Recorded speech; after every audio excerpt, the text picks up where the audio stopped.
Welcome, everyone, to episode 138 of the Warhammer 40,000 podcast that is known across the internet as Look Out, Sir. My name's Dan, and it's that bit at the beginning of the show where I take it upon myself to say hello to my good buddy, my super chum, my very special friend, dear old Phil.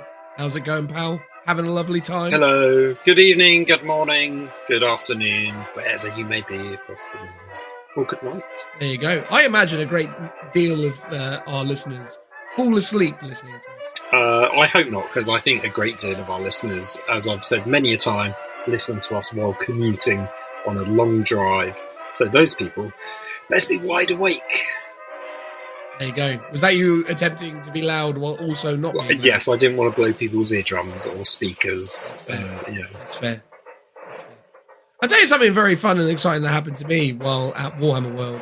Oh, yes. I actually met a listener of the show, which, you know, is a rare thing. Well, it's not super rare. Like, I do meet people who like the show, but it's rare to meet someone who actually genuinely really likes it. You know, which was the case with DKOK_83, one of your Krieg alumni. Yes, I chat to him from time to time on Instagram. He's a nice chap. Well, I noticed I'm following him on Instagram now, and he's plugging your latest whatever it is you're working on. So he's clearly a fan. Oh, yes, it's a little scratch built. It's like a hazardous filter top hatch for the Chimera to convert it originally to a Storm Chimera, even though they don't technically exist anymore. No.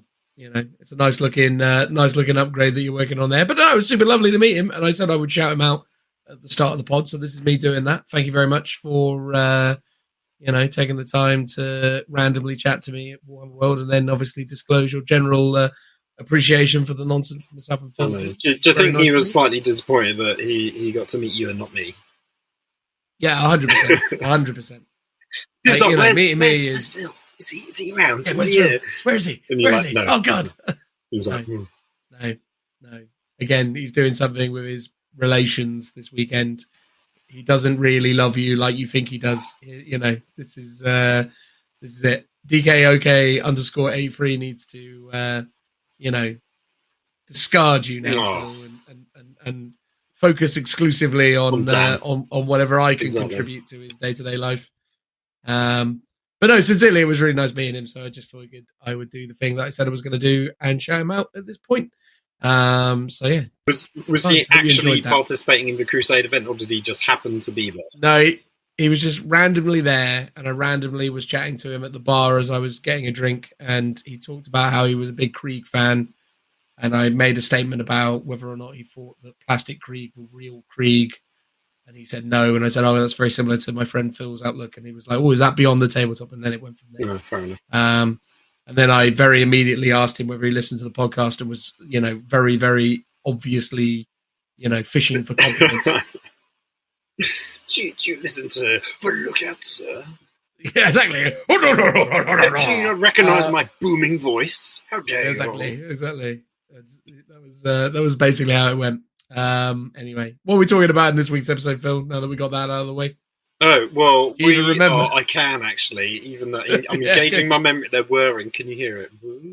Yeah, okay, I've got it. I'm hearing it. We are talking about the Nova Open Reveals.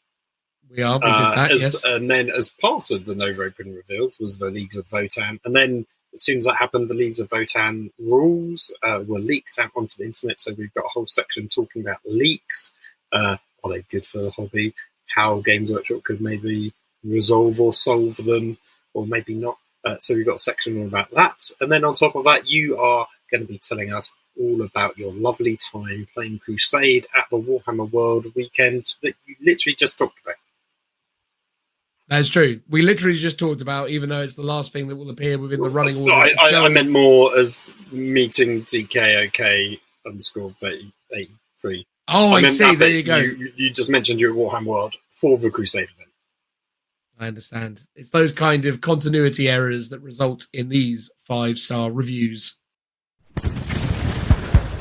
Come on now, Timmy. You've got your orders. You've got to do it. But I don't want to, sir. You've got your orders. Now get up there, get over that trench, and and get me that 5-star review and get it back here right away. Okay, sir. We've got a 5-star review, Phil. I'm contemplating stopping asking you where they come from, but I don't know what to replace the patter with.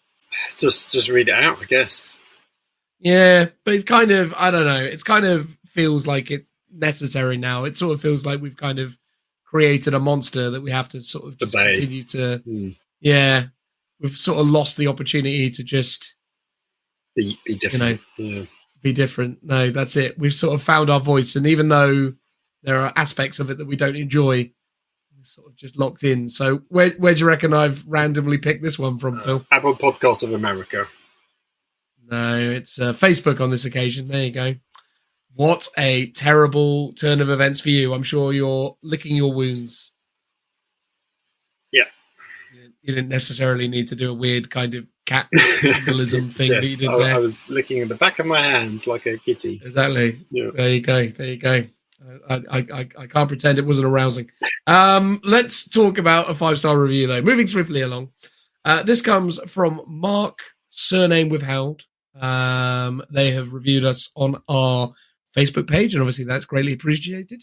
And these are the words they chose to say. But before I do that, I should remember that what I usually do is say that if you would like to be like Marc and leave us a 5-star review, why not consider doing so? Also, there's merchandise, and we have patrons, and those are the people we love the most. Although we like 5-star reviews equally. Although not equally, I guess. Just slightly less, but it's still up there.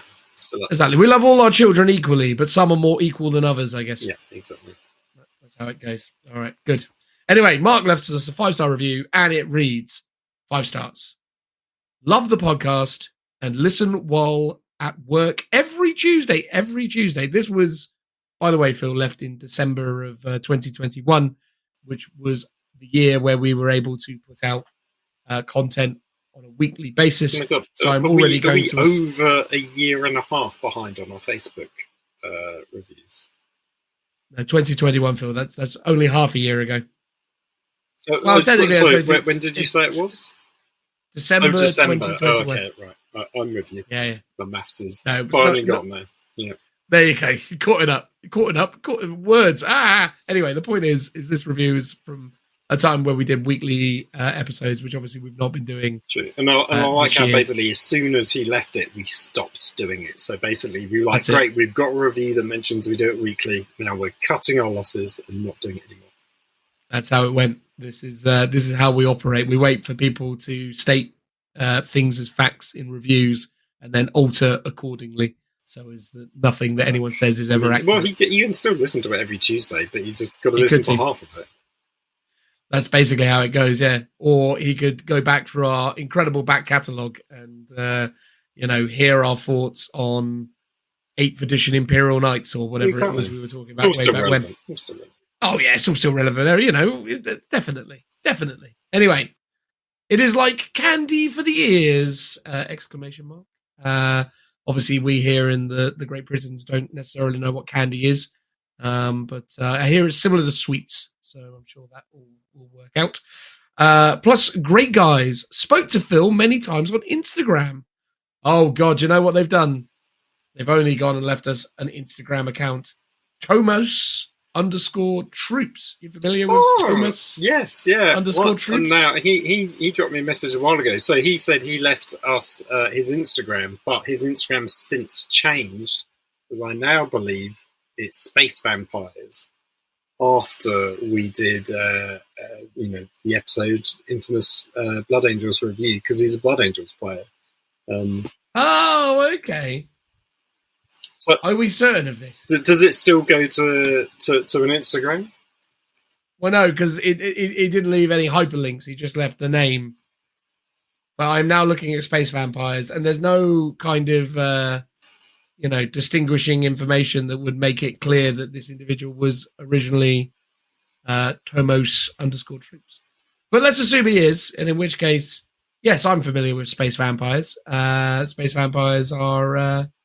a very keen and lovely supporter of the pod, and we always appreciate their comments and or support throughout. So, good that we've finally gotten around to shouting them out on this 5-star review segment. Oh, it's Space Vampires 40k. Yes, that's what I'm looking at Okay. right here. Lots of blood angels. Yes. Hang on, let's read some more words and see if anything else gives it away. So here we go. To find he is more than willing to give advice or just chat. There you go. Look at that, Phil. Someone legitimately verifying the fact that you're happy having conversations with people over the internet. Of course, always.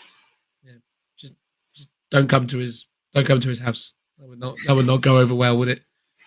That would not be good. Recommend massively, even though Dan put Blood Angels in 6th place. But they did better than Flesh Terrors. You know, you got to look at it that way, right? You know, one up from there. And I think Blood Angels have definitely done better in the pecking order since Armor of Contempt, right? You can't understate the impact of Armor of Contempt on the overall Marine rankings. The Sanguinary Guard are a very strong unit, but also the Assault Centurions do really, really well as Blood Angels with Armor of Contempt, obviously. Anyway, P.S. I'm making a bet that Dan tries to describe what it would be like to have candy in the ears. I've let you down on that front. I didn't do that. I stated that I don't know what candy is, but you know, doing that whole, you know, different words in the United Kingdom. I imagine it'll be very sticky. I imagine so. Anyway, yeah, so this individual, Space Vampires 40k, has a great many pictures of Blood Angels and has obviously expressed within their 5-star review that, you know, they were hurt that I ranked Blood Angels in 6th place. So I'm going to assert that they are the same individuals based on all the information available. I guess we'll do a quick summary of their Instagram content. Phil, you've spoke to this individual the most, it seems. What's your vibe? What do you want to call out and talk about on their Insta? Well, firstly, I will say that Marc has let the side down because actually his last post was December 2021. So he hasn't done much copying this year, or at the very least, he hasn't been posting to Instagram. So please, Space Vampires 40k, post some stuff up so we know you're alive and well. Because actually, I think that was probably the last time I spoke to him. It's been a while, at least. Really? It's been a while since I spoke to him, for sure, yeah. I feel like he was an ever-present individual within the general Lookout community. Possibly, yeah. I mean, that was on my own personal account. I might have had other chit-chats with him on the Lookout Instagram. Maybe we've wronged him. Maybe he's had enough of us and moved on to new people. Another podcast, maybe. Yeah, I'm going to call out his Inceptors, very nicely looking, with the plasmas, plasma glow. It's very nice. I'm quite enjoying an Inceptor, and he's got a lot of them, and a lot of plasma glows at that. So that's very nice. Yeah. I think, you know, as a Blood Angel selection goes, there's some really, really nice looking units here. I think this Assault Intercessor that he's done is standing out as a pretty great example of his work here. So yeah, I mean, I'm trying to work out if these are actually his or photos he's taken of. No, they are definitely his because they've got the same basing. There you go.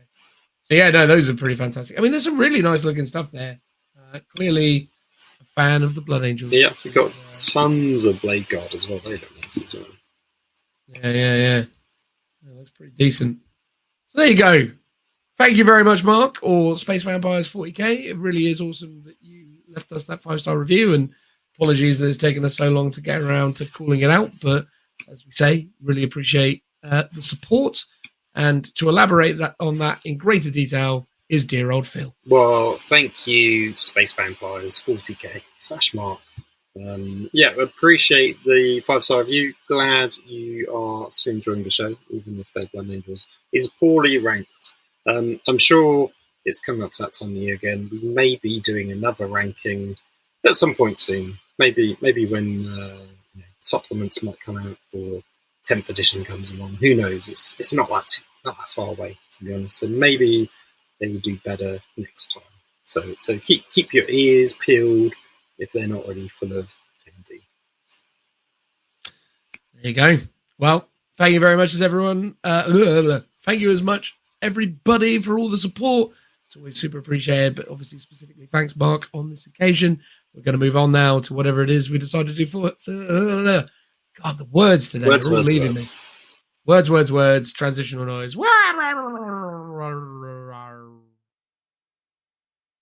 Hello again, everybody. Or maybe, no.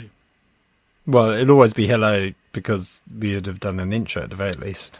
Yeah, there you go. Whoosh. So anyway, this part of the pod, we're going to talk about, what was the event called? The Nova Open, right? Nova Open Reveals. Nova Open Reveals, everybody. Everyone loves a good reveal from the good people of Warhammer community, and Nova Open was one such example of us getting one of those, so that was super lovely. Not a huge amount of 40k related stuff within it necessarily, but a good amount, I would say. A good amount. I know, and not a single thing was leaked beforehand, which was a plus. Although you could probably say Angron probably was meant for this, and you know. No, Angron was meant for the one. What Angron leaked before the one before this, but I can't remember what that event was. Oh, do you think? Because this one they're talking about the World Bearers, so you would have thought it was World Eaters. World Eaters. World Eaters. I don't understand you sometimes, Phil. You come on here doing a Warhammer 40,000 podcast. You don't even know the difference between a word bearer and a world eater. What is the difference? Well, the word bearers are a different legion of chaos. Well, right. Yes. No, I'm there. I'm on it. I'm on it. Everyone. Lorgar, you're familiar with Lorgar? That guy, and the word bearers, and yes, of course I do. Of course. It's all flooding back. I mean, spoilers. The word bearers are really the people who commit the heresy. It's just Horus happens to be their kind puppets. of their puppet, their vessel, as it were. But really, it should be Lorgar heresy. True. So don't the word bears ultimately become the Khorne Berserkers? No. World Eaters are the Khorne Berserkers, Phil. The word.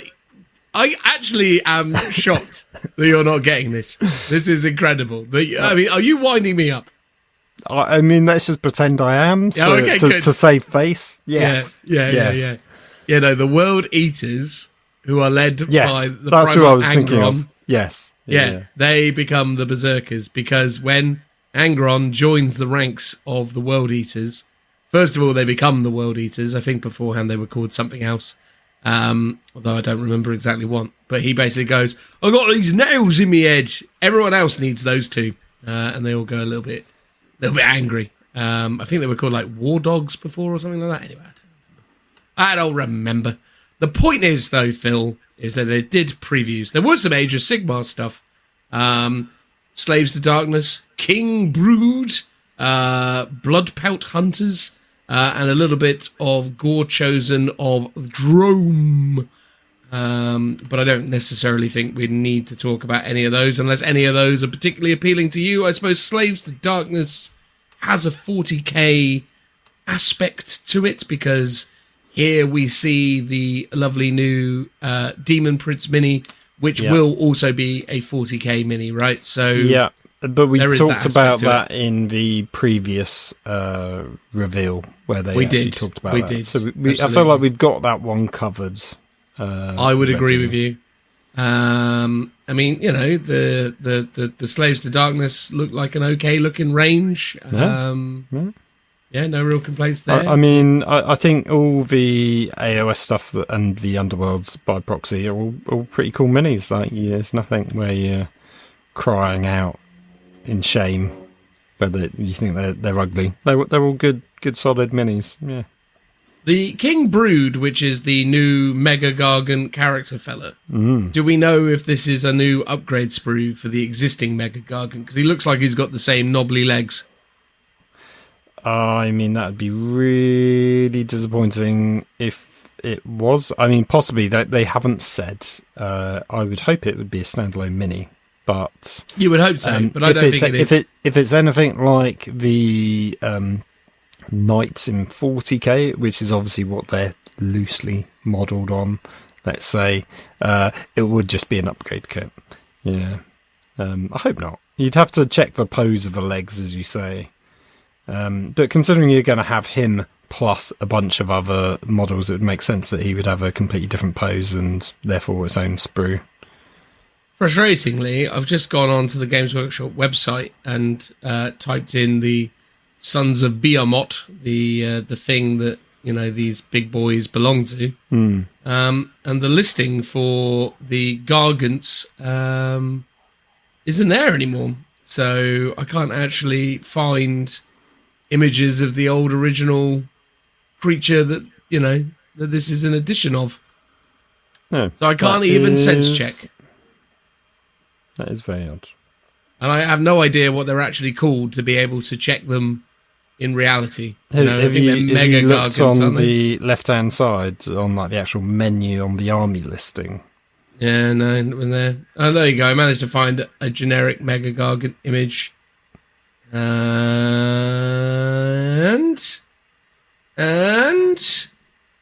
yeah, no, I think this is... Yeah, he's got the same tootsies. All right. Yeah. So, yeah, it's just yeah, you're right. If you actually search on the actual faction, they're not there, which is a bit odd. No, you can just buy the God of Destruction or whatever he's called. Yeah, Kragnos. I guess they're getting reboxed maybe if there's most likely new codex coming out pretty soon. Yeah, but yeah, upgrade kit for some Mega Gargants, lovely. Some ogre-looking fella that honestly is not a particularly incredible mini, at least not in the photography. Probably one of those that does better in reality than it does in this photo, but I quite like some of the detail of the various pelts and stuff he's got on him, but nothing to write home about. And then the Underworld stuff, as you said, Phil, is underworldly. I mean, it's got a nice kind of corn vibe to it, so maybe there's some potential there for word bearer players. Hey, Phil, hey, you like that? I'm taking the mickey out of you. World Eater players to incorporate this into their collection. Although I like the chunky guy. There's there's definitely some cool they're the most.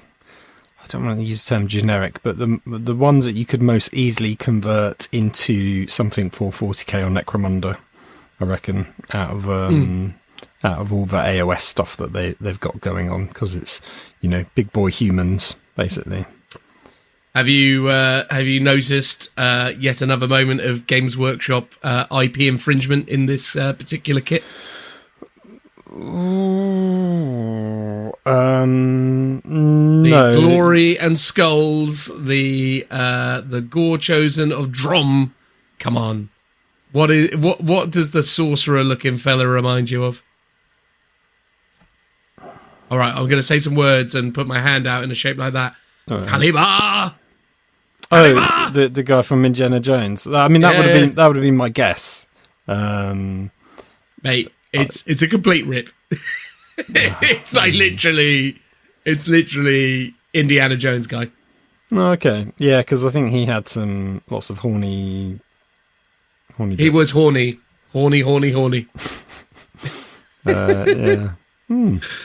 But yeah, no, it's very, very, very close representation. Games Workshop do that a lot, right? Yeah, don't you dare try and take a Space Marine.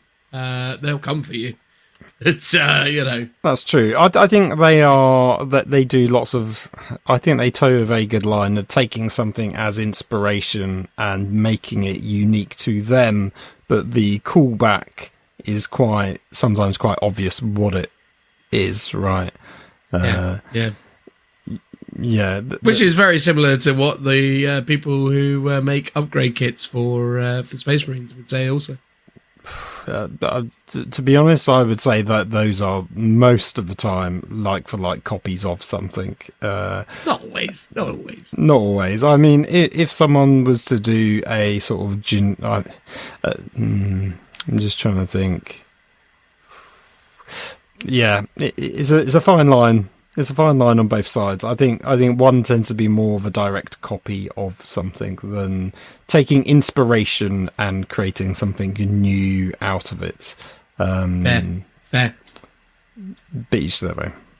Exactly. Horus Heresy, Phil. New Horus. That's pretty cool. This is a phenomenal model. the Warmaster Ascendant, Horus Ascendant.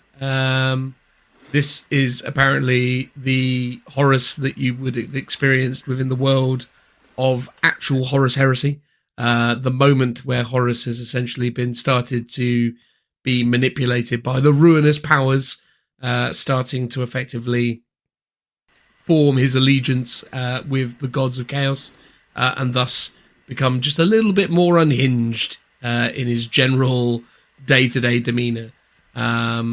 And the miniature that they've created is quite remarkable, not least because it does a really good job of carrying on the sort of design and kind of overall kind of creative qualities of the original Horus sculpt that they did quite a while ago now. But they've just kind of managed to really, through pose, expression, all the components just give a certain feral ferocity to this figure. It's spectacular, is what I would say. I mean, what's your vibe on it, Phil? Oh yeah, no, I really love it. I mean, the original Sons of Horus was probably my favourite Primarch out of a lot. Even though I know a lot of people thought he was a bit dated, but it had a very regal sort of pose, very much like I'm the tactician. And we're going this way as I point with my mace. Whereas this one is I'm stuck in the middle of the fight and I am turning you all into mincemeats. Yeah, it's really good. I mean, I've never been a huge fan of the hose up the nose look that the Ascendant Horus has. I think I mentioned that when they did the preview. When they did the animatic for Horus Heresy, where so that's in there, and it's based on the artwork, so obviously it's kind of lore accurate. That's the one thing I've never really liked about Ascendant Horus, but as the model goes, it's pretty fantastic. It's I can't fault it, basically.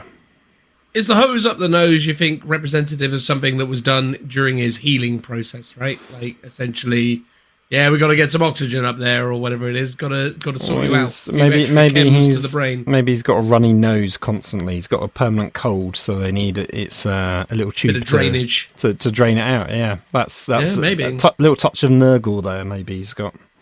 Well, I mean, it was a weapon that was kind of blessed by Nurgle that kind of almost did him in. So. Yeah, wouldn't surprise me that he'd come off the other end of that with a bit of the sniffles. Again, though, I like some of the extra kind of ornamentation to the mini as well. Obviously, because now he's descending into chaos. They've added in the ceremonial kind of trophy spikes. They've put that into the armor. Also, obviously, he is covered in a lot more garish and quite sinister trophies now as well, with all of the various heads and things that he carries around with him. It's certainly not the sort of thing that would have been seen back in the days where he was, loyal to the Emperor and fighting for the betterment of mankind. Interesting, his tarouges and his leather strap type stuff, they've gone from a brown colour to a red colour, which is a bit more... a stylistic difference in painting, but yeah. Indeed, and his cape's got a few extra flourishes on it as well, but maybe that's just in line with the fact that, again, I don't know where that Horus, the original Horus, was kind of, as a figure, was kind of taken. It feels to me that this was during the Crusading eras where he hadn't, become the War Master. He was... Primarch of the Lunar Wolves, but he was not, the War Master, and the Lunar Wolves were not the Sons of Horus. Whereas this feels very much like War Master, Sons of Horus, man. Well, yes, yeah, because I think even the colour scheme's slightly shifted. It's a bit hard to tell from the comparison that they've given you, whereas it looks a bit more black armour in the original one. I wouldn't be surprised if it's... They've changed his iconography on his right knee pad as well, from Lunar Wolves to Sons of Horus as well. I suspect he's probably... I wouldn't be surprised if it's taken up time where he is the War Master, but before he's sort of fallen to chaos or very early days. he was always, I think, at the point where he becomes the War Master, the Legion is changed to the Sons of Horus. Oh yeah, no, I can completely believe he's he is leading the Sons of Horus at the time the first miniature was sculpted. Even though he's got the iconography of the Lunar Wolves. Yeah, I think he would still have that on him to an extent as like sort of historical ornament. Like even in the new one. Hold on. He's looking. Sorry, I just knocked my mic. On his chest piece, I think he's still got the two tiny wolves on his either side. Yeah. So I think when he's ascended, he's still got a tiny nod to the old lunar wolves. I mean, he's got a great big old wolf pout on his head, for goodness sake, you know. I mean, that's a relative giveaway. That keeps him warm at night.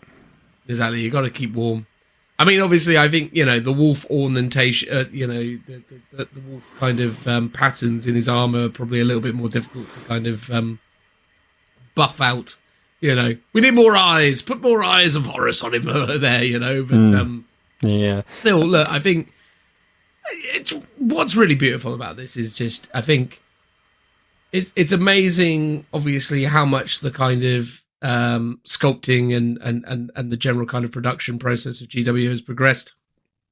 Some of these Primarch minis, once upon a time, were viewed as really incredible accomplishments by the studio at Forge World, and obviously to see those improved upon is incredible. What is quite clear though is that this is obviously using modern 3D design processes, whereas I think what was truly special about the Primarchs up until a point was that they were all sculpted, or majoritively sculpted, using traditional methods. Yeah. Which was something actually really quite beautiful about them, because there was a certain, kind of tactile artistry to them that, Yeah, you always sort of lose it in the process of 3D, and it's really hard to pinpoint what it is, but you can just sort of tell the difference. And that is, I think, sort of, even though there's a lot of benefits to kind of the CAD design stuff, that it's a lot more kind of crisper and sharper. But yeah, there's something that it feels like it's lost something at the same time. Yeah, it's weird, isn't it? Right? Because I think objectively I can say this miniature is a better, more expressive, more dynamic figure. But strangely, it's almost too perfect in a way. It's weird. This one is such that you don't necessarily begrudge it or feel that disconnect necessarily. I think in the case of, obviously, it feels like as well, because obviously they had this, original sculpt that was done by hand that they could kind of take and base a lot of their work off of, that there are these little kind of design decisions and things that have been kind of brought to life here in a way that, maybe is kind of a homage to the original. But irrespective, I think, this is one of the few examples where the non-hand sculpted version is potentially, is potentially, I don't know, I struggle to suggest it is superior, but it looks great, is where I'm going with it. Oh yeah, I'm cautious about it as a gaming piece, because it is covered in finicky little details that will definitely make it difficult to transport. From the bullet casing flying off of his talon to the various little bits of ornamentation that are sort of flowing down from him. There's a lot of things to ping off this as you're pushing it around a tabletop. That much is certain. Even the fingers of the actual Talon of Horus itself, I can see them coming off. Yeah, all over the place. They look quite fragile, and obviously you had that same sort of thing on the original, but they were sort of curled inwards into the model rather than outwards, more like this. fist-like. Yeah, that one, the new one's more likely to catch on something, or snag your jumper, something like, and then quite easily come off. I think, but with these things, you just need to be quite careful with them as well. Interestingly, so the original one had like the diorama base and then a smaller gaming base, whereas this one, it sort of feels like this is the base. I mean, maybe they've hidden it and they've not shown it to us, that maybe it is still from the back, like there's a smaller base for him to be on. But it sort of also feels like it makes sense that he would be on a bigger gaming base because he's just such a bigger guy now. Yeah, I would imagine that there is a smaller base somewhere within that mass of debris that he's standing on. But who knows? Who knows? But the point is, if there is a point, it's pretty mini. Yes, and I think that the key takeaway, if we're gonna save it, we're gonna bring it round to 40k, is that they're talking about other ascended Primarchs will come down the line. And what's interesting with that is some of them have survived to 40k, right? So will we potentially have two versions of like Fulgrim, for example? Will we have a resin sculpted Horus Heresy Fulgrim and a 40k plastic Fulgrim? Because he's the one that's, due to come. More Angron as well. Like, obviously he's definitely coming, and that's in plastic, right? But will we be getting a Horus Heresy Angron, or will they just be like, here's your 40k one, but you can also play it in Horus Heresy? Well, I mean, towards the Siege of Terror, Angron has, transcended into a, Demon Prince, which is essentially the miniature that will be available soon for 40k.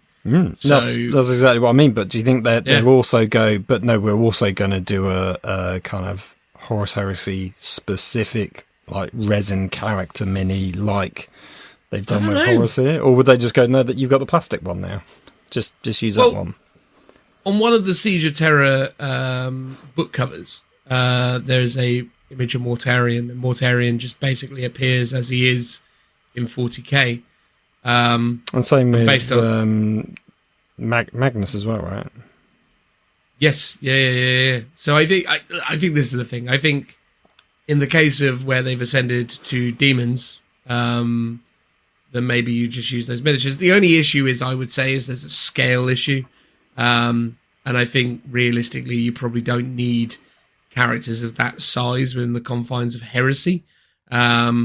Although, again, things do scale to that size. You can throw Titans in and other sort of super heavies, but you'd have to kind of scale the rules accordingly. But it's exciting, though. It's exciting to see progression within the narrative, because the Primarchs, as they appear in the initial burst of releases, are of the Crusade era. They are of, the events before the Heresy.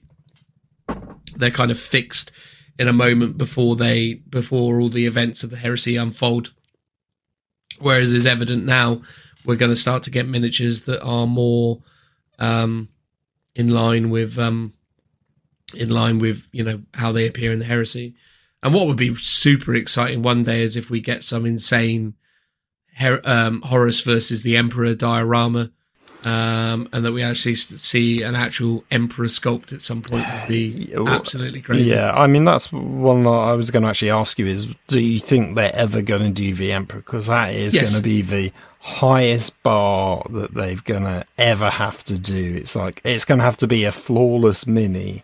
And it probably will be, like, judging on this. And I'm almost surprised that this Horus Ascended hasn't got a little hints. I'm surprised the base isn't actually set on, oh god, what's the ship called? The flagship of the Sons of Horus, like the actual showdown where it actually takes place. So this could be part of a diorama, like a larger one against the Emperor. Yeah, that was the Vengeful Spirit. Vengeful Spirit. Yeah, that's it. There we go. Back to me. So it feels like that's the only thing that you could. I don't even want to say criticize, but that's the only thing you could say about this model is I'm surprised they haven't done it with that in mind for the future, unless because you wouldn't have thought they would ever do a second sculpt of Horus just for that reason. That seems a bit silly. But unless, of course, this is a diorama base. And he comes out and fits on another diorama base seamlessly that is set on the Vengeful Spirit, which might be possible. But I think that Horus in his final moments is like really, really ramped up. Like he's well ramped up at this point, but in the final confrontation with the Emperor, he is levels again. Like, so you think that? So this is there's Horus, little Horus, Horus ascended, and then there's little Horus is an actual character. No, I know that it was a nod, and then you basically got like Mega Horus, like the Super Sentai Horus, Super Sentai, yeah, Super Sentai God is where he's gone with that. But like I think that's probably where they go with it. I'm still convinced that Sanguinius turns on the Emperor in the final moments as well. For the plot twist. Yeah, I think that's the plot twist they go for. I think there's lots of fun little nods that suggest that it could go that way. And also as well, I think that would be a more sensible explanation for the Death Company than and the whole Black Rage. Shame. It's not that they see themselves fighting Horus, it's that they see themselves fighting the Emperor. And that drives them insane. Well, that is a very good fan theory. I hope it happens. I think that would be fantastic because, Sanguinius is blessed with foresight, right? And throughout the Siege of Terror, there's all these little nods. He's, having issues with seeing things. And I think it'd be really fun if at the end of it, turns out that he sees what happens if the Emperor succeeds and he just goes, I actually don't want this. and goes for him. Yeah. Yeah. But we will see, won't we? We will see. Getting back on the 40k side of things and staying on the chaos theme, because we'll do leagues at the end. Khorne Berserkers. We've got more than one miniature now. We've got a whole slew of Khorne Berserker related fun, which is super cool. Really cool. Let's be real. As I predicted, they showed us probably the most generic Khorne Berserker mini they could, and they have definitely supplied a bunch of really interesting armor variants. However, not being glass half empty about these guys, I don't feel like they went far enough with them. I think in places I don't feel like they're necessarily as expressively feral as I was hoping for. Especially when you look at what was done with the Blades of Khorne in Age of Sigmar. But that being said, they are quintessentially Khorne Berserkers. They look fantastic. I love the fact that they've actually got this armor variant that enables them to have bare arms. I think that is super cool. It's really difficult to really kind of get much out of these, but they are fantastic. I think these are... it's very, very plausible that I go back to collecting Khorne Chaos Space Marines when World Eaters comes around, because I've always loved Khorne as it's always really kind of been my go-to god of chaos, and I think if there's a way that you can do World Eaters without having to use Angry Ron, not that I don't like Angry Ron's model, I just think armies where you just basically have to have these auto includes, like, I have to take the Primarch. Yeah. It feel really unimaginative to me. So I'm hopeful that there's a chance that this army works without Angry Ron, because and that there's flexibility within it to build some interesting forces. I hope it'll get fleshed out with a ton of characters and extra. Yeah. It's vehicles and what have you as well. Like, basically, if they're doing what they did to Death Guard, right, you should have a ton of choice. And in Death Guard, you don't have to take Mortarion. In Thousand Suns, you don't need to take Magnus. In fact, in most of those army lists, competitively, you don't take them deliberately because they're not that great. And hopefully this will be fleshed out to be a large enough army where you get the choice with the characters and HQ choices to not have to do that. I love these minis. Again, there's not really much more that you can say about them other than they're just fantastic. I think they look incredible. I think Games Workshop here have done an amazing job of threading the needle between, something that is, accurate to the established, look, lore and feel of these miniatures, but has innovated and updated in really interesting ways. I think it's just it's a textbook example of when Games Workshop are good, they're great. Yeah. And this is it, For all of the shade that I throw at certain things within the Games Workshop ecosystem, it's moments like this where you go, God, I love this hobby. This is great. This is good stuff. Yeah. This is good stuff. I was going to say, do you know what the reason is why they have like the bear arm? Well, I mean, the broad assertion is that it's a preferential thing for certain warriors who essentially obviously involve themselves or, specialize in the type of kind of close quarters combat that the World Eaters do. So obviously with the World Eaters, they are... Not World Bearers. Not Word Bearers, World Eaters. No. They are flinging themselves into combat and they are,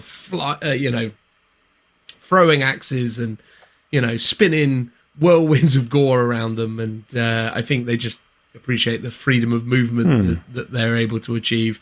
And again, I think it speaks to their kind of devil may care sort of attitude to taking battlefield damage, because there's nothing sensible about, not wearing armor on a very, important aspect of your combat potential.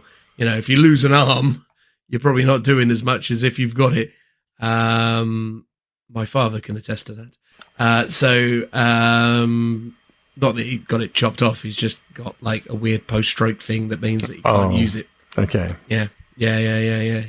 Anyway, tragic things that happened to my dad aside. The point is that they I guess they're just they want to show off the guns and they want to fling their axes around like lunatics. So yeah, because it's interesting. The ones that have the bear arms have this almost like sort of cataphracty style pauldron to them, which is definitely an interesting like design.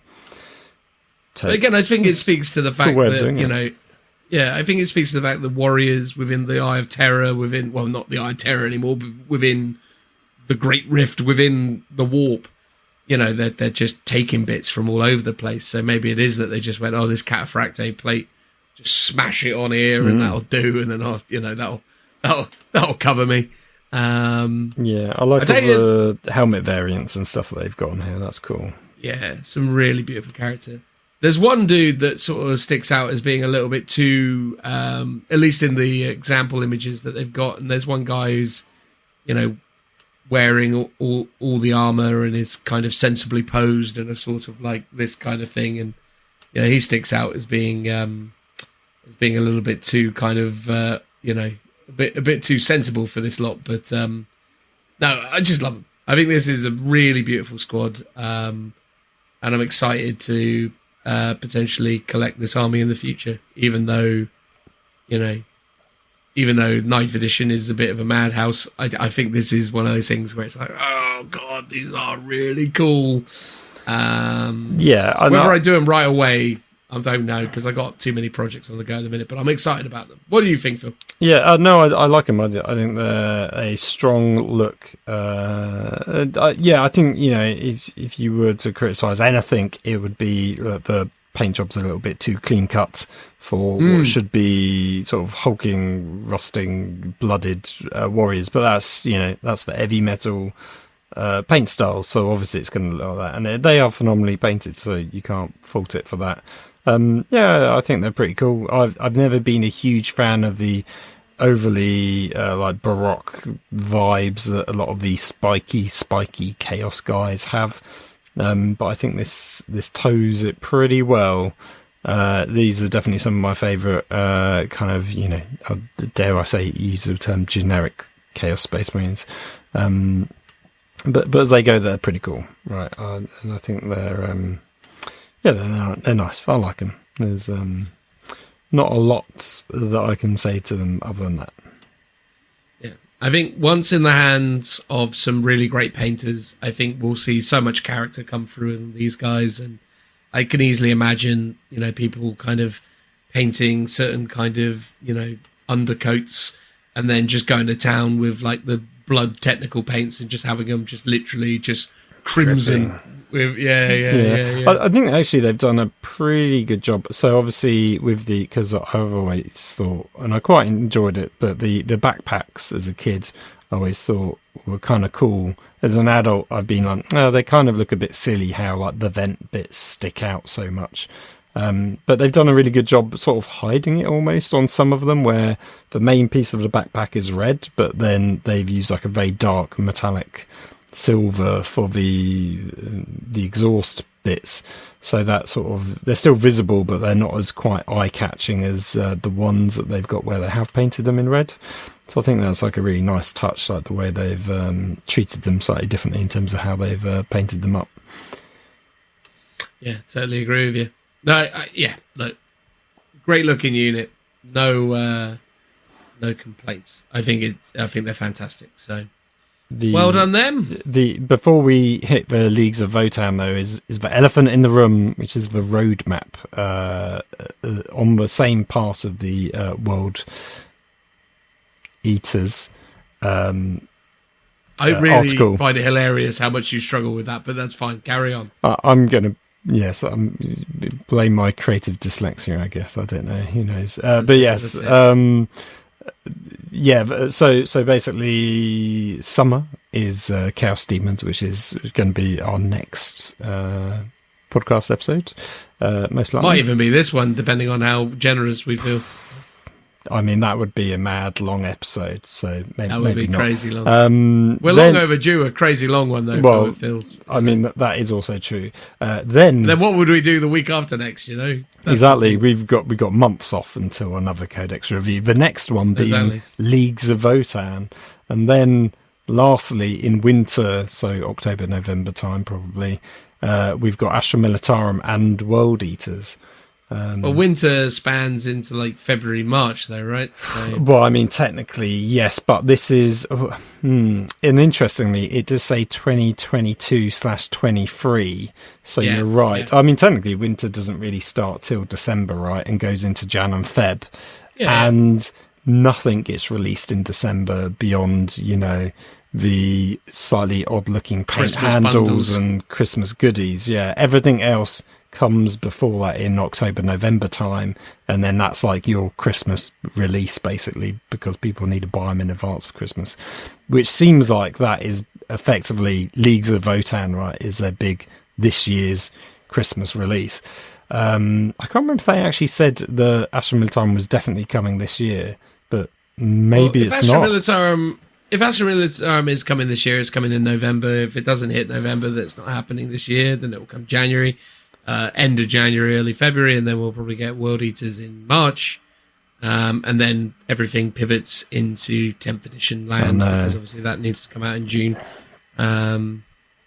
Which, depending on what their aspirations are for 10th edition, really obviously should temper people's desires to jump all in on things like World Eaters at this point, or even Astra Militarum at that point, because if they do, let's say, a reset of everything and give you indexes, that basically means you get a codex that's maybe valid for 6 months, if that.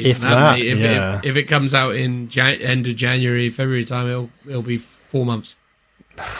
I mean, also, I think there was definitely some bitter comments in the both in posts and on Twitch in regards to the fact that Leagues of Votan, completely effectively brand new faction, or faction we haven't seen since 2nd edition, is getting their codex before the Astra Militarum, which is the oldest codex in terms of 8th to 9th edition, because it's basically the only one that's left, but it was also one of the very first ones. So that's for whatever logistical reasons is a bit of a slap in the face to Guard players, which is a bit of a shame, because it sort of slightly sours the hype that you would have for Guard. It feels like it would make more sense to have done Chaos Demons, then Astra Militarum, and then your 2 new ones, which are World Eaters and Leagues of Votan, in the run-up to sort of, you know, next year with 10th edition coming.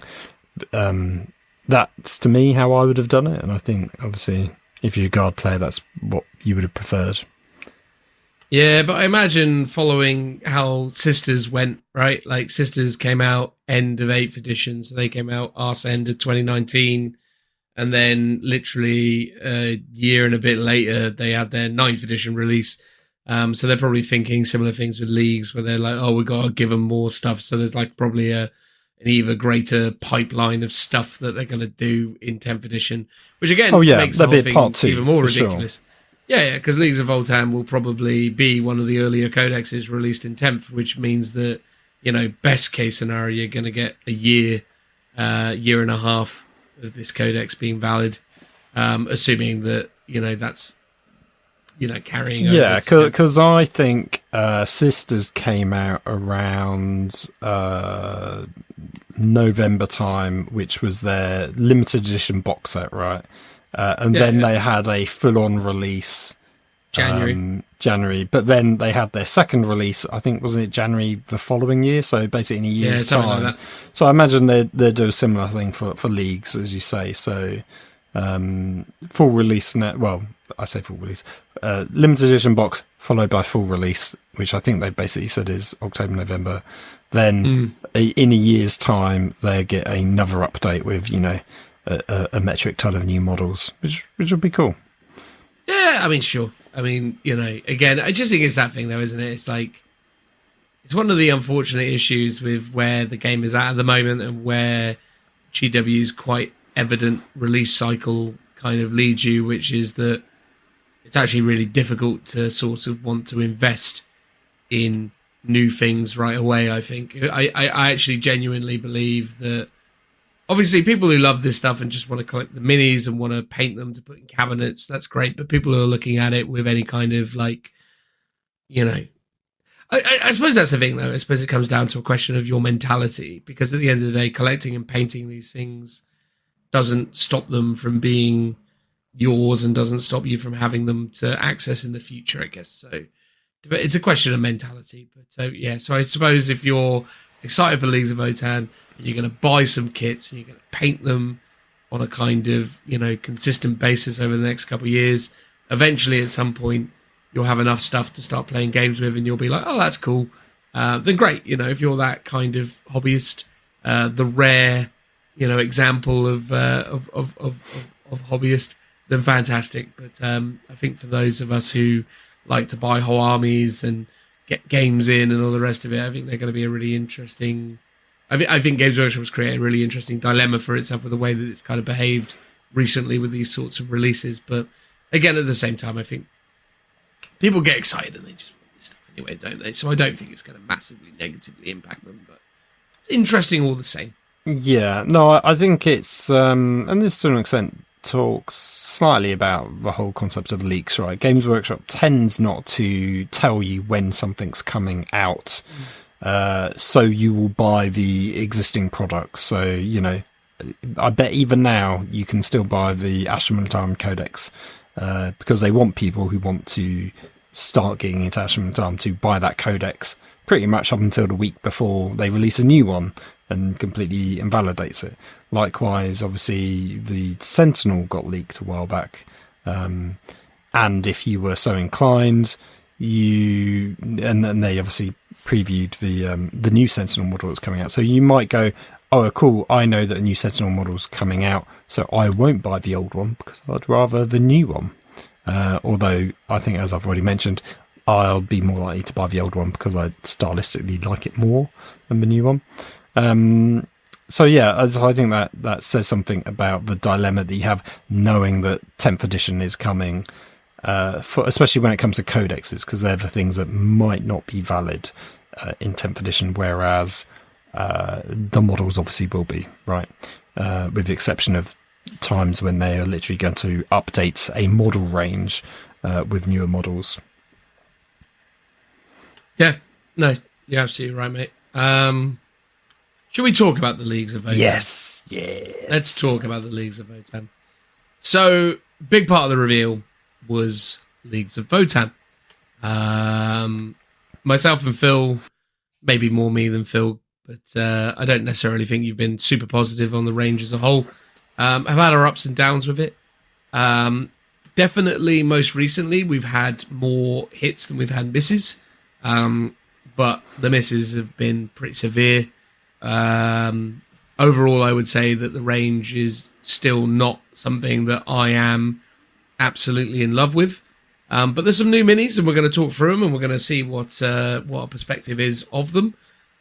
First of those is the Hecaton Land Fortress, which essentially is the kind of moon buggy that they had already shown us, now covered in greater degrees of armor and even more guns. This is yet another one of those fabulous examples of Games Workshop's kind of modern design philosophy around create a shell and then slaver it with weapons. This thing has guns pouring out of every orifice. And, you know, I don't know. I don't like it as much as the regular moon buggy. I'm going to just kind of start with that statement. I think it's just a bit... I don't know what to think about it. It's really difficult to make an assessment based on these photos, but I don't hate it, but I'm not like... I just don't know what it is. It's like literally it's a turtle that someone's, you know, covered in guns. Yeah, it's very much a turtle. So on one hand, I like that they've obviously crossed over the design aesthetic from the sort of like the exosuits that have that kind of turtle armor, and they've included it here. So there is a bit of similarity. And yeah, there are some bits I don't like about it. So it's just like, I get it. It's like the land train, but it's not. It's like the fortress. It's sort of giving you a nod to those old epic models, but not it. And do you remember when the Kill Rig came out? We were like, it's like a Playmobil set. This feels like a Playmobil set. It's kind of cool, but it doesn't feel like a tabletop miniature. It feels like a big track that your 6-year-old brother would go vroom vroom around the kitchen table or something. There are cool elements to it. Like I like the little bubble turret guns that are clear nods to like is it the B-45 bomber like from World War II. Oddly, I thought you were going to go with Terrorhawks for a minute there. I'm sure the balls with numbers. And the one that was the one that was like a weird British general. We're on there, Terrorhawks. I'll have to remind myself of that later. No worries. Things like the roll bar cage aesthetic sort of made more sense on the little, is it the Saturnine buggies, but less so. Whatever the Dune buggy was, yeah. But sort of look... I mean, I didn't like the roll bar cage look on that one, and I definitely like it less on here because it sort of just feels a bit all over the place. So the thing that this reminds me of most is like the Dune Sandcrawler from Star Wars, and I just think if this was on tracks, it would just look so much cooler. And it's like, I get that they've gone for the sort of the space buggy vibe with the other one, and they want to have those similar elements. But I just think, tracks is so much more inherently 40k to me, whereas wheels don't really ever fit in with the overall aesthetic. So I think if this was tracked and therefore it was a bit more like the old epic models for like the Colossus and the land trains and stuff that they had back then, it would be a bit more, I don't know, I think it would be a bit more appealing. It's kind of cool. I sort of want to like it, but there's just, bits to it that I just don't think work. I also feel like, so this is meant to be like a battle tank, right? They've said it can transport 12 models and is meant to be a battle tank. So it's effectively like a Land Raider. But I get the impression from the size that it is so big that it's effectively like it's almost like a super heavy in size. And I suspect it will never see play, especially on competitive tables, just because it won't fit anywhere. It's like it's going to be so big, it's going to be literally impossible to maneuver around a standard table of 40k for people that like, the prescribed amount of terrain for playing 40k. Even if you thought it was cool, and even if it was really competitive, it's just potentially functionally too big a model. So you're advocating for it to have the tracks like a Taurox, is that what you're saying? Well, see, the Taurox is one of those models which I absolutely hate because it was, but it's sort of designed as if it had wheels, but they've replaced those wheels with tracks. But I think if it had one big track, right, like that went along the bottom, like a Rhino or a Land Raider that had armored covering on the top, I think if it was tracks, it would be better, like one big track. Yeah, I think your point about this being a bit of a sort of Masters of the Universe Mattel playset perfectly encapsulate the problem with this miniature. It's too dumb, isn't it? That's the thing with it. It's like there's a lot of parts about it that I'm okay with, but really, first of all, as a silhouette, as a sort of design, it's just a bit dumb. And then the giant turtle look, you mean? Yeah, it's just there's nothing to latch onto. It's just smoosh of everything. It's like, yeah, it's not. Again, it might be one of those things I need to see in reality. It's not as egregious as some of the other League stuff that they've shown, but it's not wowing me. It's not making me go, yes, that's done it. It was odd because the buggy was one of the ones I really liked and was like, oh, this is cool. It's got a bit of a NASA vibe to it. And this sort of is that, but souped up, but I'm just not buying it. For some reason, maybe as you say, in person, I will absolutely love it and go, oh, this is really cool. It's got some really nice like features to it. Like the kind of canopy with a pilot and the little co-pilot is kind of like a cool concept, and the guns and the missiles that can pop open, that's all kind of cool. But yeah, as you say, the silhouette and certain elements to it just sort of don't work, and maybe this is in part because we've only got 2 vehicles so far, and we'll probably have to wait another year before we actually see more vehicles beyond obviously the bikes that we've got, or trikes. I think seeing it as more of a cohesive army has helped me like the army overall a bit more, but we can get that in the end when we sort of summarize our view on this. But this one, a bit of a weird miss, I think. I'm disappointed as well that, what this tells me is, at least at this moment in time, is we're not getting a land train. I sort of feel like this is their nod to it, or it's a halfway house where we're like, oh, we give you something a bit like it and we give it to you in its name, and maybe later on you'll get an actual land train. I mean, the guy in the Twitch was like, oh yeah, you could buy 3 of them and line them up together so they're like a land train, but they were like, this is a land fortress.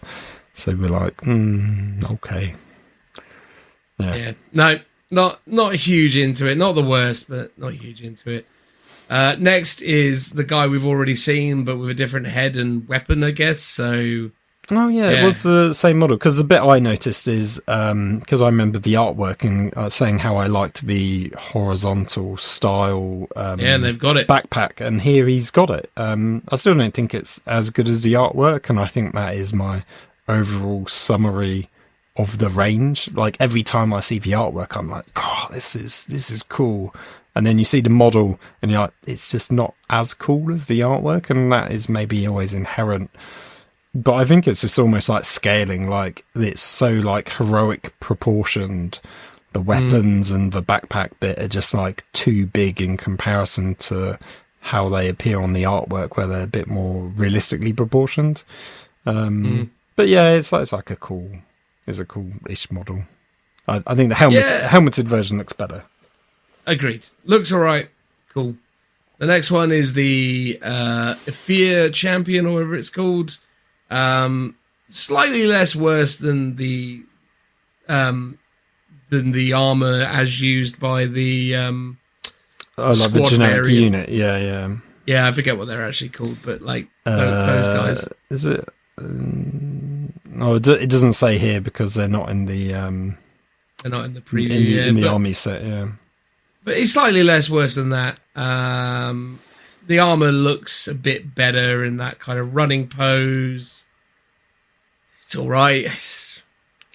Yeah, it's not some. I like the big like power pack thing going on his back. That's I think cool. that's kind of cool. I feel like the sort of let's call it the command staff, like the bit that the command crest that goes over his head sort of ruins his silhouette slightly because it's getting in the way of the power packs. Yeah, but as you say, I do like it more than the squad, and I like that his weapons are just crazily beefy. The one thing I sort of don't like is the ruins element to it. Like, it feels like they've done a sort of 40k Primaris thing, right? So the average bog standard, I want to say squats, but kin, has none of that kind of symbolism on them. It's very kind of clean and minimal and a bit almost like NASA. And then the more senior you are, the more you have these little elements of like Nordic Viking symbols on your armor. And I almost feel like, and I know that's a nod to the original, like to dwarves and the old squats, but I actually feel like they would be much better off not doing that, because it quite often feels a bit out of place and like a sort of like it's a token that they've added on as an afterthought rather than integrated it into them as a whole. And it's as not to say similar, but what I meant when I compared it with Primaris is all the generic Primaris are like really clean and minimal, and then it's only when you go to the commanders and captains and stuff that they have all the sort of older elements to them that is more associated with like the firstborn, with like they've got all the fancy detail on their armor and stuff. And I think going a clean minimal look for all of Votann would have been a stronger look overall. Yeah, I can agree with that. I don't hate the big arm with the two big bolters. Like, that's okay. That's but kind like, of cool. Yeah, it's all right. It's like, hard to see what it looks like from the photos, but I guess that's just the angle of it. Like, seeing this model in person would be really cool. I'd be curious to like actually have a proper look around it, see how that arm weapon works and looks like from the underside and stuff. Yeah, he'll get a pass, but I don't like. I'm not a big fan, but he gets a pass. Next we have the Iron Master, Brooke here, the Iron Master. This is the unit that the guy who has the spray can is part of, the robot that will paint your car for you. Yeah. So we've got the character, and then we've got more of these robot companions, which are actually more in line with the artwork, where they are these floating helper drones that don't have legs or even necessarily arms. They're all just sort of very robot-esque. They've got sort of like torso arm, like little T-Rex arms, little feeler claws, grabby claws to do stuff. I mean, what's interesting is that they've decided in this particular instance that they would do away with flying bases or skimmer bases or whatever they are in favor of these basing details that they float upon. Yeah.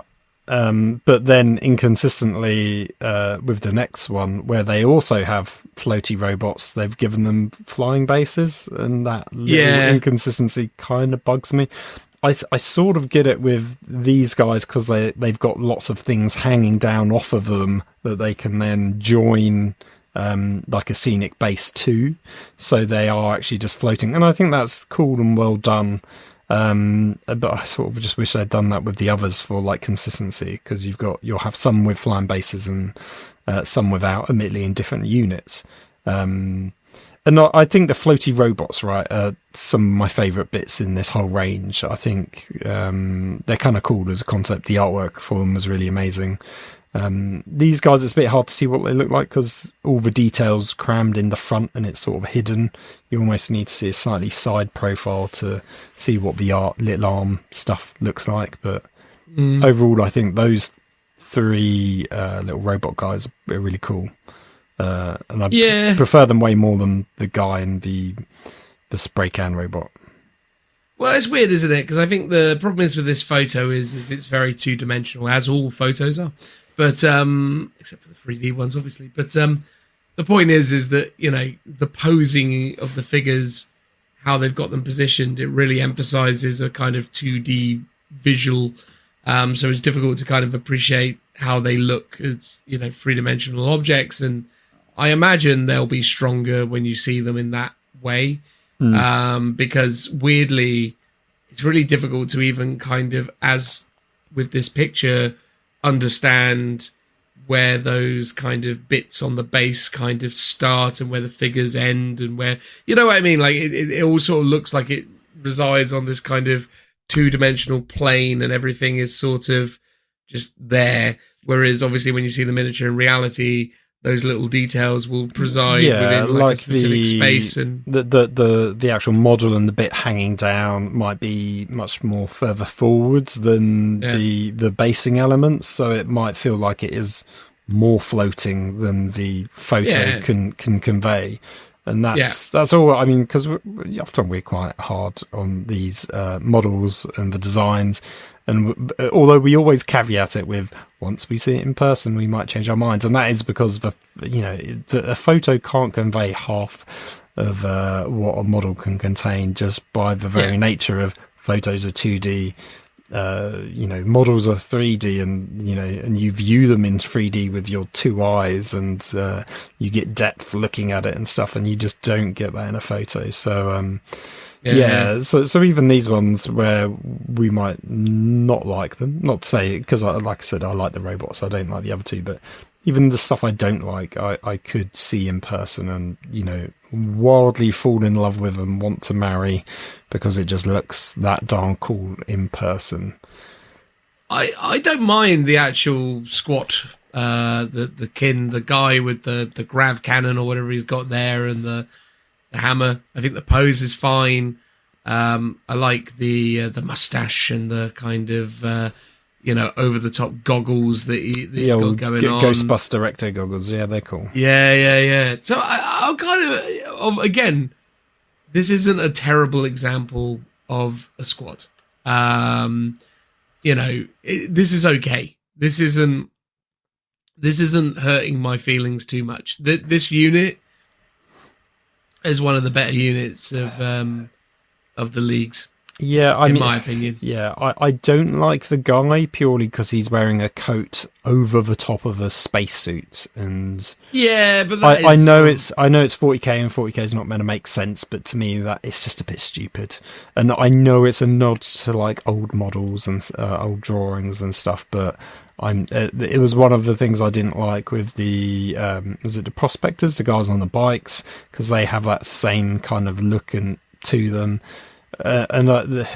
These just seem so overly clustered, whereas the generic guys, like, just give them basic spacesuits and that's their look. Make them NASA dwarves, right? And I think that in itself would have been a cool visual look. You don't need to add all these extra elements which just sort of fussy and clutter the model up, and it's more detail to paint. But that's my personal take on them so far in terms of how they're coming across as a range and how I think they could have improved them. But I think for a lot of people, they want to do callbacks to old models and designs and have little nods and references here. But yeah, the guy and the little robot, I'm not a fan of. No, fair.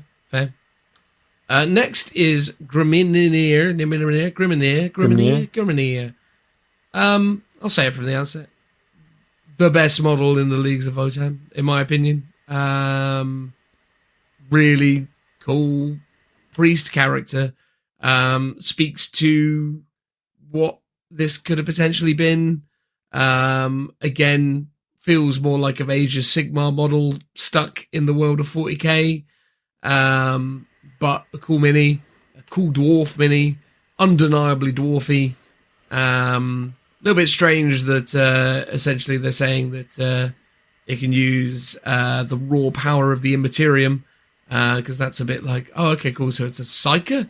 But irrespective, I think the actual mini, the actual dwarf dude on the rocks, wielding powers, top shelf, love it. The robot companions, they're okay. They're not necessarily. They're not jumping off the page of me. They're not quite as strong as the ones for the previous squad, in my opinion. And also, as Phil has pointed out already, the inconsistency of them using the flyer stands is a weird thing. But the dude himself, I dig it. I think that's a cool dwarf mini, and I wish more of the Leagues of Votann looked like that guy. Even if it was that they had the the armor and the bits and pieces, I would have liked to have seen more beard representation in that kind of way. But I think that's a solid dwarf model. What do you think, Phil? Well, I think you've hit the nail on the head. It's a solid dwarf model. It is, on one hand, the best model in the preview, like artistically, stylistically, the best model, but it's also the worst model because it is an Age of Sigmar model. This is like a dwarf, right? This is just a generic dwarf that doesn't really feel very Leagues of Votann because it's so different, but I guess it's the sort of nods to the sort of weird squat psychers that they used to have back in the day. But to me, it doesn't feel very Leagues of Votann, and maybe that's kind of the point.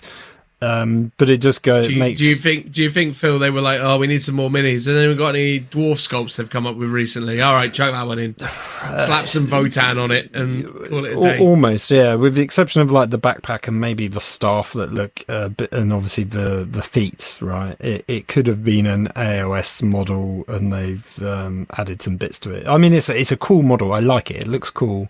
It just doesn't feel like it fits at all in with the rest of the range, though. Maybe that's just my own hang-up, though.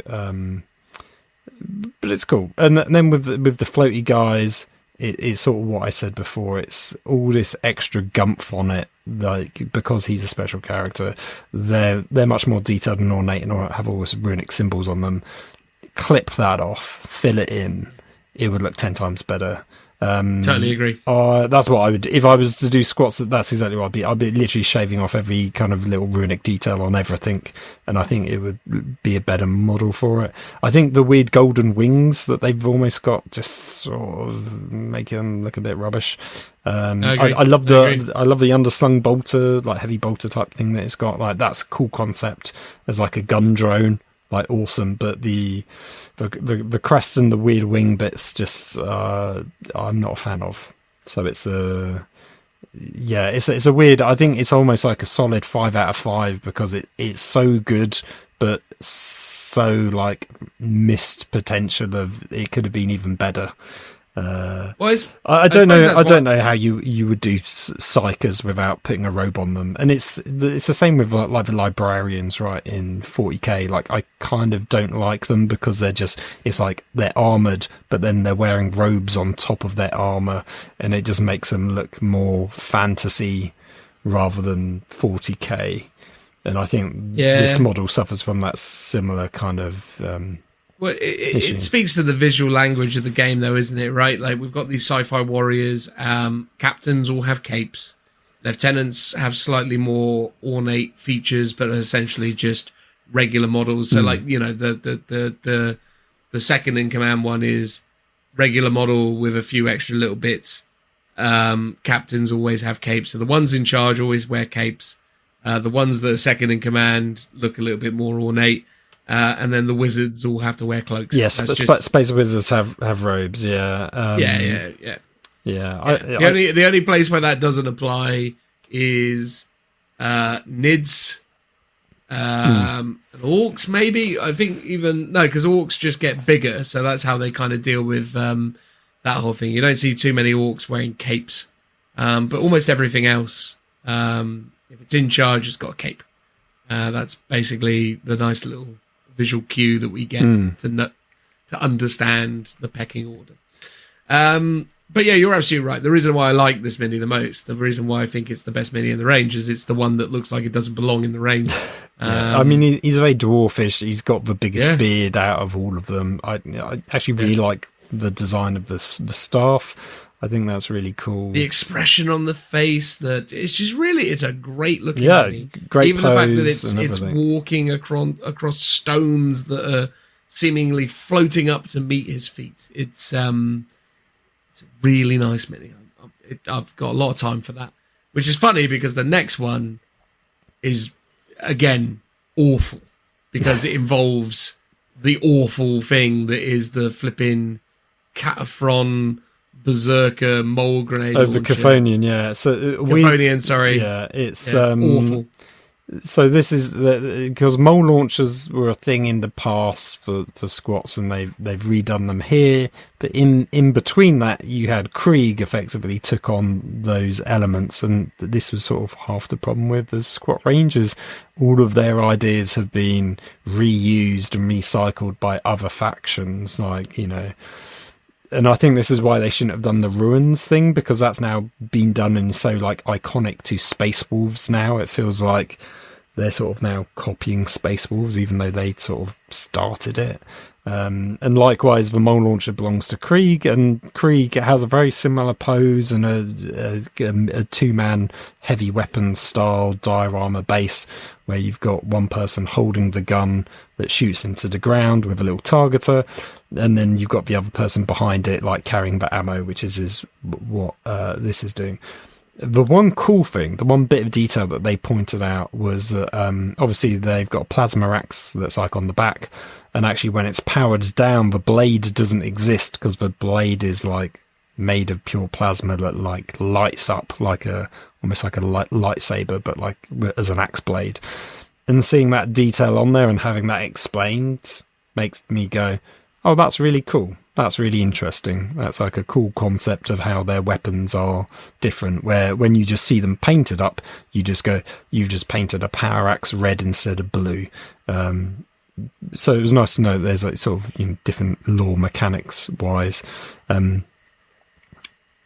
visually, I still find it odd when the robots are wearing stuff, like they're carrying belts and things like that, as opposed to, you know, inbuilt, purpose designed like bodies that have these ammo pouches built into the model, which would maybe make them a bit more, you know, designed for one particular purpose, which I think I'd have liked more from a visual aesthetic. Yeah, I just hate the Berserks. The Berserk models are all terrible. This one is terrible. The little dude with the axe over his shoulder and the little design detail, groovy. Like, it's cool that the axe sort of, you know, manifests itself when activated. But yeah, I mean, if it was just a little dude with the axe on his shoulder, I could probably give it a pass. But I feel like that these Berserk models are so awful that they drag everything down. Like, I genuinely think if you put that model on Horus's base, right? Horus as a mini, universally phenomenal. Put that on it, terrible. Like, that's how bad that design is. It's awful. It's a weird one, because actually, so all the other Berserkers have close combat weapons, and this is the one thing in the just give them a mole launcher. Why not? No, well, because I guess they've gone, well, it's mining, right? So we're gonna... Yeah, sure, whatever. But then it's also weird, right? If you're going to mine and you've got all this future technology, why are you using... Now, this is me putting big boy brain on 40k insane universe, but why are you not just using mining lasers, which also already exists and were used like by GC Cult and stuff? Why are you not just using them? Why using power fists and axes to break rock down? Although I say that there's like pickaxes in the Gene Stealer cults. Maybe I just didn't apply too much logic to it. It should just be, oh, it's cool. We're gonna shoot grenades underground instead. But also here's the thing as well, right? Like, in the Guard, in the Krieg, it makes sense that it's a two-man team, you know, using a heavy weapon like a mole launcher, or even a special weapon, whatever you want to call it. But in the case of these Berserks, they're supposed to be like these super muscular, like, able to do things kind of unit. It's sort of just the whole process of, why have you done this as a two-man base? It doesn't even make any sense. Like, this individual carrying this weapon is supposed to be super strong and all the rest of it. It's like, why don't they just have a couple of shells on their leg or whatever? It's like, it doesn't make any sense with him what they've even established for a unit. I mean, I think what would have been cool would have been a kind of Caslan style, like bigger robot that is like purpose built to do this thing. And I think that's the one sort of miss in the ranges, that they've, like, the little helper robots, like the little cog guys that are floating around, are very cool. The little ones I'm not as keen on, but you're right, they're meant to fit in with the I say humans, kins. I would have liked to have seen a bigger one that's more like a Castellan, that's like doing specific roles. So he could have been like a mobile walking mole launcher or mining rig. And that kind of extra height difference would have looked cool, like, because they don't have any kind of mid-range models that are kind of a bit big, you know, sort of Dreadnought-esque or slightly smaller than Dreadnought. They basically got infantry that's all the same size, and then they've got vehicles, and that's it, and you don't really have anything in between that. And I mean, the closest is probably the exosuits, but they're not, I don't think they're that much bigger than the regular guys. No, I guess the bikes are kind of mid-range, but... yeah, I guess. But the less talked about them, the better. Tee-hee. So, yeah. Well, that's all the new stuff that they basically revealed. And then they went, look, everyone, you can buy a box, as was inevitably the case. And in that box, you'll get 2 of the standard units, the captain, the lieutenant, and a squad of bikes. You'll also obviously get the super-duper limited variant of their codex, and a fancy box cover. I mean, you'll probably get some cards in there as well, I imagine. Oh yeah, chuck some cards in. Give you the cards. Yeah, give you the cards. I mean, I'll be honest. Yes, the least compelling one of these boxes I've seen. Even though it's all new stuff, I guess the fact they've given you 2 squads of the same, and to me the bikes are the least interesting thing out of the whole range. It's like, if it swapped the bikes and one of the squads out for any of the other stuff, like, so you had like the bikes, instead you had the exo guys, and then maybe instead of one of the other squads you had the berserkers or this the Iron Master or something. I think that would have been a much more convincing or appealing buy. But I guess this is like, you're literal, like, you know, this is your starter set to get you going. You probably need 2 lots of troops, and totally. So I sort of get it, but at the same time, it just doesn't excite me whatsoever. Even also, though I think the generic guys are pretty cool. It demonstrates a really real problem with this army, though, as well, which is that if I want to run a battalion, which is the sort of standard 40k thing, I'm going to need a third unit of these little dudes, and yeah, it's a very limited range in the initial instance, which is only inevitable, right? Like, they always start this way, and I'm sure they'll come along and give us a kill team box that adds some stuff to it or whatever, but yeah, I don't know. Look, I think, you know, obviously for those out there that are excited about this is a really good place to get started, because you'll get your 2 squads of troops and some bikes and some characters, and, you know, obviously you can get to work, you know, building those up, and then add a few extra kind of units in as you go along. You're definitely going to need to, if you're going to be running these in a 2,000 point variant, you're going to definitely need to spam some aspects of it. Unless, of course, I suppose you just do like 1 of each squad and which, whatever. You know, might be good. I mean, yeah, it'll be interesting to see. Yeah, one of the units I really like that we can't really see except in the big army-wide photos, the guys with the sort of like the exosuits, where it's like, you know, the from Elysian, where it's like you've kind of got the power arm on the outside, and it's helping you carry around the big guns. I think them and the generic guys have the best like visual aesthetic, because they're just sort of like much more clean-cut sci-fi. And I think that looks so much more interesting than, as you say, the Berserkers. Even though I like some of the aspects of the Berserkers, or I can't remember what they're called, the ones in the actual exo suits with the sort of turtle shell shoulder pads and stuff.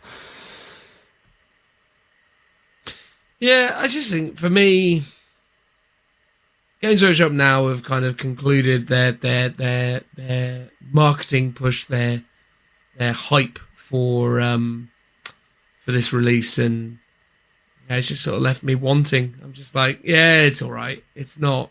There are Age of Sigmar releases that have gotten me more excited than Leagues of Votann. I've been more tempted by AOS releases than Leagues, like, you know, when they were doing like the vampire stuff. Oh my God, goodness. yeah. Well, Vampires is like a flawless range, pretty much. Bar, I think the one that's like a weird human on like a dragon's body. It's like a weird sort of centaur of a. I didn't dislike that either, though. That was fine with me. That I wasn't keen on, but beyond that, I thought that was a really solid, like really cool range. This one is very Marmitey. It's very. I like a lot of aspects to it, but I just don't feel like they've kind of committed it in the right direction. I feel like they've clung on to like almost. They've basically done dwarves in space quite literally, as opposed to going like some of the cooler elements of squats, or they've kind of clung on to some of the elements of squats when they should have gone, let's actually start from scratch. Let's do what we did with Kharadron Overlords and we're going to reimagine dwarves in a completely different way. And not have any ties or nods or callbacks to what squats were, and we're not going to really design them in a way that is dwarves in space. And I sort of feel like they've done all of those wrong elements in a way where it just sort of dampens what could have been a pretty exceptional like reimagining of the Votann. And we talked about it before. I think the Necromunda range really feels more iconic as a look, and that they sort of felt much more squat-like, but in like a good way. Yeah, agreed. Still being like a homage to the squats of old, but still being kind of new and interesting, and having like really unique looking weapons that seem to function in a different way.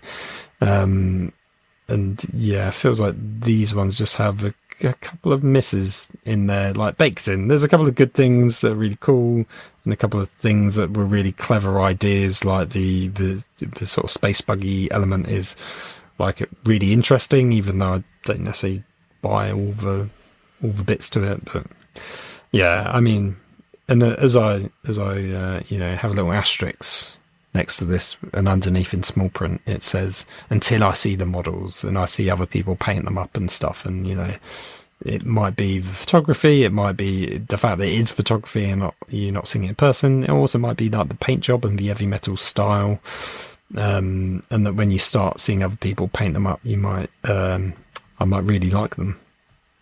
Yeah, maybe. I mean, I hope so.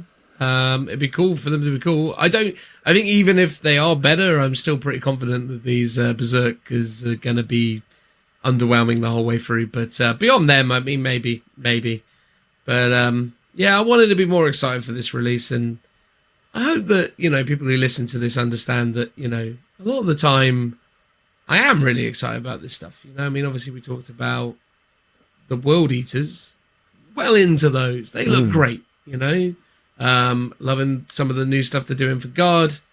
There's a lot of stuff I'm loving about, you know, 40k, you know, releases at the moment.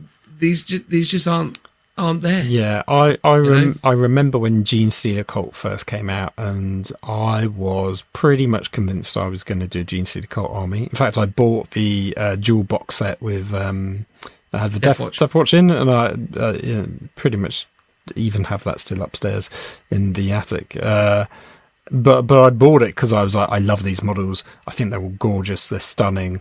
Like, I want a Gene Steamer cult army, and I wish I sort of felt that way about Leagues of Votan. Like, I really, like, when I first saw the first model, I was pretty excited about it.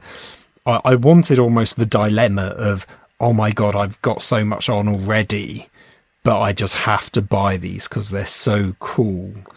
And I'm actually just disappointed that I don't have that problem. And actually, that's probably a good thing, because I can just carry on with my current projects and not waylay them to one side while I buy a bunch of other stuff that I possibly won't even get around to building for like another year or two.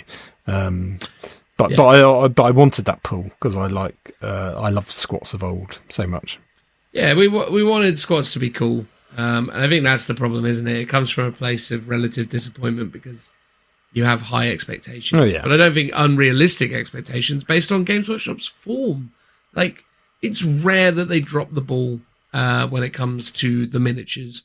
The game is often a kind of, it's a seesawing, roller coaster dilemma. ride that you go on. Yeah. You have ups and downs, and it's fun no matter what sort of thing. Yeah, the game is the game, but the models often deliver, and it's such a shocker to be in a situation where they just haven't, at least based on the photography.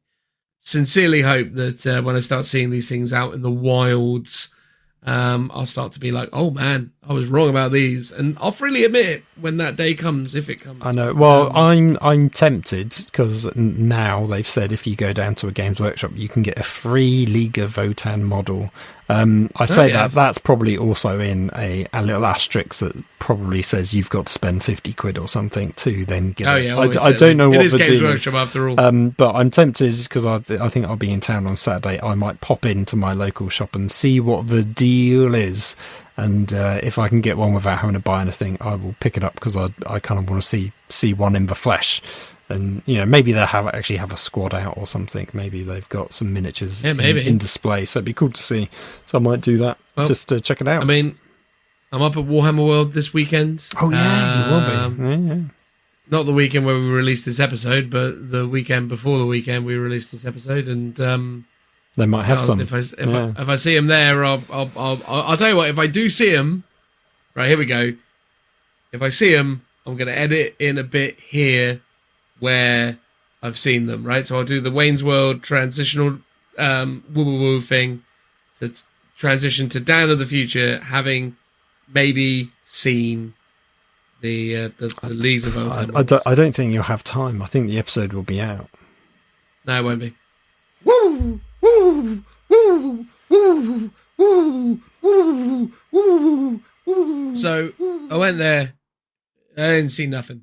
Or at least nothing relating to squats, Votan, whatever it is I'm talking about. So there you go. Woo, woo, woo, woo, woo, woo, woo, woo. All right. So, in summary, what did you reckon of these previews, Phil? I mean, I enjoyed it. It wasn't very 40k heavy. And the meat and potatoes of 40k was Leagues of Votan, which was, as we've already discussed, a bit hit and miss. Overall, I quite enjoyed it. I liked all the AOS stuff and the Horus Heresy bits that they previewed, and I mean, it was all good, and nothing was spoilt, which is normally the one downer that pretty much happens every time where something gets revealed a bit too early or what have you. So yeah, it was nice. I enjoyed spending an hour this morning watching it, and making sure I avoided any of our WhatsApp chat group, because I didn't want you guys spoiling anything. So yeah, I liked it. I thought it was okay. That's fair enough, pal. Yeah, I mean, I can sort of echo that sentiment. I think the first thing I saw of it was Horus, and I was super hyped for that. I was like, oh my god, new Horus mini looks mad. And then I dived into it and I was like, oh, cool, yeah, cool Berserkers, yeah, they look cool. Leagues of Votan, whatever. And then Age of Sigmar was relatively underwhelming, and obviously we didn't see anything else from any of the other games, like no Blood Bowl, no Necromunda. Yeah. So it was like, okay, cool, whatever. It's a very middle of the road set of announcements. Yeah, it felt very small, even though I feel like it's probably because Leagues of Votan took up like a large portion of it, but it felt like a small set, but it's small but concise. It was pretty good. Yeah, it was all right. It was good. I think, again, always good to have them. Obviously, thanks Games Workshop for doing them. They're a lovely bunch. We appreciate it. But, yeah, there you go. That was our thoughts and feelings on Nova Open's online previews from the good people of Warhammer community. Feel free to let us know what you thought. Somehow, some way, social media and so on. Transitional noise.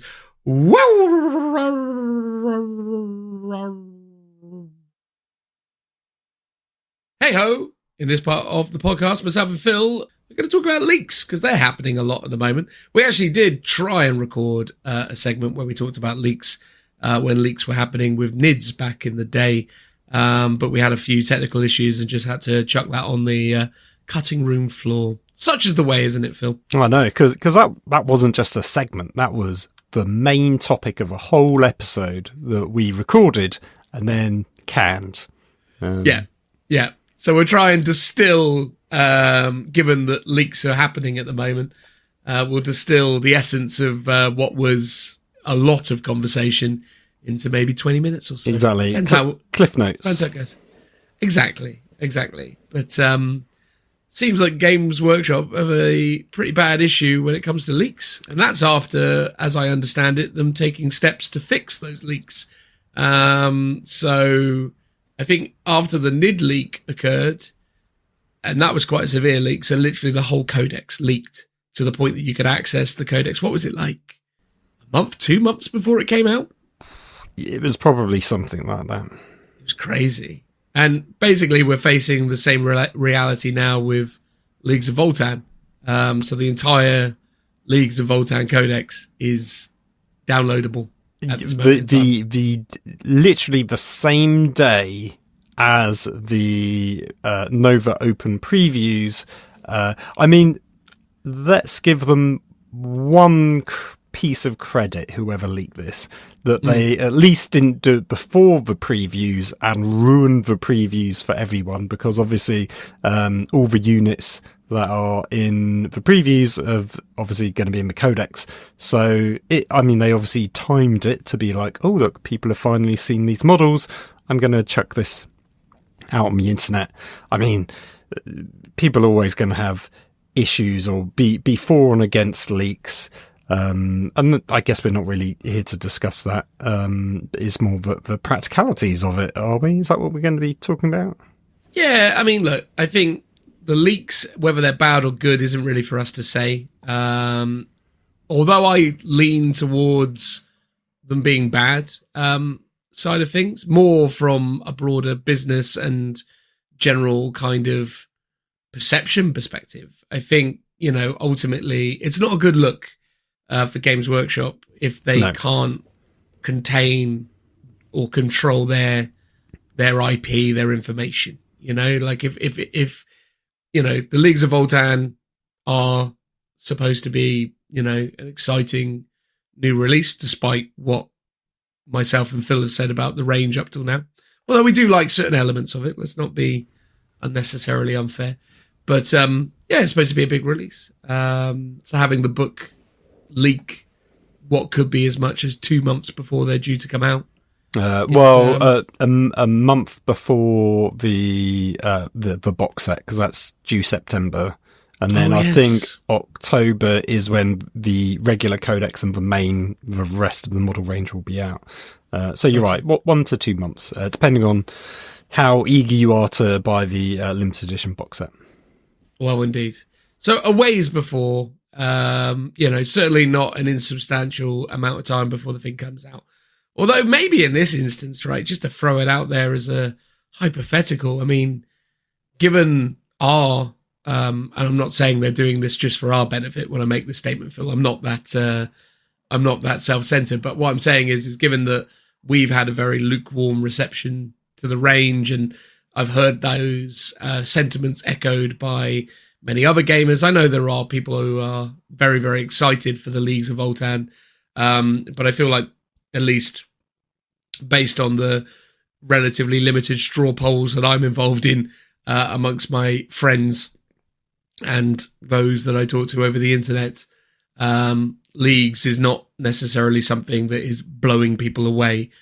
So based on that assertion, do you think there's a potential that Games Workshop may have actually incentivized a leak to give us an excitement around the rules in advance of pre-orders? I mean, that is a possibility. So here's the thing. Obviously, I was aware that leaks were happening today, but I didn't bother to look at them because I'm like, I'm going to wait. I don't want to have the surprise spoiled for me. Obviously, we're going to be getting the codex to review on the podcast. So that was a given. I guess if I wasn't doing that, would I either care to look at the leaks to see what the rules are? Because up until now, I have no intention of buying the codex personally. Even though I'm a huge squat fan, I've still got to say that. Or would I maybe be inclined to buy it out of curiosity, even if I'm not a huge fan of the model range? Maybe over time, my mind will change and I will become a big fan of them. Who knows? So yeah, potentially that they've done it for that reason. I don't think there'll be that many people, except the maybe more hardcore competitive people that really want to have a look at it. But also, this is the first time that effectively, let's say, a new faction. It's an old faction being redone that hasn't had a codex since 2nd edition, basically. Are people more curious to see what the rules are going to be like regardless? And so I think Warhammer community tend to do a good job of previewing those rules. Yeah, agreed. Over time. So, I don't think... I think anyone who was curious about how they play or what the rules are going to be like would have had that curiosity satisfied by Warhammer community, first of all, and then secondly, the people that are officially previewing and doing the flip throughs of the codexes on YouTube and stuff. People will find out how they play in due course. I guess leaking it has just shifted all of that forwards for those people that want to look at it. No, that's fair. That's fair. And again, I think almost certainly, not conspiracy theorying it, but we love it. We love a tinfoil hat moment. Yeah, I suppose that's it, really, right? As I think it's an interesting potential variable as towards why it's happening for these guys. But I doubt that actually is the case. As much as it's fun to throw out there, I don't really believe that Games Workshop are putting out that to try and increase interest. Although from the competitive groups that I'm part of, where I have seen these rules floating around, again, haven't read them myself, because at the moment when it comes to 40k rules, I'm just like, oh yeah, sure, I'm sure it's ridiculous, great. It's like I'm just at a point where it's like, who cares? But I hear things like, they're tough as this and this much armor and this much wounds and has a gun. And you're like, oh, okay, cool. I hear they're good. Yeah, is what I'm saying. Well, the one thing I saw, which was actually on Warhammer Community today, because I did preview some of the rules in relation to the battle report that's up on Warhammer TV or Warhammer Plus, depending on what you want to call it. And they were talking about I can't remember what it's called, some kind of tokens. So you can apply tokens to units, and basically, depending on how many tokens you stack on it, you get a benefit. And it's basically on a roll of a 6 to hit, you automatically wound it with 1 token on a model. And I was like, and then basically 2 tokens, hit roll of 5 automatically wounds, and 3 tokens is a hit roll of 4 automatically wounds. And I was like, oh geez. So it's basically the current core mechanic for the whole of the Astra Militarum army. And this is just like one snippet of their kind of core mechanic, but even better. It's like, oh geez. So it'd be interesting to see if the Astra Militarum one stays the same or gets better as well, or if it's as Leagues of Votan has. Like, I don't know. I looked at that and read it and was like, oh, that feels a bit busted. I was like, oh geez, this is good. But they didn't actually explain how you put tokens on it beyond a couple of examples. So it'd be interesting to see how much of that is army wide or it's more specific to individual units. But I thought that seemed very strong on the outset without understanding the full context of it. Yeah, no, that's fair. That's fair. And again, as I say, the consensus seems to be that they're a strong book, which is nothing short of the expected outcome, right? It's like, well, of course, the new army gets new rules that are good. Surefire way of, generating sales with a, specific subsector of the audience, but one that definitely represents a meaningful, amount of purchasing power, I suppose. But there you go. Anyway, look, regardless of the squat or league specific rules and the impact of that, I suppose the conversation needs to really turn towards leaking in the general sense and what's going on there. Because it really feels like this is the worst it's ever been when it comes to Games Workshop leaks. Like before, we used to, back in the olden days, we used to get the odd page of White Dwarf as it was, going through the printing process, posted up, and it was, maybe the week before, or,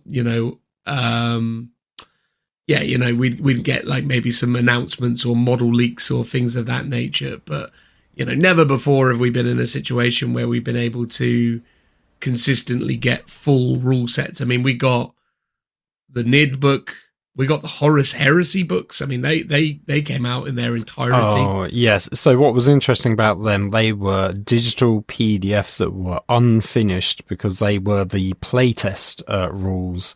And from that, all the Horus Heresy playtesters got fired, from what I gather. Have they been fired, have they? Well, I think they can't be fired because I don't think they were being paid. I think they've been asked to not continue. Yes. We no longer need your free services. Exactly. I think that was what happened with the Horus Heresy, and it feels like they've done a similar thing with the 40k post the Tyranids leak. So there were talk that either the playtesters have gone and that they were starting. They can't have gotten rid of scratch. All of them, though, right? Because, they still need to perform the function of testing the game, and recruiting a new group of testers is going to be really difficult. I mean, maybe they have. Maybe that might explain some of the recent power creep in certain places. But I'm a bit dubious about that. Anyway, I mean, it could, because the argument is, were the playtesters' feedback being really listened to anyway, were they just ending up being a bit of a scapegoat for when rules were broken? Who knows is basically the actual answer to that one, but you can put your tinfoil hats for that. I mean, not being included or being part of that process, it's difficult for us to probably speculate on how all that works really, but I've heard it from those that are in that world that it is rare that input from playtesters actually manifests in the game because of the way that the process essentially, runs effectively. Yeah, I mean, I've heard different things. I think one of the general consensus seems to be what it did is it actually gave them the basis of the FAQ for launch, basically, and for the errata updates and stuff, not necessarily having direct input on the codex, because that was, I mean, it sounds like sometimes they've gone to print already, but they still want feedback, and it sounds like other times maybe they do take on feedback. It might be one of those things where it's not actually consistent based on the timings of the process. Well, indeed. Again, seems like a very horses for courses type of situation, but one of the things I will say, though, that's really intriguing to me, though, about these leaks and what's happening, and whether there are consequences to those actions, such as people being asked to, leave whatever programs they're part of. It strikes me that it feels like these leaks occur and the frequency that they occur, and with the, sort of frequency and detail that they're happening, that whatever the repercussions of leaking are, they are not adequate to outweigh the perceived benefits of those leaks. And why people leak this information is potentially beyond me, but I think at the same time, I think there are a lot of people who, whether for, the right or wrong reasons, seek the approval of others who ultimately, like the sensation of feeling, validated important. Part of the reason why I do this podcast is for that very pursuit, right? I'm man enough to admit it. But the point is that I'm not surprised that there are people out there who feel like there is a great incentive to leak. Ultimately, they get the social credit, the rub, as it were. Yeah. Personally, it's not something that I really see very much value in, and isn't something that I would really engage in. But I can understand why people might. But I think that is at its core the problem. There is that the risks to that individual are less than what they perceive as the benefits. And I think unless Games Workshop do a good enough job of incentivizing people to uphold the legal obligations that they have agreed to, then ultimately this is going to keep on happening. That is true. I mean, well, the one time they did it quite publicly was at the Warhammer Horus Heresy Weekender, where Miniac, one of the painters, so he got kicked out, sort of escorted off the premises and removed from any kind of preview program that he was on, because he had accidentally, according to him, leaked some photos on Facebook via Instagram stories of models that weren't yet previewed, but he assumed they were just regular models, because I think it was... I mean, I don't know the entire story. It was either he thought they were old resin models, but they were the new plastic variants of, say, like the Rhino and the Land Raider or the Spartan or what have you, or it was the Kratos, which would have been quite obviously a new model, but he sort of admitted it was a bit of a boo-boo, but felt it was a bit an extreme sort of reaction on Games Workshop's behalf, and felt he was sort of being a bit unjustly mistreated. But at the same time, as you say, they do need to enforce those things, even if it was an accident and by mistake, that you effectively need the repercussions of breaking your NDA. And I think anyone in any other kind of business, whether you're working in like games, music, entertainment industry in general, that sort of thing would happen to you. People wouldn't be like, oh yeah, it was a mistake, carry on as usual. Yeah, it's difficult to say for sure. I mean, I think obviously talking about Miniac's specific example is difficult, because obviously I wasn't there. I didn't see how it went down, but I've heard his account of it. I think he had a bit of an own goal when it came to his initial,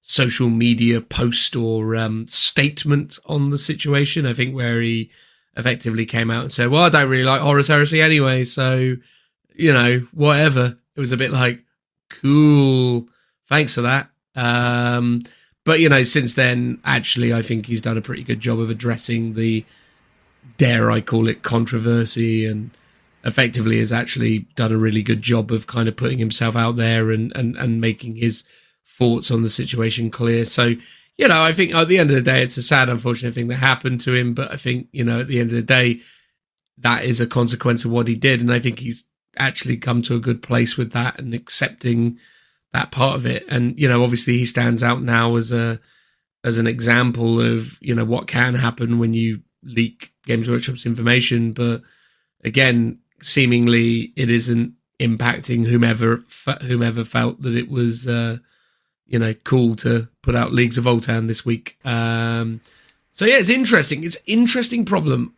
Do you think, Phil, and I suppose let's just get more broad into it. Like, do you think leaking is a problem for them? And how do you...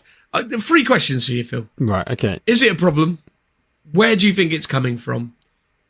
And how would you suggest fixing it? Ooh, is it a problem? I think Games Workshop would say yes, because Warhammer community is all about controlling the narrative and the information, and effectively leaking an entire codex has sucked away, 5 to 10 posts that Games Workshop could have put out on Warhammer community. So they want to control that narrative and the story, and there's value in having those rules sent to YouTubers to preview on pre-order day. So, but potentially you've not only damaged reputationally in some form or another Warhammer community and Games Workshop by proxy, but also other people that effectively monetize and live off of previewing rules. Grill and Miniature Wargaming, for example, like he gets sent preview copies, and he does that as a living, where he talks about those things. Obviously he does a bunch of other stuff as well, and that's just a small part of it. But potentially his video might not get anywhere near as much views now reviewing that codex, because it's already been linked. I think a lot of people who are a fan of certain channels will watch those videos anyway, because you're watching it for their opinions about a codex just as much as them showing and talking about the rules. Whether it's actually good or not, I think actually comes down to the individual person. So, for example, would I be swayed by that rules leak, for example, to now suddenly go out and buy Leagues of Votann? Some people might be, other people won't be. I've sort of said I'm steering clear of it. One of the things I'll reiterate it now, because we talked about it in the previous recording of this. Basically, I stumbled across who was it? It was Honest Wargamer talking about Nighthaunt, because the Nighthaunt Codex had leaked. They were talking about some of the rules, and I was like, oh, Nighthaunts, I've always been swayed by them. I've always thought they would look like they're really cool range.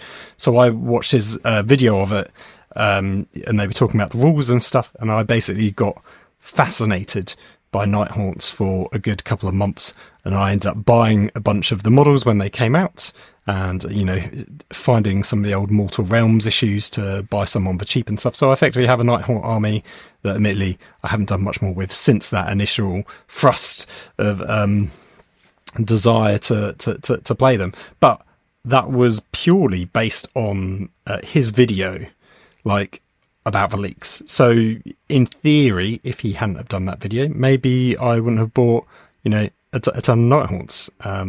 So that actually weirdly was a case where a leak had a positive impact on someone, i.e. me, but that was more his video about it and me listening to someone with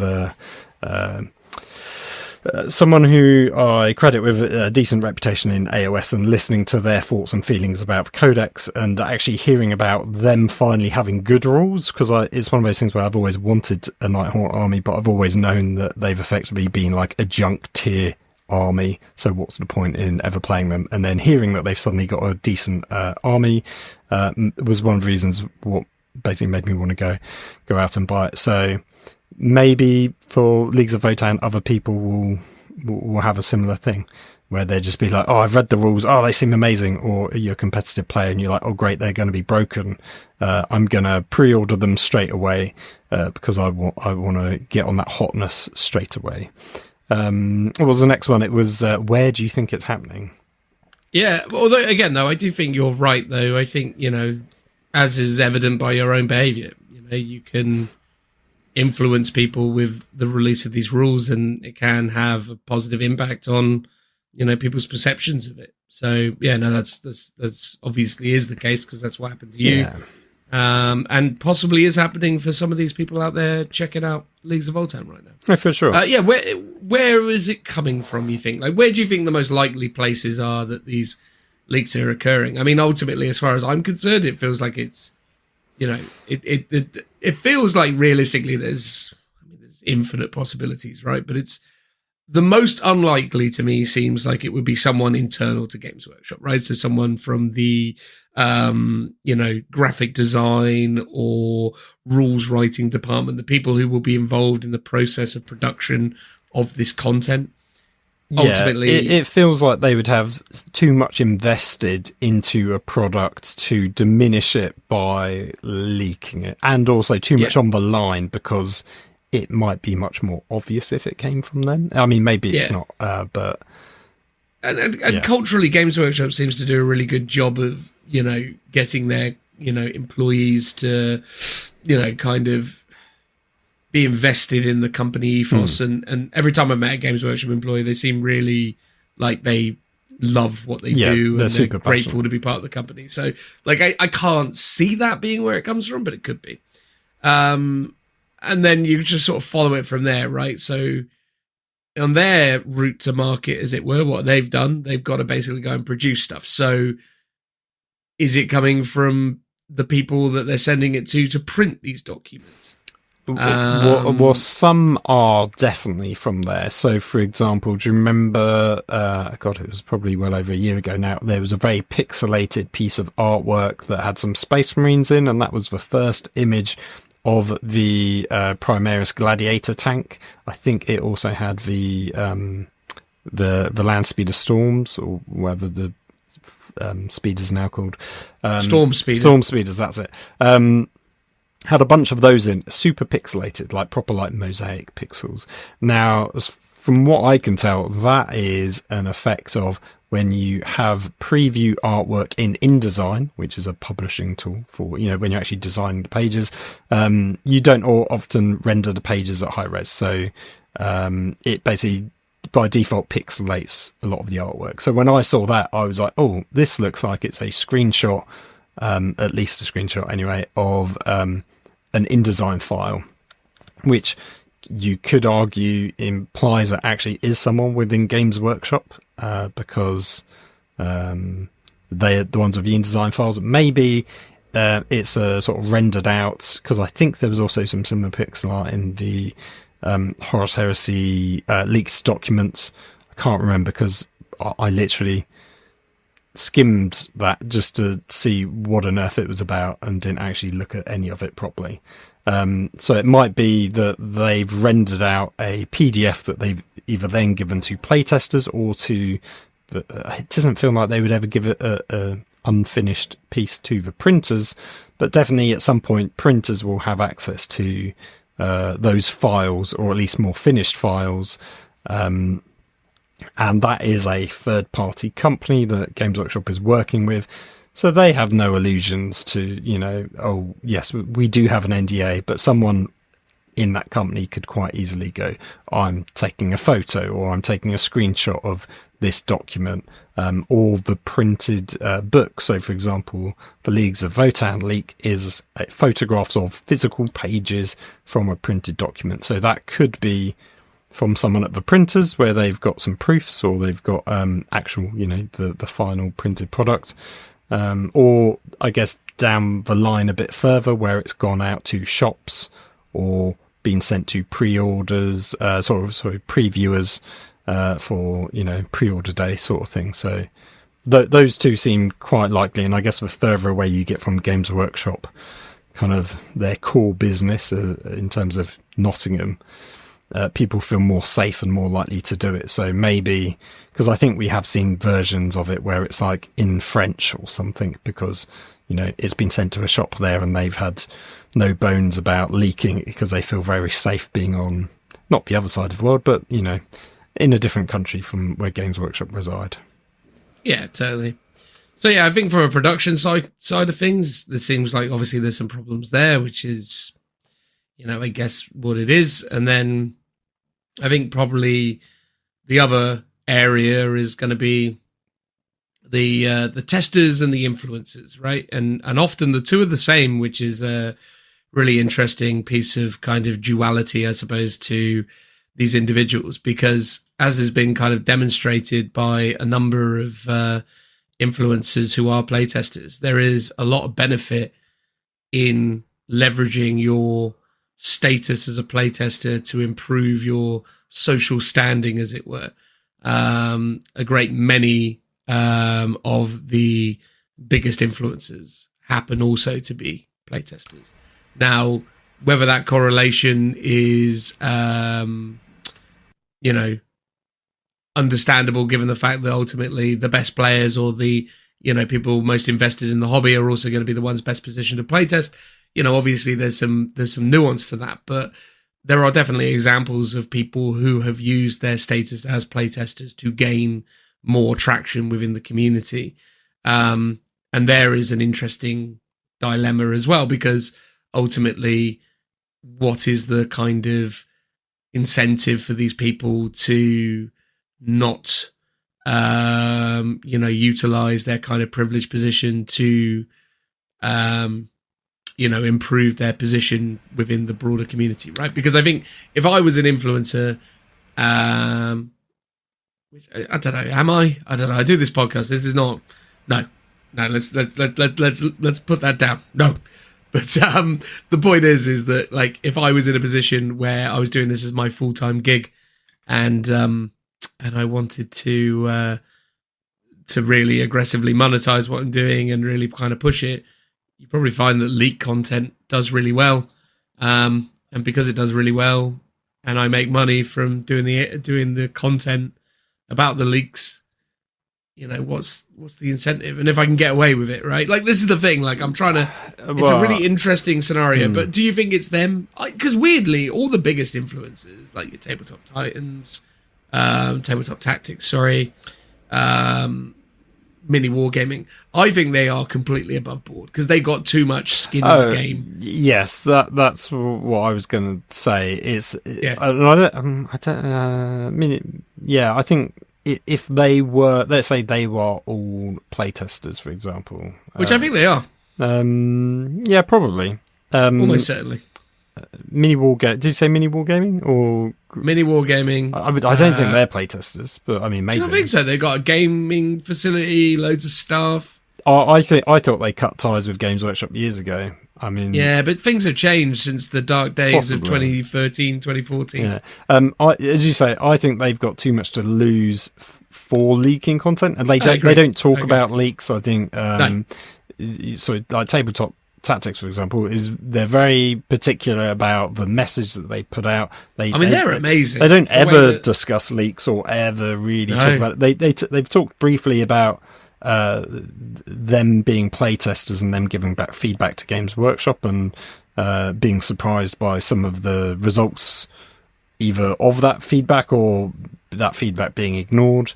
So yeah, I think they've got too much in it, and you never see them put out leaks or talk about leaks or anything. And I think most of those kind of channels that are playtesters would never dream about it, because especially so there are some other channels which, as you say, sort of heavily, I don't want to say monetize because they don't really do that. They heavily advertise the fact that they are playtesters to leverage more viewership, right? And then monetize their content or other revenue streams, right?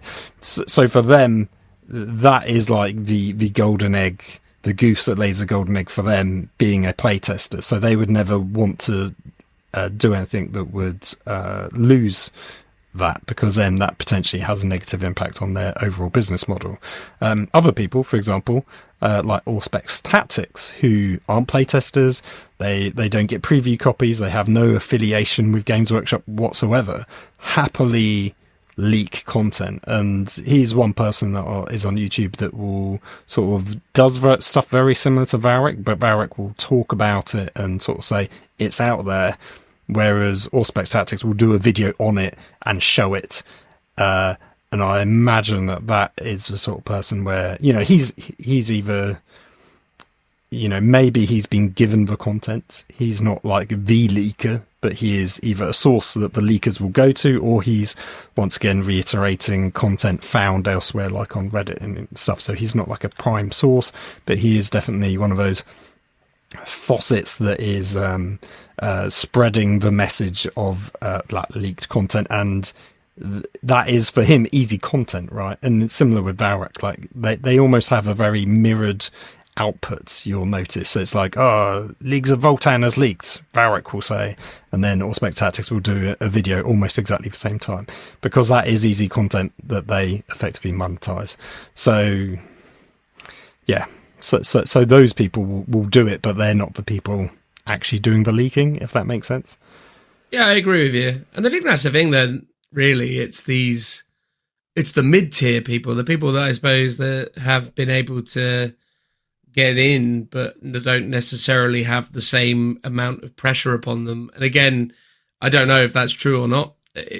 By that, there is a whole slew of people. We're in that mid-tier. We have no obligation to Games Workshop whatsoever. We don't sign anything or do anything with those guys. Podcasts aren't really Games Workshop's priority anyway. I don't think there's anyone out there who just does podcasting that has any kind of arrangement with Games Workshop, at least not on the 40k front. I think I think there's AOS the guy. ones.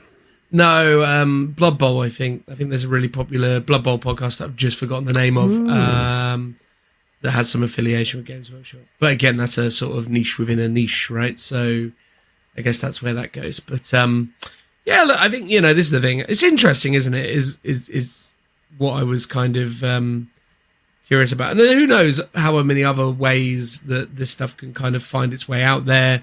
Maybe they've just got really bad, internal intranet security when it comes to, where they composite or compile rather all of their files, and maybe someone within their company in a completely random position has worked out that they can navigate and find stuff. Yeah, quite likely. I mean, there have been times when the Leagues of Votan like army deck cards there was like an image of that had got leaked, and from what I recall, I could be wrong, I thought that was like a proper like product image, right? A very low quality one, weirdly.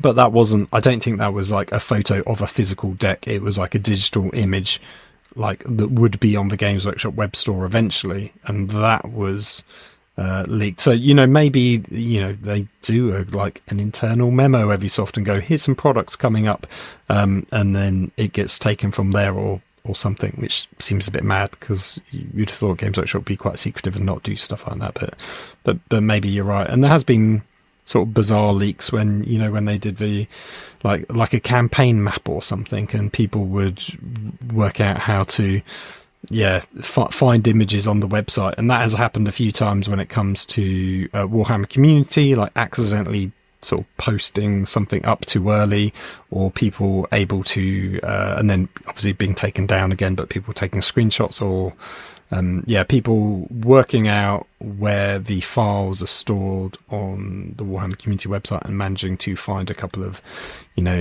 extra images that shouldn't be on there just yet, and those images have leaked, for example. Yeah.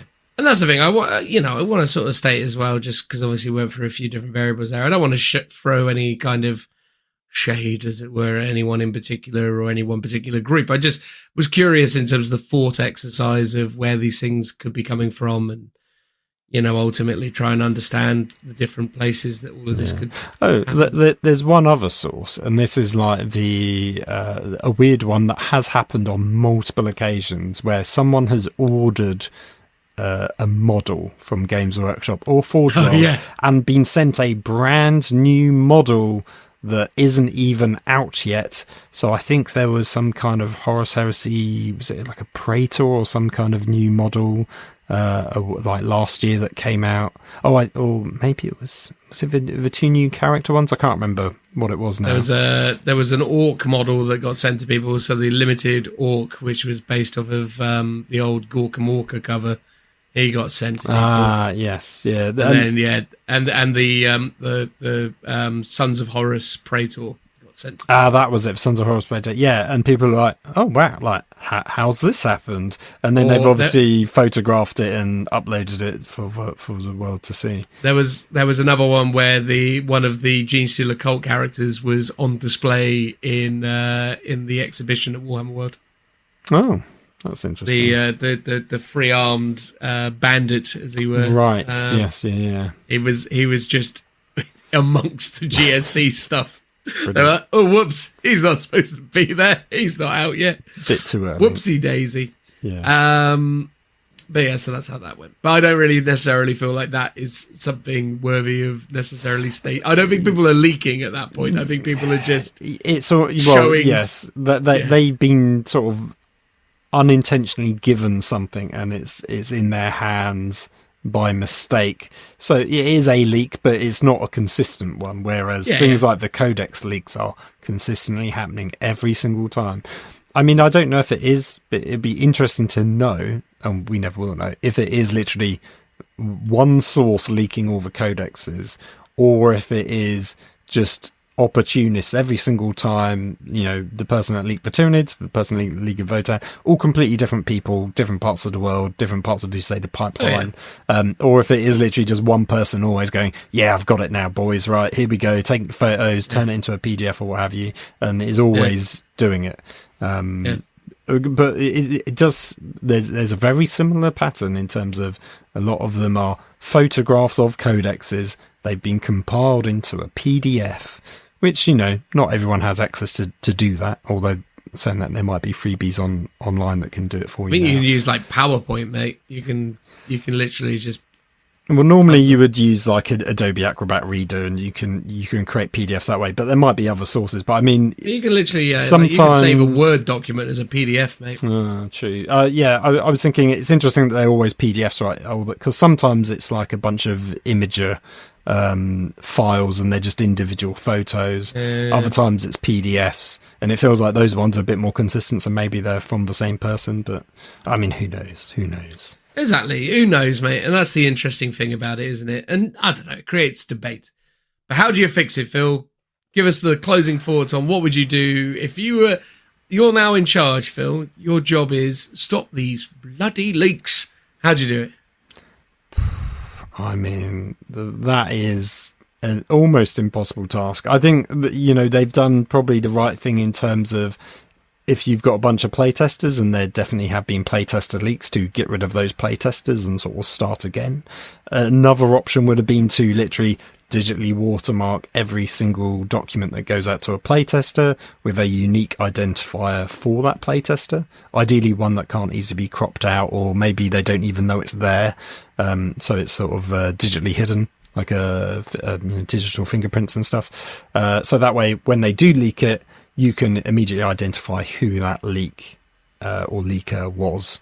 That would sort out the playtesters, and that is the easiest one I feel like to do, even though it obviously requires a lot of legwork in terms of generating different PDFs for every single playtester, which, you know, there might be 100, there might be more, who knows. So that could be a lot of work, but that one's the easy one to solve, and potentially they've solved it by firing them all, if they have.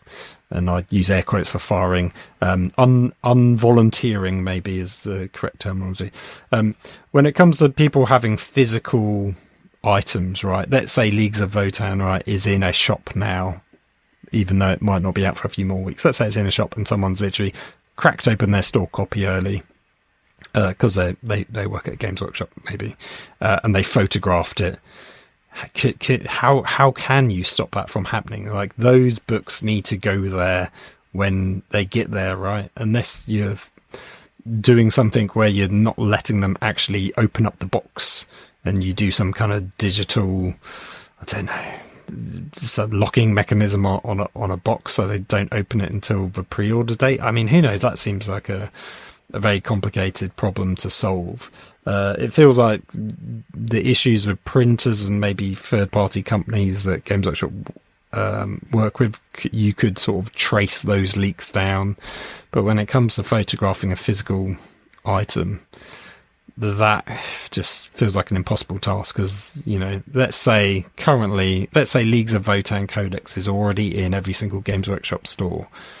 There's literally hundreds all around the world, and it could be coming from anywhere, and I don't think you can sort of stop that from happening. I think you can try and incentivize it to not happen.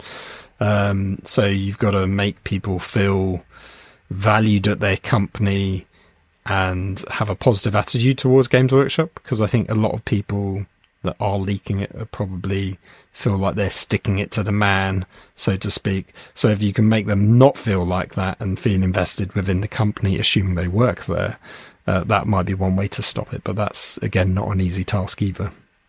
How would you do it? There's no easy... Like you said, it's a difficult challenge because every individual aspect of it requires a different solution, and none of them are cheap and none of them are easy, but I'd say they are all essential aspects of managing that flow. Yeah. So I was just going to interrupt and say, I mean, if it is, let's say it's preview copies that are being leaked, the only way to physically stop it is literally crack open every single one, put stickers on every single page to label it that it's gone to this shop. again, Well, totally difficult to do. Thing is, though, I would so let's just address the preview conversation, right? So first of all, I would address the question: why do we need to send physical preview copies? Why do I need to send, said influencer a physical preview? Why do they need that? And if if it is because of a logistical simplicity, or it is a something that's linked to, just it's easy because they're just on our distribution mailer and we just go, there you go, they get stuff. That may not be a good enough reason. I'd say that, for people who we're giving early access of this content to, we send them a link to a destination online where they can read it and access it, but it's watermarked and it's locked down, and they can't download it. They can screen grab it, but obviously if they screen grab it, they will be covered in their name. Yeah, and that's how the Warhammer Vault works, right? You effectively get access to a PDF reader online. You can't download it as a file, so that makes it very difficult to instantly share it. But as you say, you could very time-consumingly screenshot every single page, but ideally it would have a watermark in it. And now you could try and do it in a way where you could maybe crop out the watermark. But if it's literally blazoned across every single piece, it gets to the point where it's probably just not worth your while trying to do all those screenshots, trying to crop out your name that's blazoned across the screen, maybe. Yeah. And I'd go to extremes with it as well, though. I'd make sure that I had certain coloration variants where it's like, okay, cool, the red text versions have gone to this cluster, the green text ones have gone to this cluster. You go to extremes, right? But that's unfortunately, like, the thing is right now is that whatever flexibility and freedom Games Workshop has given people up to this point is now going to be taken away because of these consistent leaks, right? If they're going to at least get around to doing this properly, then that's probably what's going to come. But yeah, it's difficult. It's expensive, and it requires a really, really, really comprehensive response. But it can be done. There's definitely software out there where they can find solutions to a lot of their problems. Games Workshop are in a situation they can spend their way out of this problem. It's just whether or not they see it as a worthwhile expense. Yeah, because there are, so for example, there are apps like messaging apps and stuff which physically make it impossible to take a screenshot on a mobile device, right? Now, you could make it. Games Workshop could have its own internal app that you log into to preview rules and access. That basically you can view them. You can't screenshot them on your mobile. The only way of physically recording that, say, rule set, for example, or codex, is to literally take another phone and photograph your phone with those rules on. And yeah, that's doable. But again, it should in some way be watermarked for even that to happen. And again, that would be really time consuming to do, right?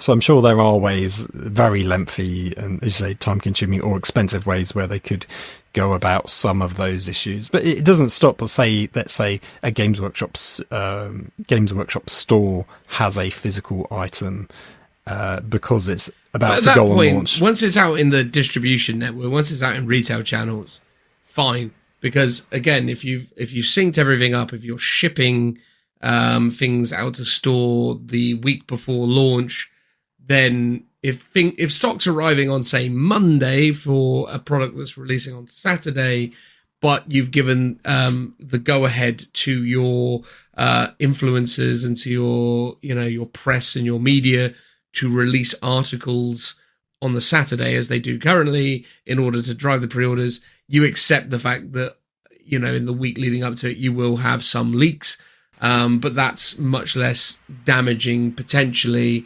than having it happen, many, many weeks in advance. Yeah, it really depends. I think the thing is it really depends on whether, I suppose this is the thing though. If you know that you're going to get everything for free at some point, is it even that big a deal? I don't know. That's one of the interesting things, isn't it, I suppose, because once you factor in Battle Scribe, for example, in that equation, and you note that a great many people through Warpedia and other means aren't even buying this stuff anymore, does it really even matter, actually, when you think about it? I suppose where it matters is when models are leaking, or things that they're going to go on and sell. But, like, I don't know, like, it feels like at this point there's a very specific audience that buys the codexes, and then there's another audience that just don't, so it doesn't really even matter. I don't know, it's an interesting dilemma at the end of the day. Games Workshop need to sort it out. Yeah, I mean, it'll be interesting to see if, because as if Leagues of Votan comes on pre-order in the next 2 weeks, for example, then that leak could have come from anywhere. If Leagues of Votan doesn't come on pre-order until the end of the month, then obviously that physical copies, you know, coming from somewhere else. Potentially it's being like, you know, maybe there's a lorry driver that's, you know, taking it to a shipping container to send it to Australia, for example. That probably happened months ago in terms of, you know, you've got to get that physical copy all around the world to be released simultaneously. So there probably are like warehouses in Australia, America, where they sit for a while before they then go out to their local distribution, like stores and stuff. And someone could just be cracking open a box there and taking one out and photographing it then. So I guess then that's a different sort of security issue around, like, you know, we're protecting the items as they're being transported along, rather than the destination of, oh, they've arrived at a shop and someone from the shop's doing it. But as you say, it's an interesting, it's almost like an interesting thought exercise to solve the case of the leaks of Votan. Yeah, I mean, that's the problem, though, actually, and you make a very good point that ultimately it's possibly just a little bit too much of an impossible task. If you're dealing in the business of shipping and selling physical media, you know, physical books, it's probably not too... It's probably too difficult to look at. I imagine they're going for the low-hanging fruit of what stuff is really bad, i.e. digital content, like that the playtesters had, so let's try and extract that. If someone's... Because that was the whole reason why they got rid of EPUB in the first place, like, and digital books from, was it 7th edition? I think, did 8th edition have it? I don't think it did. I could be wrong. 8th edition didn't have the EPUBs, I don't think. Or maybe they did, actually, no... No, I don't think they did. No, it was 6th and 7th did, 8th didn't, 9th hasn't. But that still doesn't stop people literally photographing every single page and turning it into a PDF. So it still happens, right? And no matter what you do, someone's going to put out rules for free. But you've just got to make it much more difficult for people to do. And, you know, you can stop the most obvious stuff from happening. And I feel like they're trying to do that at the moment. Totally agree. Well, there we go. Leaks. Cool, blimey. That is what apparently a 20-minute conversation is to me and Phil. Roughly 35 minutes longer than the proposed time. Yeah, look, I think, you know, it's an interesting thing. I'm not sure whether it's bad or negative or positive or whatever. I think it's an interesting situation that they have on their hands. It certainly doesn't feel like it's a good look. But whether it actually impacts the game better or worse, I don't know. I think, it's interesting. It's really interesting. But yeah, Leagues of Volcatan, it's leaked everywhere.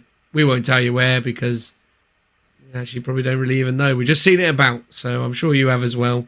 So yeah, there you go. It's out there. Enjoy if you're so inclined to find it. Yeah, that's it. I guess we'll move on, right, Phil? Indeed. There you go. Transitional noise.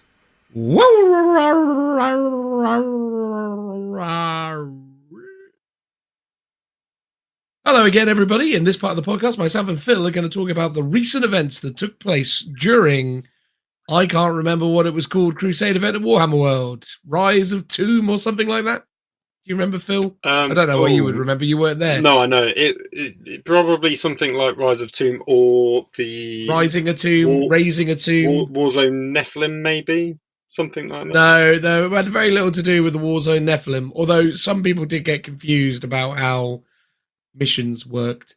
But we'll get into that. So essentially, after Richie's rave review of the Crusade event that took place back in, I think it was like November of last year, involving Genestealer Cult, it was put upon me that I should attend this Crusade event and have a lovely time. To which I said no. I was like, I don't really want to play a Crusade event. I'm not interested, thanks. Yeah, you are right. It's Rising Tomb Campaign, Flashpoint Nephilim. There you go. But yeah, so basically, I was invited along by Richie and others, and I was like, "No, you're okay. I have very little interest in playing a Crusade event. I won't go." I really wanted to go, but sadly had a family engagement, which meant I couldn't. It's a terrible sin and/or crime, my friend. But I will hold it against my parents forever. I know this is the sort of thing that breaks up family units. I suppose this is the beginning of the end for you and your relations. Exactly. It's all gone terribly wrong. But anyway, no. The point is that I wasn't up for it. But over time, it seemed like it became even more popular. So the Drop Zone, they call DZTV. That's the thing Joe works for now, isn't it? Yes. Yeah. So all of those guys were going. So Joe was banging the drum. Richie was banging the drum. Other people were like, come on, Dan, come on. Because it seemed like basically an abundance of tickets had been purchased with no one necessarily able to take all of them. So people were like, come on, Dan, come and join us. And I was like, well, okay, fine. It might be fun to hang out with the DZTV guys. I've not met Liam or the other lad. I think his name's Steve from DZ before. So it might be a laugh to go along with them. And, you know, obviously Joe and Richie would be fun to hang out with. And I think there was another person who was in the mix at one point. I think Tim was on the cards. I thought he was as well. But I thought he was as well. He never was. And that's just my memory of it. I know. I just imagined it wrong, or we all collectively, either that or Tim, you know, missed out on attending this weekend. He just, you know, he woke up Sunday afternoon. Like, oh no, I should have been there. Whoopsie daisy. Let's not talk about that. Anyway, long story short is that I was like, okay, fine. Look, you know, enough people have laid it on thick. It might be fun to try the campaign version. I'm not super excited about playing Crusade, but I do like campaign weekends, and based on Richie's appraisal of the Genestealer Cult weekend, I was excited to give it a try. After a while, I was like, you know what? Let's do it. Let's see what this is all about. Because again, Richie spoke very highly of the Genestealer Cult theme one that he went to, I believe, towards the end of 2021. And I wanted to see what it was like when the Warhammer World events team, you know, cut loose a little bit more and are given more creative freedom to do something beyond just going, hey, here's BCP, here's some tables, go forth and play competitive games of 40k with one another with relatively low levels of supervision. And at the end, we'll award some prizes and some ITC points, and you can all go home. So yeah, I think, you know, it was exciting to go to something that I suppose had that level of expectation based on what Richie had experienced previously, but also, you know, just see what it's like when you're not just there playing competitively within the confines of 9th edition. Noting that I've attended many campaign weekends that Warhammer World have done in the past. In the past, I've always found them to be a bit lackluster. I've always found them to be a bit underproduced and overdeveloped in some areas, in so much as they always seem to have some mad ideas, but some very poor execution of those ideas. Most notably, I will remember when you and I, Phil, went to one where the aspiration was to accumulate skulls. Oh, yeah. A simple premise. A simple premise until you realise that I was literally, that weekend, I was the only person who turned up with a corn army, bearing in mind that it was a corn-themed event. And we were basically told that you were awarded victory by collecting the most skulls. And I had a skull cannon in my army. And basically, if you killed my skull cannon, you effectively beat me every time without any effort, because my skull cannon had... You counted the skulls on the model, so obviously a human head is one skull, but if you also were adorned in skull trophies, those skulls also counted, and likewise with vehicles you worked out a crew and stuff. But it basically was completely one-sided, because Chaos models are festooned in skulls. And obviously, Space Marines have some to an extent, but not anywhere near as much as Chaos. So killing one Chaos Marine would probably give you 3 or 4 skulls, potentially, whereas killing a Space Marine would only ever give you 1. So, and the person who collected the most happened to be the Imperium side and not the Chaos side.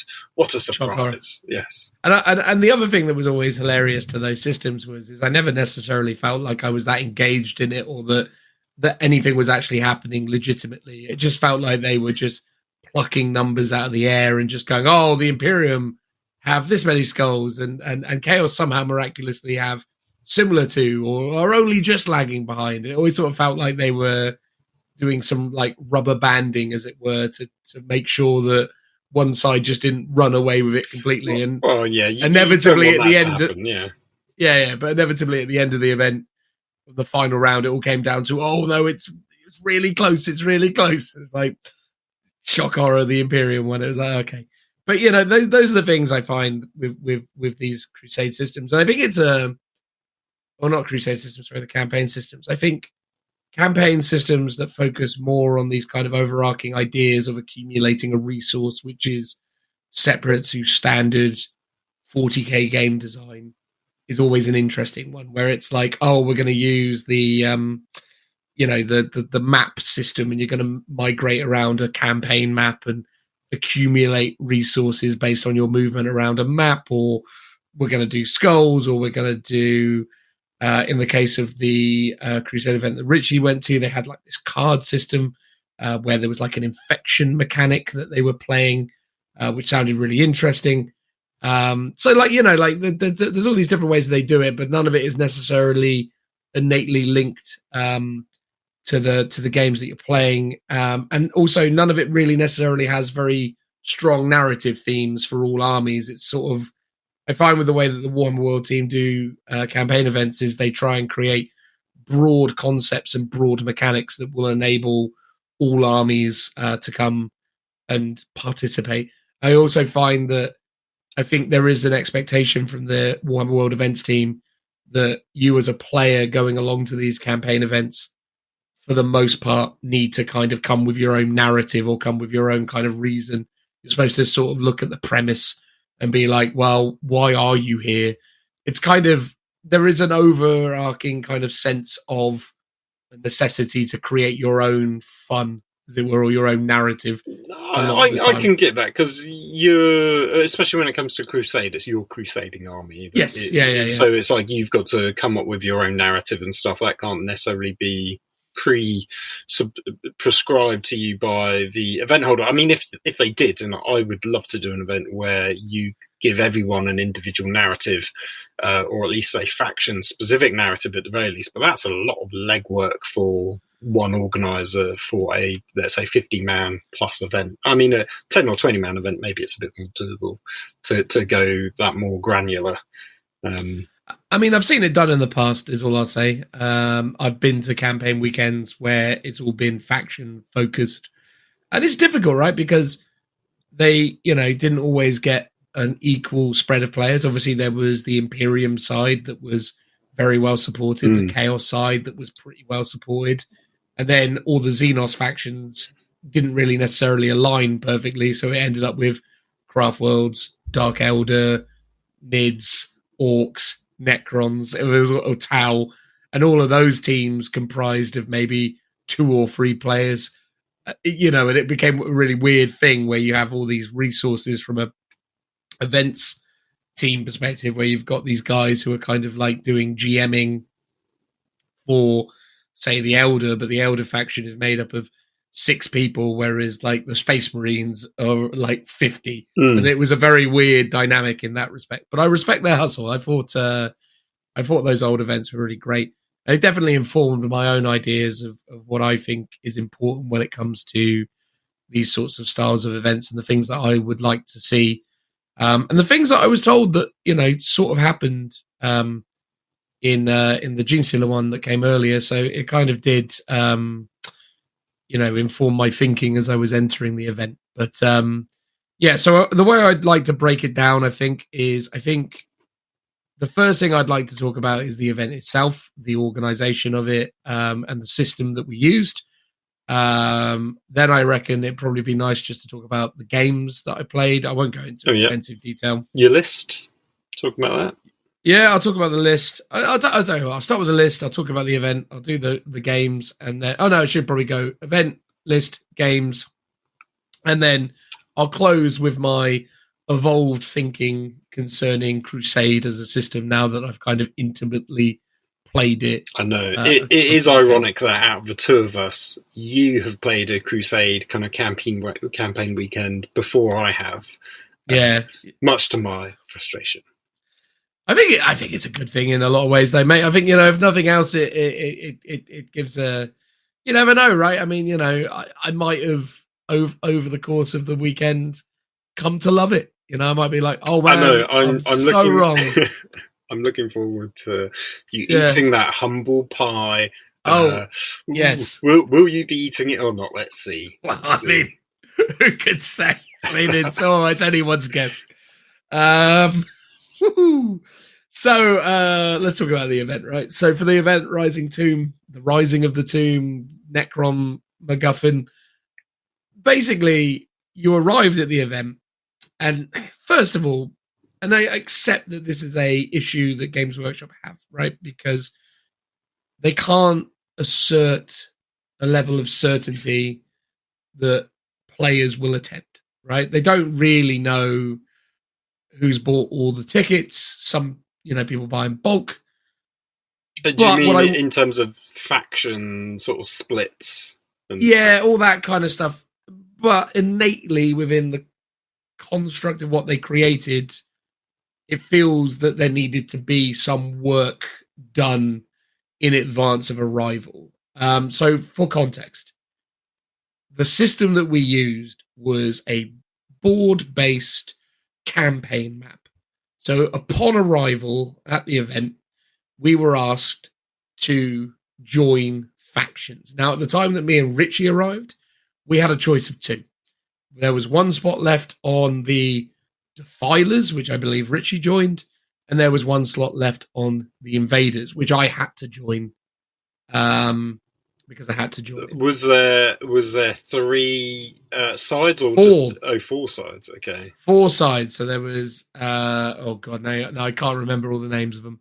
There was a red one, a green one, a blue one, and a yellow one. I'm just going to have a look because Richard did send across the map, so I'm just going to the map of the some of the pages. I'll take a guess. It was the Invaders, which was the team I was in, the Defilers, which was Richie's team, the Explorers, and I don't remember the fourth one. It might have been Renegades. I can't remember.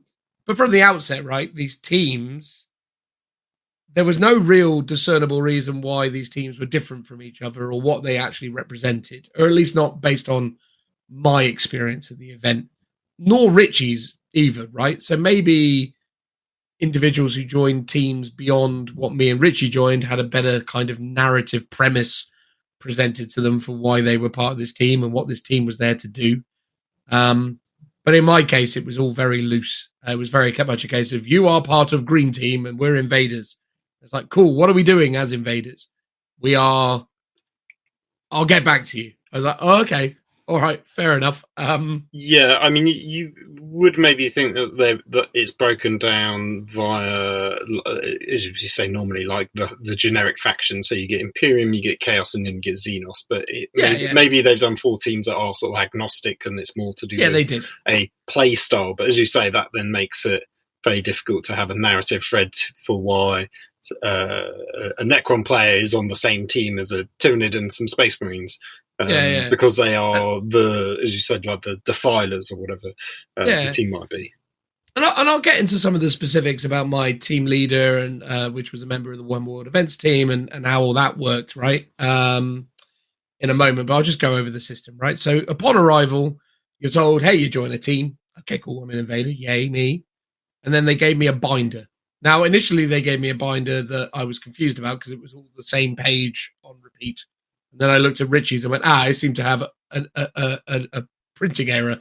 So I returned that, and I got like, but I thought like, oh, maybe I'm not, maybe I'm like some kind of like, maybe this is linked to, so I didn't like want to tell Richie at you first like that this I could had be a mistake. secret thing. It's a special it's like, one that they've given out. Yeah, it's like when you play werewolf or whatever it is, and you pull the werewolf card, you have to kind of poker face it where you're like, oh yeah, that's not me. Yeah. So I was like, oh, what does this mean? I was like, but as it turns out, no, I just had a printing error, but it took me maybe like 10 minutes to work up to being like, yeah, I probably need to go. But what we actually got in the binder was just pages of new guff. It was like, right, okay, cool. So there's a lot to this, right? There's a map, move around the map. There's threat levels or hostility levels, I think they were called, and they unlock certain other things. So already from a kind of mission structure perspective, there's a lot going on. Right? I guess this isn't potentially spoilers, but when I was talking to Richard about the campaign system, he was telling me it was like a tile-based system, and I was like, yes, oh, they haven't done a tile-based system in forever. And then later that day, I sent Richie the Warhammer World, Warhammer Community White Dwarf article, where it has a tile-based Necron campaign system in it. And I was like, oh, look, this sounds a bit like your thing. And he's like, oh, it was our thing. yes. So if anyone has the new White Dwarf, which currently isn't out yet, but should be out in the next week or so, apparently it's the same system there. So if you've got White Dwarf, you can have a look and follow along with whatever Dan's talking about. Yeah. And again, that's an interesting thing, right? Because I don't know necessarily how to feel about that at this point, because here's the thing. When I got presented that binder within the context of the event, although I thought it was a lot, and I would have preferred that they gave it to us at least a few days in advance. So to read through it and stuff. Yeah, just to kind of familiarize ourselves with it, right? Irrespective of that, what I thought was really strange was the fact that it then transpires that this isn't an original piece of, this isn't an original creation by the events team. This isn't something that they seemingly put loads of work into. It's something they lifted from White Dwarf. It's one of two things. Either they put the work into it and White Dwarf liked it so much they decided to publish it, which could be the case based on the previous one, or as I just don't think the timelines would align. More likely, White Dwarf or the rules writer team created that, and the events team were like, oh, can we use this? Now, as someone that's not done a campaign weekend at Warhammer World, but have always wanted to. Well, you have in the past. Well, yes, but not a Crusade one. Not a Crusade one, and not one that's ever... We've done some that they've had effort put into, but not the crazy amounts of effort that seem to go on to the campaign weekends that I don't go to. Like one time you got an entire John Blanche tarot card deck as part of that, and I was gutted I missed out on that one because that just looked like an incredible object to own in its own right, let alone actually using as part of the campaign weekend. So to me, they always sort of pride themselves on you get something very unique and bespoke that you is a once in a lifetime chance to partake in, and if you miss out on it, it's gone and you'll never get it again. So I can see that you might have some disappointment going, oh, I did this great thing, oh, but now everyone else gets to enjoy it as well because it was just a White Dwarf article at the end of the day. So I can see some sort of disappointment going along there. I struggle to suggest that I'm disappointed by that. I think it's more... I think if I am disappointed, it's not because other people get to play it. It's more that there was a perception that they had done this for the event and they'd create something. And I initially had a lot of goodwill towards the event. Yeah, I thought they were experimenting and creating. They put a lot of effort into it and stuff. And that's the thing. Like, and the thing is, I even said to members of the event team, I said, "Oh, it's really great that you guys have created this for this and given us this binder with all this stuff in it and come up with all these rules. I mean, this is cool, right? Like, you've obviously put the work in. You know, it might be a bit bloated in places, but, you know, I really respect the effort, as it were. So to discover that actually it's just an upcoming publication that we've just sort of lifted because we thought, it'll be good. It kind of erodes and alters my kind of perception of it overall because, you know, ultimately, as I say, and certainly coming away from the event, you know, Richie had a lot of really good things still to say and definitely spoke to the fact that there was a great deal more production and a great deal more effort seemingly put into the Gene Stealer Cult one. Even so much as they had like bespoke video content. So they had like briefings where they'd gotten Nick from the Warhammer community team to do like voiceover work. And, you know, they created these, you know, I'm sure relatively rudimentary, but by no means ineffective kind of assets that probably amplified the whole experience. And, you know, none of that was really present. And again, what was even more ridiculous was in the cabinet for the events side of things, you saw the last Crusade event, you saw the trophies, a couple of examples of the trophies they gave for those events, and they gave these bespoke vials, these like you know, these test tubes that were like prizes and stuff. So you could see those there and you're like, oh, that's cool. But yet for this one, standard. And I think this is the thing. I don't know necessarily how much work the events team have to deal with on a day-to-day basis, right? I'm sure they have full-time jobs doing a lot of work on a lot of events, right? Like that, you know, Warhammer World is not necessarily at capacity. Again, we're not in the period where there's 120 tables anymore, but they are in full flow in terms of there are events happening consistently. Yeah, they're putting on events, if not every weekend, every other weekend. Like the amount of events that you see advertised and they put on is way higher post-COVID than ever before. And covering a broader range of game systems as well. So they're doing a load of like AOS, Horus Heresy, Battle for Middle-earth, as well as 40k, as well as like campaign spin-offs, Blood Bowl tournaments. Like that, they put a lot on for sure. They do, they really do. And I've got nothing but time for the guys in the events team. Every time I've been there, they've been nothing but, you know, top, you know, human beings. I think they work obviously very hard to put on what they hope to be fun events. And I think ultimately, you know, they do the best they can with the resources they have available to them. And I'm not necessarily sure how strained they are when it comes to what they are and aren't given.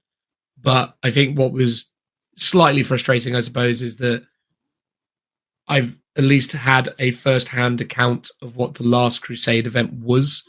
And my expectations have been set accordingly. I was hoping for some production. I was hoping for some theatrics.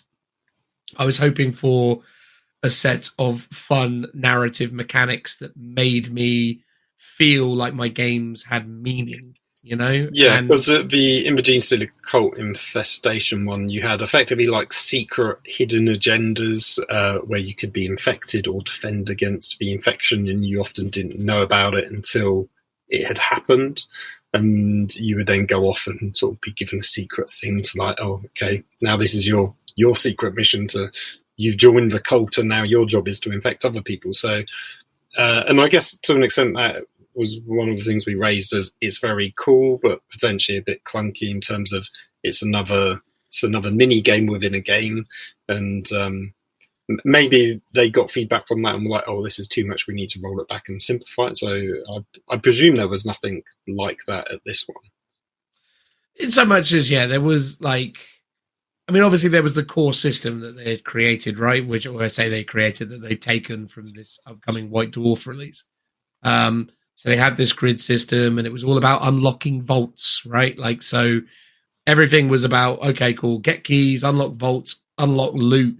This enhances your army in certain kind of ways and all the rest of it. And this is the thing. But, and this is one of the things that I suppose is really important to get from the outset, right? Is like, first and foremost, we should have been given early access to this material because I think it was vital to understanding what the heck it was we were there to do. I acknowledge that not everyone would have read it before they turned up. But some would have, and that would have been really helpful to have teams that had at least maybe 2 or 3 people in them that grasped what the concepts were from game one. And then what was extra weird was the fact that obviously the events team, I don't know how many people work at Warhammer World events team, right? I know Ed, I know Steve. They're two fantastic human beings. Always got a lot of time for those guys. They're great. Usually there's Ed and there's Steve, and then there's whoever is available to help out.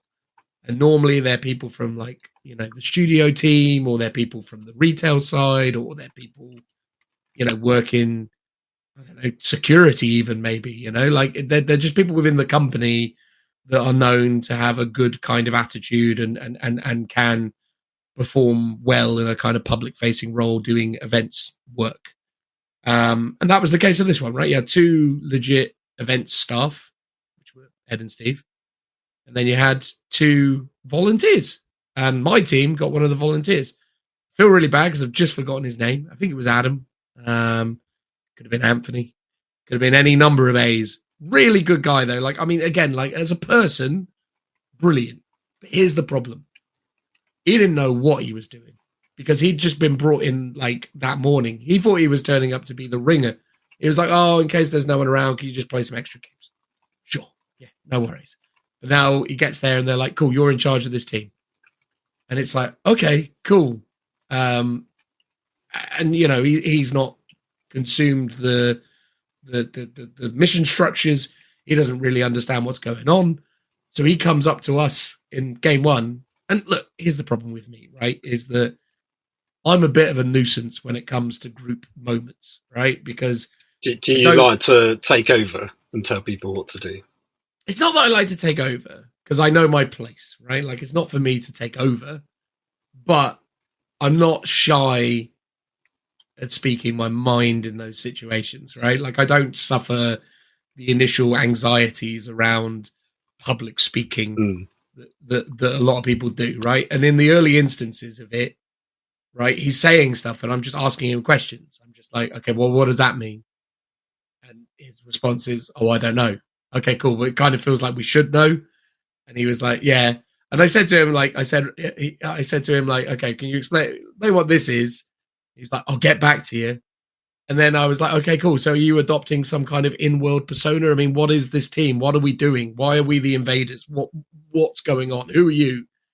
He was like, well, I'll get back to you. I was like, okay, flipping heck. Like, you know, it's like, I don't know, like the minimum I expect is a bit of flavor text, a bit of like context. It's like, hey, I'm, you know, Keith Chegwin leading my invaders as we go and we're doing this thing and we're trying to basically find keys and unlock vaults because we're a bunch of, you know, selfish, you know, invading loons that just want to kind of, you know, upset the status quo. And, you know, these guys want to keep it locked, but we're here to unlock it, everything because we want it all for ourselves. And, you know, like give me some kind of character motivation behind what it is that we're here. A bit of, as you say, flavor text to set the scene. And I guess that's one of those things where if they had brought him on board a bit sooner and prepped him and briefed him that he could have done all of those things. And maybe that's feedback they can take on board to the next time if they do a similar system. And that's it, right? It's like my feedback is, and I've sent it to him on the feedback form, is I want you guys to make sure that everyone working this event is as well armed as possible with, you know, insights on what it is they're doing and to really be invested in the kind of narrative content of it. Because the problem is that when you know, hook us up with a team leader and that team leader doesn't know what the heck's going on, the whole thing just kind of derails because none of us have had time to consume the material. Like no one really knows what's going on. We have no context for why we are a collective of armies that comprised all different factions. We have no context for why we're even on this planet doing this thing. We just got told, here's your game for game one. I'll get back to you. So that was kind of the start of my weekend, which was sort of like, oh, okay. And don't get me wrong, I was happy to roll with it. I was happy to sort of let that be what it was. But it was frustrating as well at the same time because I felt like teams who were with either Ed or Steve, I think those guys got a much greater grasp of what was happening early doors, right? And I think that's the thing. Not all teams were created equally. Yeah, fair enough. Was Richard on one of those other teams then? He was, yeah. And as a result, they seemingly had a better grasp of it. They'd already worked out like a war cry. That was the other thing. It was like they were like, "What should we do a chant?" And there was like this awkward thing where people were like, "What should we chant?" And then it's like all the typical like, "For the Emperor, war," and all the rest of it. It's like, well, no, I brought Dark Angels. I don't want to do wars every time we're doing a thing. You know, it's like, you know what I mean? I was like, what are we? What are we doing? And then we can come up with a war cry that reflects our overarching goal. And yeah, anyway, and I guess that's the sort of thing that the team leader should set really and go, this is what we're doing, rather than let it be a democracy. It shouldn't be a democracy. Yeah. And that's the thing with it, right? It's like, had it been that from the outset we were kind of put in our teams and then, put in a WhatsApp group or put on an email chain or a Discord server where we could talk about this stuff beforehand, get excited. It's like, these are the tools that I just feel like they should have taken advantage of to build that team spirit before the event, and then just to seed us little bits of narrative and to get us excited about it and, build things up and all the rest of it, like build that community, which is one of the things that the Slippery Fingers do really well, right? When the Slippery Fingers do their events and they do those WhatsApp groups where you all kind of, wax lyrical about how excited you are to go and spend £1,500 on, staying on a boat. It all buys into the propaganda, right? You get super into it. You're like, it might be 1,500 quid, but it's worth it. It's because it is. But exactly. But yes, there's a lot of build up, and you kind of virtually meet everyone in a WhatsApp group, and then you're sharing your armies as you get them ready and paint them, build them up. So there's a lot of sort of hype being built up just by you guys, but it's also a great place to keep in touch with the event organisers because they're distilling the information through that group as well. So. I don't know whether Warhammer World would go through that sort of method, but it would be a good way of doing it, especially if you were like an independent and you want to create faction-esque teams and you want them to have a sort of sense of camaraderie before the event. That would help build up those things. And as you say, teasing like little bits of narrative information would be quite a good way of doing it as well. Yeah, and I accept that it's difficult because of the way that they sell tickets and the way that they deal with the events. But I think, again, those little things are the things that make the difference, right? Those little bits really go a long way. I'm not saying they need to dress up in costumes, although I would have loved it if they had. I'm not saying they need to have boards that are all themed around the world that they've done with the introduction of new scenery that showcases when we're unlocking things, so more Necron related stuff enters the universe as we're playing, but I'd like it. And again, this is Warhammer World, right? This is the Disneyland of Warhammer. You should, and I think it is reasonable to expect that if this is something that they're trying to pitch as kind of a premium, campaign event with a level of kind of production more befitting of what you would expect from Warhammer World, or more expecting from like the mothership of Games Workshop, then I think that is maybe something they should aspire to. And I think they should put a little extra effort into making it feel special, because I think at the end of the day, I think that's what the community really want. I think we want events that feel special, that give us a sense of camaraderie, give us a sense of, purpose when it comes to these events. Because unfortunately, when there is no overall winner, which is the main thing with this event, right? There is no overall winner other than the team you're on. But the thing is that me and Richie were talking about, we were on different teams. My team won. Yay me. But I could have just as easily been on a team that lost. It had nothing to do with what I was doing. It just happened that I happened to be on a team with people who won more games than overall. But that was, literally when me and Richie turned up and he said, I'll go on your team, Ed, and I ended up on the Invaders. That was it. We may as well have just flipped a coin and gone, there you go, well, your team's winning. And then it's like, it's sort of, because so little was kind of in place to inform how we were even winning. I You know guess, what I mean? Although I could say, maybe they won because you were on that team and you won a lot of your games. Like, I guess it is a game of Warhammer at the end of the day, so it does arbitrarily get distilled down to who won the most games, right? Like, you could have a campaign with a bit more nuance, but then you need someone to make those, I guess, strategic decisions. If when you're flipping over a tile, you get a choice. Good Lord, Phil. You're getting, like, pelted. Oh, with yeah. hills. Sorry, it is proper raining outside. Yeah. It sounds like a tree fell on you. Not quite. And we've not had any thunder just yet, but the last 2 nights there have been, so I wouldn't be surprised if you get the rumble in the distance. Yeah. Hopefully our background noise filter will deal with some of that. If everyone's listening along going, I don't know what about, I can't hear anything, then, There you go. Doing a good job.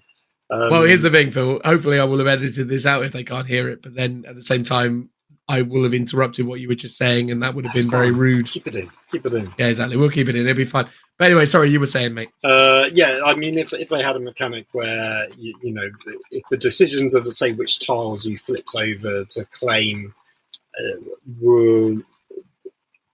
had more of a factor in terms of how you won it, and those decisions actually impacted the end result, then that's sort of more down to, okay, who's making that decision? Are we all getting a vote as a team? Is it the team leader who is at the end of the day a Games Workshop employee? Is he making that decision? It's a bit hard to.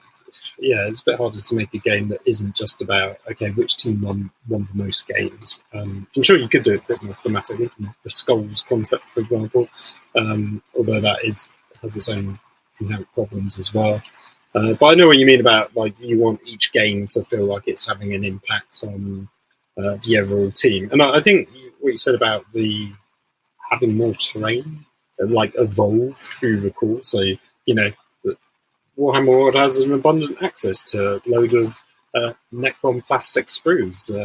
It would have taken a lot of time, but they could have, got a bunch of monoliths or a couple of the terrain pieces or the 2 little pillars that go with the pylons, I think they're called. The main lord. Like, they could have, spent a weekend building some of those, spraying them up, and then every other table gets one of those down every few games. So even if you're not playing on one of those tables, you'll see the table next to you be like, oh, there's a ton of Necron terrain all of a sudden appeared. What does this mean? And that could have an impact on the games in some way.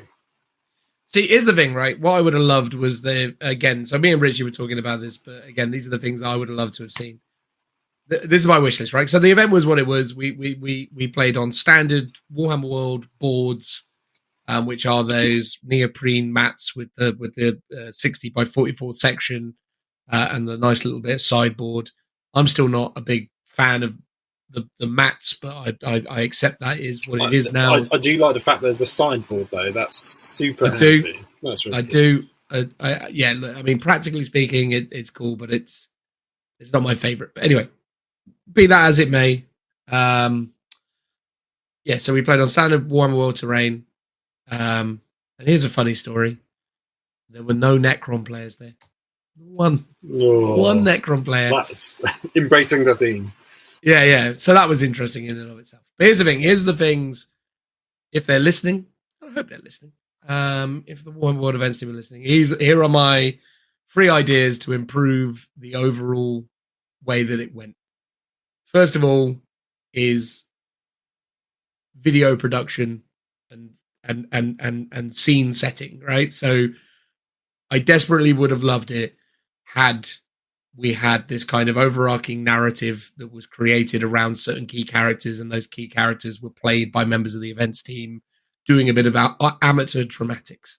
I would have loved it had, they turned up wearing stupid capes and they'd made really bad videos on iPhones or whatever of them playing characters. So had it been Lord Digby is coming to the Necron homeworld, the tomb world, and is trying to open vaults, and we're trying to stop him because he's a madman. He's going to unleash the Necrons, and that's going to cause all sorts of trouble for the sector, and add this kind of larger than life, over the top personality that is this, antagonist, as it were, or whatever. Like, create some sort of really straightforward narrative theme. There are the people that are on his side. There are the people that try to stop him. There are the people that are there because, it's just advantageous for them to do so, or they're just there by accident. There's all those kind of variables they could have built into it, but they could have just built a narrative around a specific pivotal character that was doing stuff. And that could have been told through more video production and having like fun kind of little narrative things triggering when you achieve certain things in the event.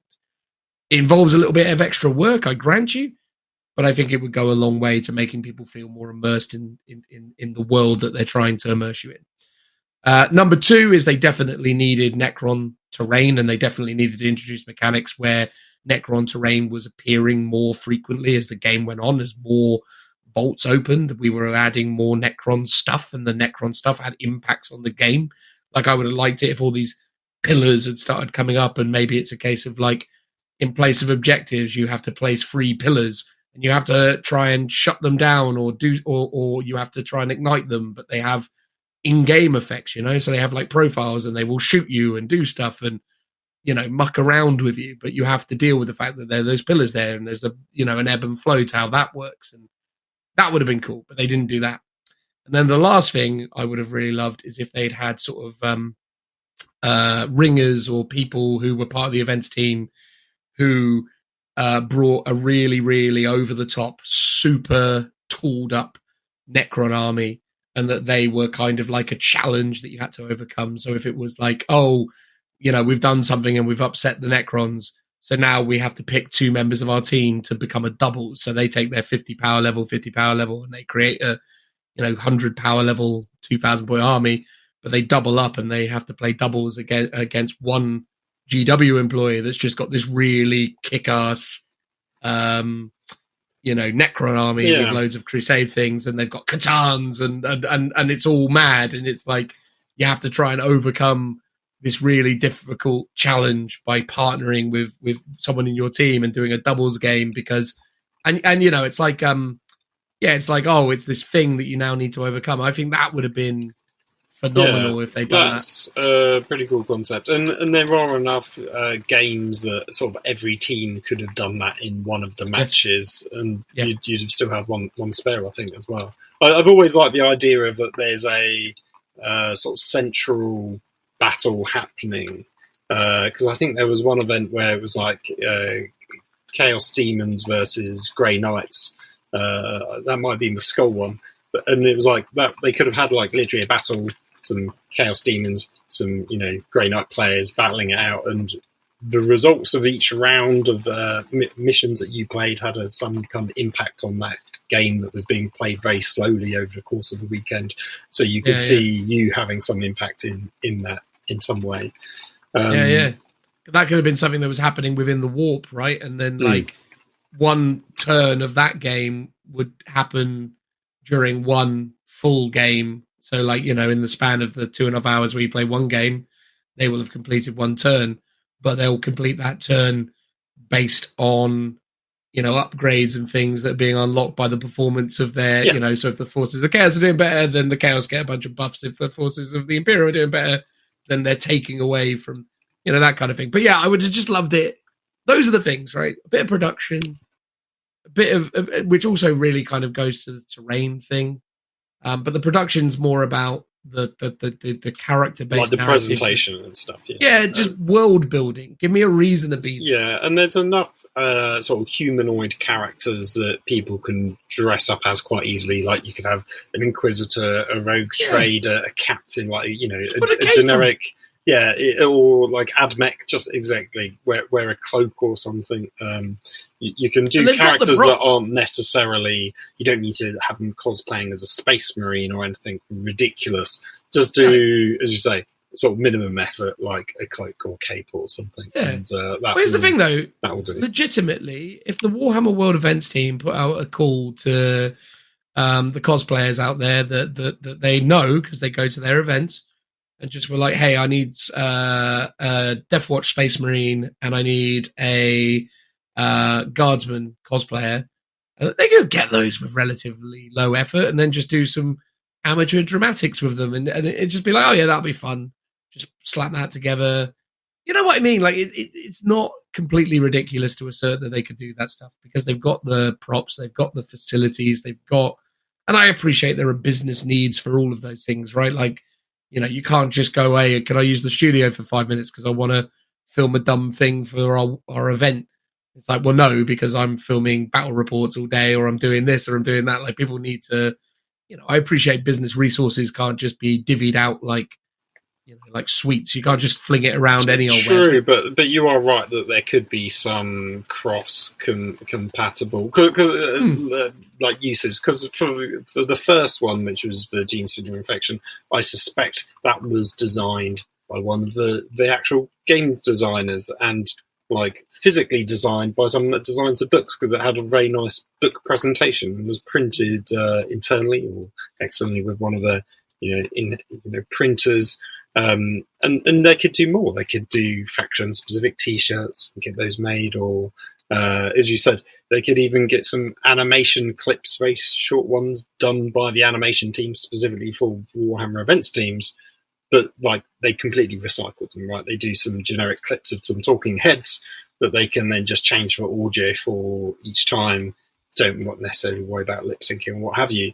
But once they put the effort into produce a bunch of them, they can just reuse them for literally all of their 40k associate events and whatnot. So that will, as you say, the ability to have other areas of the company contribute to the events team would help up that production value without necessarily putting it all on the events team themselves. Yeah, because look, here's the thing, right?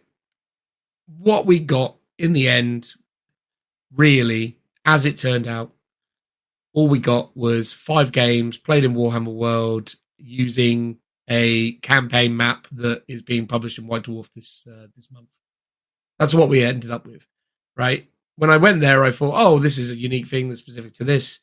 And yeah, sure, maybe that was the original premise, and then it was so good it ended up being in White Dwarf. But regardless of how it ended up in White Dwarf, whatever the origins were of it, that's the optics, right? It's like, okay, cool. I just basically went to a hall, played 5 completely disconnected games using the Crusade system and using this campaign system that they just released in White Dwarf that was cumbersome, over-engineered, and just very, very, very, not very immediately, obviously easy to understand. Yeah, I think weirdly it would actually work better in White Dwarf because, I'll get that once I've got it. You go to yours, Richie. You can come over and a bunch of other people. We could have spent our time reading it. We could put a bit more narrative behind it and theme our armies appropriately, sort of knowing in advance what it's all going to be.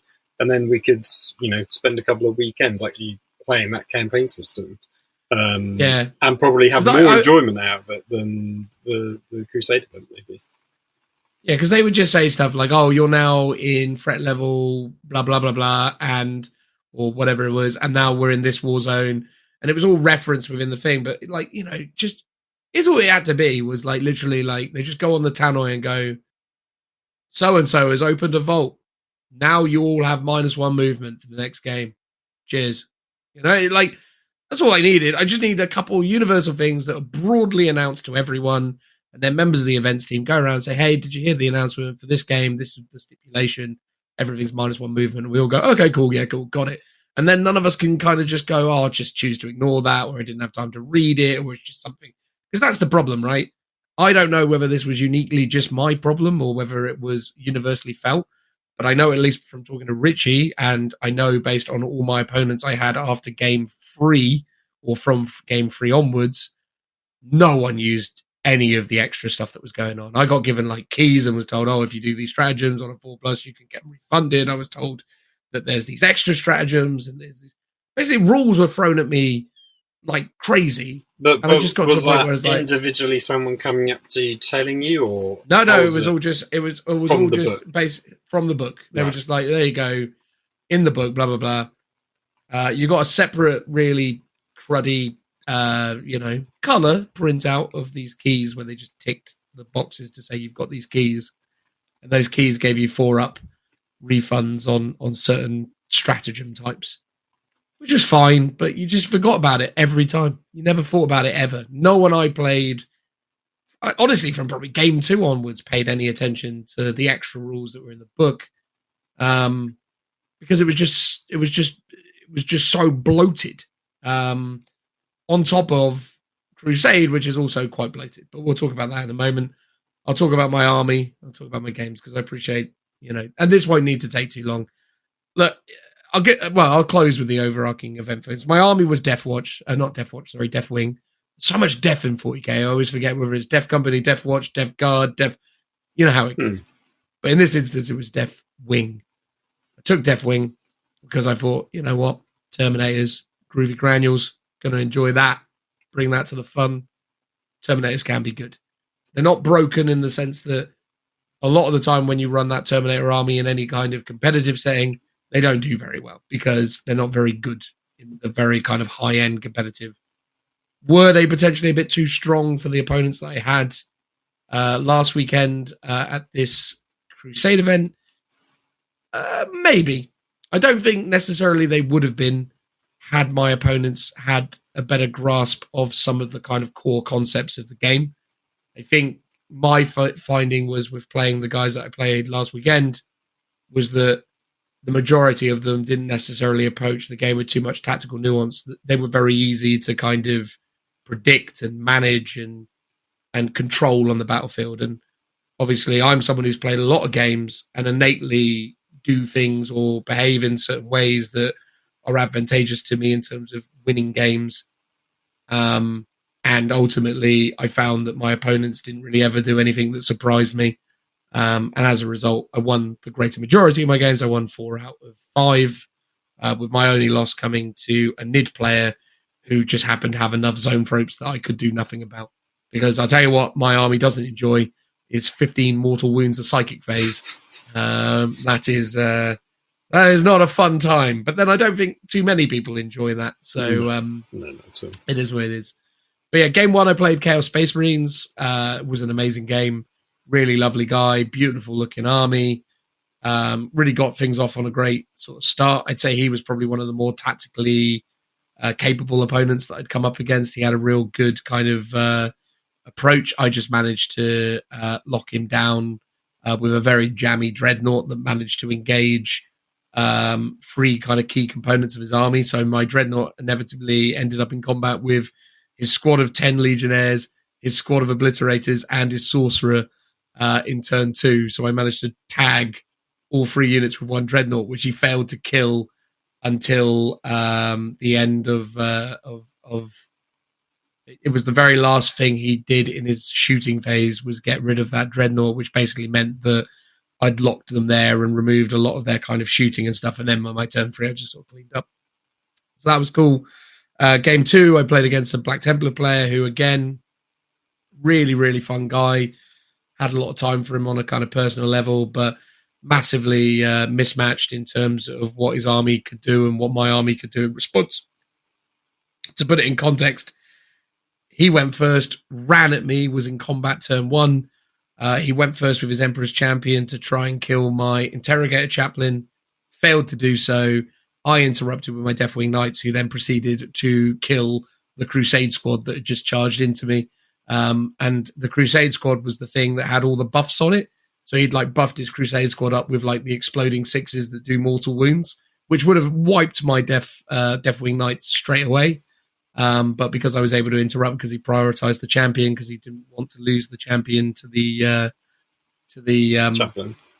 chaplain, he lost that Crusade squad, which basically really blunted his aggression, and then the game just went from there. Game 3, played Nids.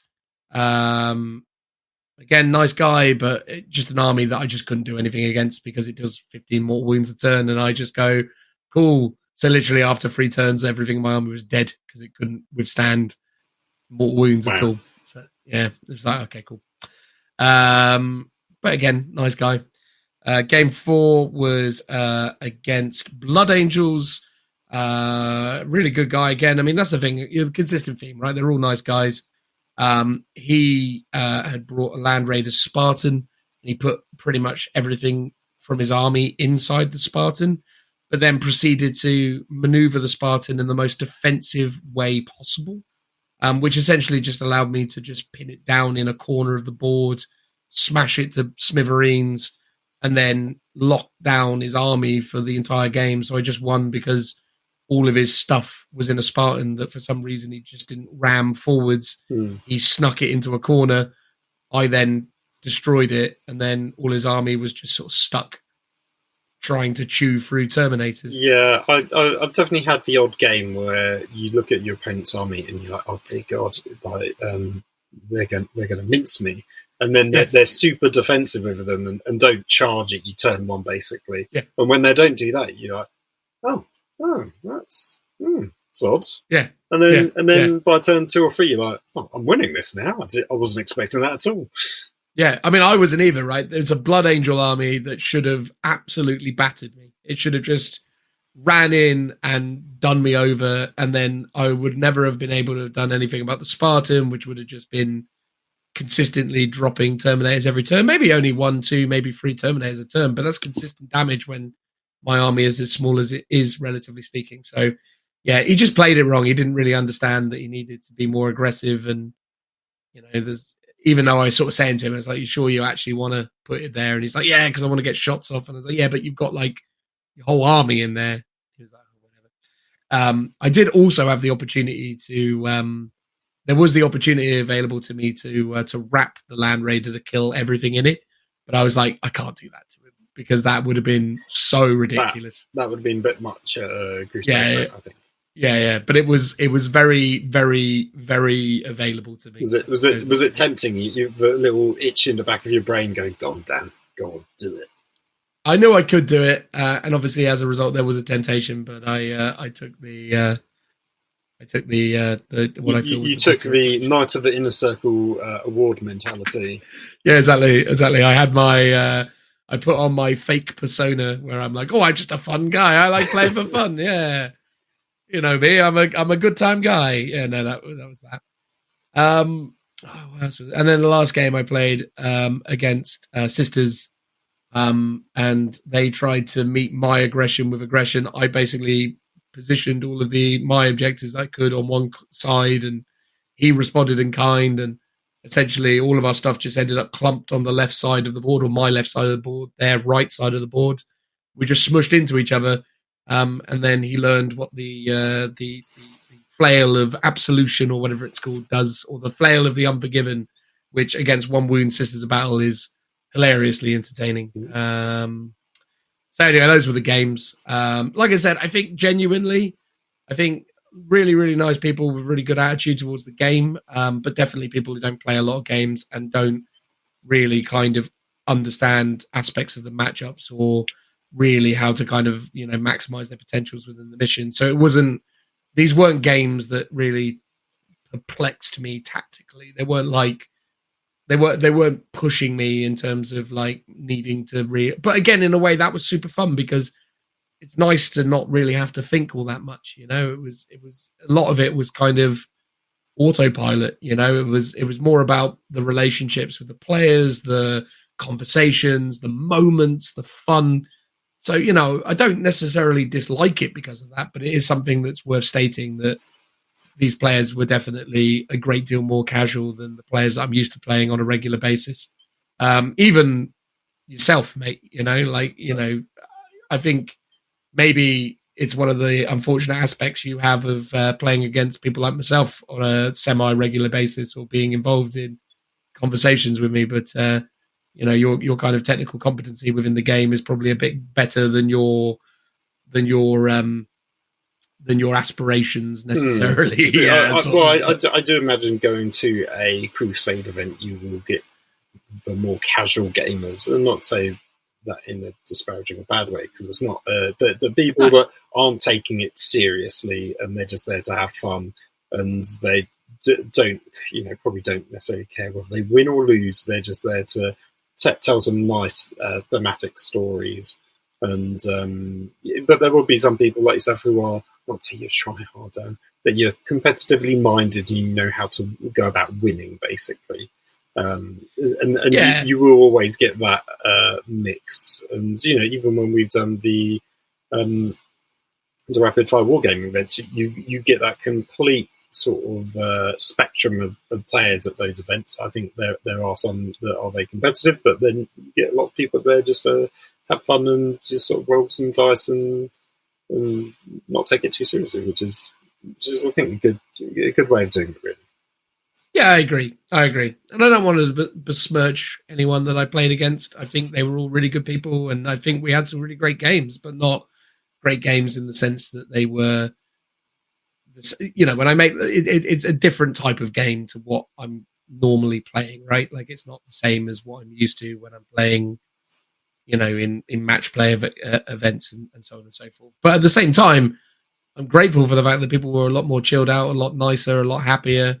There was a lot more camaraderie, a lot more fun. And that's the thing, right? In terms of the event and the player base and how it went, people were super lovely, and the games and the event benefited from that because everyone had a really good attitude, and, people brought some really fun, interesting stuff. And it was just nice. It was a nice, fun, chilled out weekend of gaming that, could have benefited from a few more bells and whistles, but ultimately delivered in terms of I had fun playing games of 40k with some people that I thought were genuinely really nice, and definitely kind of inherited or embodied rather the best aspects of the hobby in so many ways. So that was really cool. Lastly, let's just talk about Crusade. But before we get into that, in terms of the event, what was your Warhammer Plus freebie? Well, I'm not a Warhammer Plus subscriber. Oh, I know, but you surely knew what was given out at the event. Oh, dice again. It was dice. Okay. Any particular one? There was a mishmash of dice. It was like literally a bunch of old stock, and they just gave out dice. Enough. Okay, if they do that every time, I think they'll get old a bit quickly. It is kind of cool. But yeah, it's nice. It's nice. Like I said before, it'd be nice. I've got too much dice. Yeah, we talked about it when we went into Warhammer Plus in the last episode. The sort of stuff we'd like to see them do. But yeah, had it been that they were doing something super cool, I would have totally have signed up and for a month and gotten it. But for dice, I was like, nah, you're right. Don't worry about it. Fair enough. Given that I've not opened the dice that I got last time, I'll be sending those to you or making those available to you when I next see you, Phil. Thank you. But yeah, anyway, so that was that. So just quickly talk Crusade and then I'll wrap it up on the event. So Crusade, look, it's Crusade. It's everything I ever imagined and more.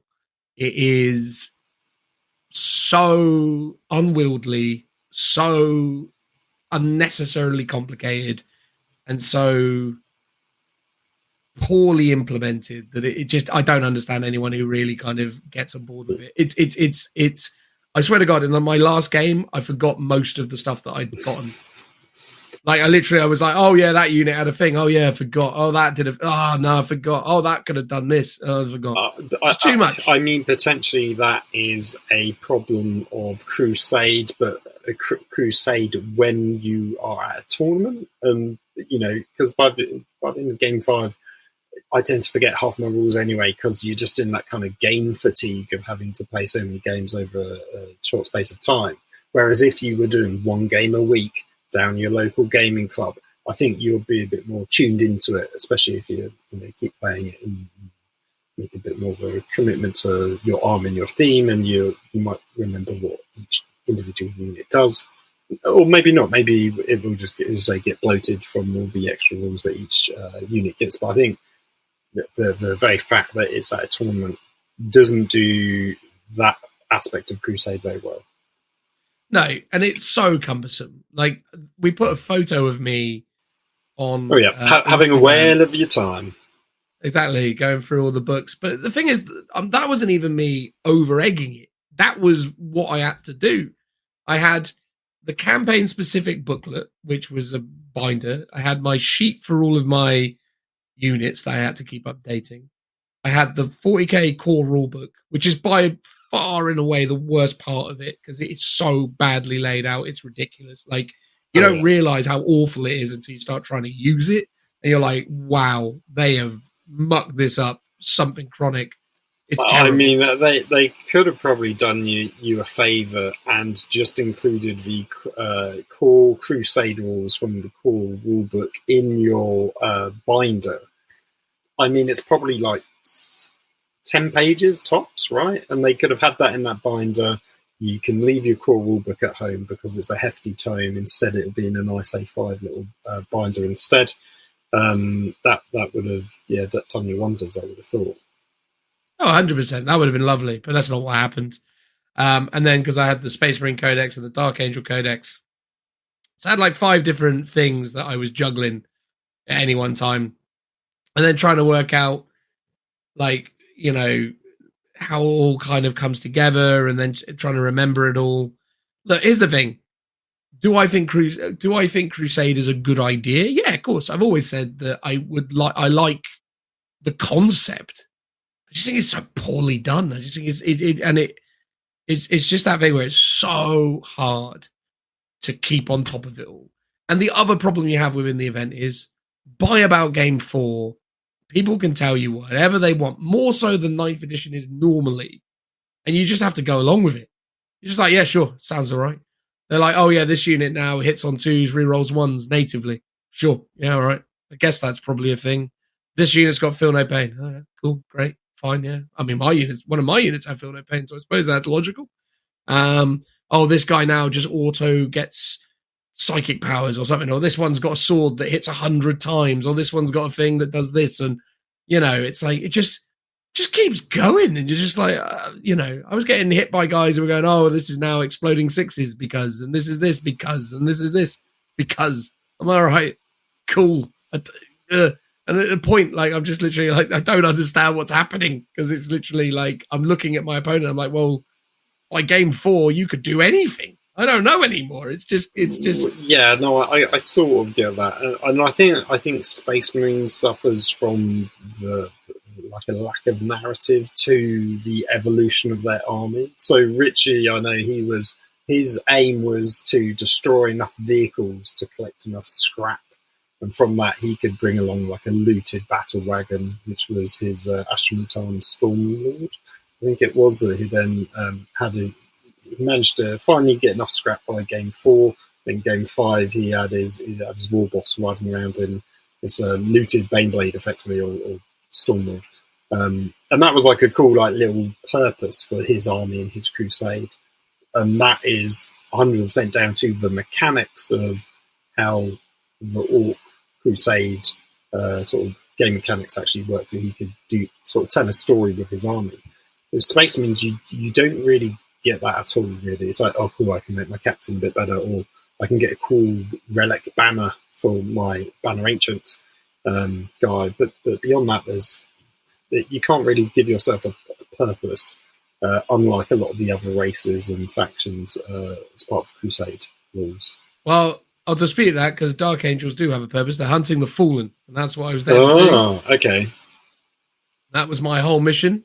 But I got, hilariously, by game 5, I had 19 Unforgiven points, which is one short of what you need to do Hunt the Fallen. Ah, so you failed.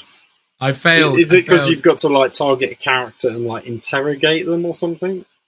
Oh, it depends. So there's different Dark Angel things that give different benefits, and there's probably was a way that I could have found that last one. But when I was speaking to my last opponent, I was like, hey, I'm technically 1 point off of this, but would you be up for me giving you this model? But if I kill it, I basically win the game. And he's like, no, sounds a bit weird. I'm like, yeah, all right, fair enough.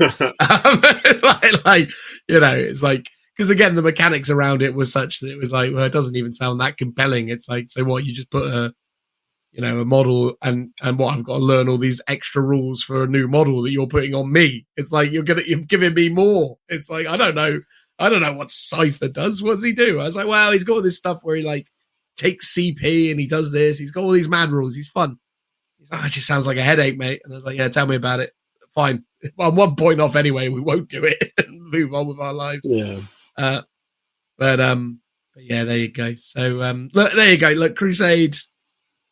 I think, look, here's the problem, right? As I think those kind of systems work within the context of a game system like Blood Bowl, Necromunda, Warcry. It all works because it's small model count, right? It's like, here is my band of 9, 10 people. Here's my team of 11, 12, 13 people. here's my gang of similar numbers. It's really easy to project some personality on those characters and to give them, you know, these personas but then to give them abilities that are kind of linked to that. And, you know, as you build that up narratively, you can kind of understand why those things are the way they are. And you can obviously go to the extent of modeling the miniatures to reflect those abilities and so on and so forth. Whereas within the context of Crusade, especially within an event, none of your stuff's getting upgraded visually, and none of it really kind of makes any sense because it's just vast. And you're just like, you know, it's like, yeah, it just gets to a point where you're like, it's just, I'm not, look, for people who enjoy Crusade, I've got nothing but love for you. I think, you know, it's amazing if you get a lot out of it because, you know, obviously you've got a lot more patience and a lot more kind of, you know, a lot more joy in your heart probably than I do. But yeah, it just wasn't. It wasn't a system that I could come away going, I was totally wrong about this. This is the best thing ever. It's you know, I hate to say I called it, but I think I called it. And maybe the problem is I'm too closed-minded to see the benefits. Maybe that's one of the issues as well. I think to an extent it is the mindset that you go into it. Like if you were someone that has great fun naming all your characters. I named all my characters. Was it like Bob, Phil? No, I named them all after characters from Legacy of Kain. Okay. I was led by my interrogator chaplain was Lord Vorador. Janos Aldrin was my captain. Raziel was my dreadnought, and that was, you know, on point because Raziel was raised from the dead. Oh, very good. Very good. Yeah. Had Squad Terrell, Squad oh god, I just forgot his name. Malkaya. And all these squads, I know, it's all named after. Nice. Oh, yeah, exactly. I put some work into it. I thought, I'll tie it into a piece of fiction that I enjoy, and you know, I called them by their names. I really tried, mate. Like, I don't want you to think that I was there being like an old grump, going, because by the time I'd agreed to do it, I was like, I'm gonna do it. I filled in the sheet properly. I did everything. I've got. It's all properly documented. I did it correctly. I believe you. No, I think to an extent, if you're the sort of person that is going to enjoy Crusade, you're going to enjoy it, right? That sounds really stupid. It's a bit Marmite. I think some people will always have an affinity for that style of gameplay and always enjoy it, almost no matter how bad it is. I think that's ultimately what it's probably comes down to. I think there probably are ways of improving it and streamlining it. And I remember I've had conversations with Tim about this, and it needs to be maybe a bit more hero hammer to an extent. So, like, your heroes can upgrade as much as, you know, as in the current Crusade rules, but regular units can maybe only be upgraded once because they go from regular guys to veterans, and that's it. Like, they shouldn't then have layers and layers of rules stacked onto them. But, you know, things like tanks maybe can, you know, they get to become tank aces and gain a couple more rules rather than just one. Whereas I think at the moment, everything can upgrade multiple times, sort of at the same rate, and pretty much get access to most of the same generic rule stuff at least. And I think that's when you've got like 10 rules spread across 8 different units, that gets quite cumbersome. Whereas if you had, you know, 5 rules spread across 3 units, that becomes pretty straightforward. Because like, my character's got 2 things, and they've got these 2 units that are now veterans that they can do them. And they've got a tank that's now a tank case. It's like, okay, cool. That feels a lot more manageable, I think. Maybe that is, if 10th edition does reset in any way and or Crusade gets redone in any way, I think it needs to probably be a bit more focused in terms of what actually upgrades rather than just everything in your army can be upgraded. Yeah, no, I agree with that. There's definitely ways that you can do it. But look, there you go. Quick. I don't think anyone would... Oh, sorry. I was just going to say, quick question. What were the missions, and were they like the generic Crusade missions? Were they custom ones? For... I think they were just generic Crusade. Okay. So you don't think they weren't like Tomb Worldy specific ones? No, not really. They all had the normal names and maps, and they didn't really refer to anything Crusade or Tomb Worldy specific. No. I think they were just generic. Was a bit of a shame because it'd be nicer to have had missions themed to. You know, yeah, I would have loved that. The setting. I think that's the thing, right? My closing thoughts on all of it is, it feels like the event, look, at its core, great people, good venue, good terrain, although I don't think much of the mats, but whatever. Overall fine event, Games Workshop's canteen food, middling. But as a venue overall, I still really like it, and I've always got a lot of time for it. I go to it over and over again because I always really enjoy weekends away in Nottingham. And it was really lovely to strip it back to not going with a big group and just going with Richie, because it was just nice just to spend a weekend with my mate and just be like, there you go. That's all. Literally, I haven't got worried about group dynamics. I haven't got to come up with where are the 6 of us going to go tonight. And you know what I mean? Like, there's a lot of extra steps when you go to these events with lots of people. But it was really nice to kind of strip it back. And, I had a great time hanging out with Rich, as I often do. I mean, he's a great guy to spend a weekend with. And that was no less true this weekend. So that was great. Nottingham's a fantastic place to spend time. All that stuff is good. So yeah, people, games, all of that fine. But in terms of an event, it felt like it fell short of the expectations that were set versus what had been kind of promoted to me as the possibility based on the last one. I think it just sort of, it was good, but not because of anything the events team did. It was good because of the fundamental reasons why Warhammer World weekends are fun, but it did nothing to go beyond that. And I'll be honest with you, coming away from it, I have no story to tell you about my Dark Angels. It started strong. I started playing Chaos, and I started talking up this narrative where I was like, oh, I'm here, and I've started out hunting the Fallen, and obviously now that I'm there, I tried really hard to kind of build something, but that's something I built for myself. The event gave me nothing.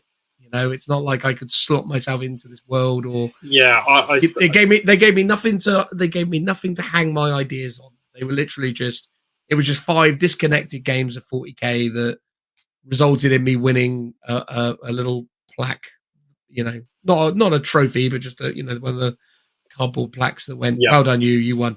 For that team, I know what you mean. Okay, a bit of a shame. I sort of wonder if I would have had that sort of same sort of takeaway, or if I would have had a different experience, just because I think I would have gone into it being more hyped for Crusade.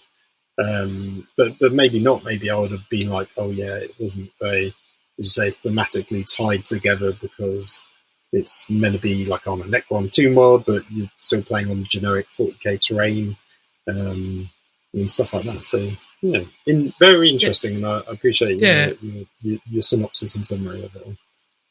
Oh, thanks, mate. And lastly, damn you, Joe, for flaking out again. Classic Joe. Oh, classic. Basically, he's the one that campaigned really hard for me to go to it. He's the one that finally made me, between him and Rich, I said yes, because the two of them were like tag teaming me. Like, they were calling me like, come on, Dan, you're coming. So yeah, no, bad form, Joe, for not turning up again. Mm-hmm. It is what it is. But I think, look, in essence, it was a Warhammer World weekend. Got to spend time with, a good friend of mine, and in addition to that, got to play 5 fun, albeit much more disconnected games of 40k than I thought I was going to have. I think there is a lot of interesting stuff that could be done, but I do feel like the events team, whether they meant to or not, sort of phoned it in a bit on this one, and I think that was a shame. And what was extra interesting was when it was all said and done, they started plugging us the follow-up event. They were like, oh, we got the next part of this campaign, part 2, happening in January, and we're going to send you opportunity to buy the tickets a week earlier. So they're sort of giving us one of these, like, you can buy your tickets a week earlier than anyone else. Quite a nice perk, I would say, especially since those tickets do sell out quite quickly if you are into those events. I imagine you already tapped out and you don't want to go to it. I don't. Look, here's the thing. I think part of me wants to believe that because here's the thing, they were showing photos as part of their promotional material for the next event of Necron terrain. They were showing photos of things that they're working on for it. I had greater degrees of confidence that what they might be doing as the follow-up to this might be more aligned with what they did for Genestealer Cult. Okay. But that is wishful thinking at this moment in time. There's no actual real hard evidence beyond a few photos of a few bits of work in progress terrain that support that hypothesis. I guess maybe they just didn't have the time to do anything specific for this one for whatever reason. Obviously, they've got the actual campaign system, which was either done by them or by the Web / dev team. Who knows the order in which that was sort of designed for and released for. But yeah, I guess the next one's January. That's a good few months away. So they've gone, okay, right, we can definitely do these things to make the next one better and up their game. Because it sounds like this one sort of dipped down a bit in comparison to the previous one based on Richie's review of that campaign. Yeah.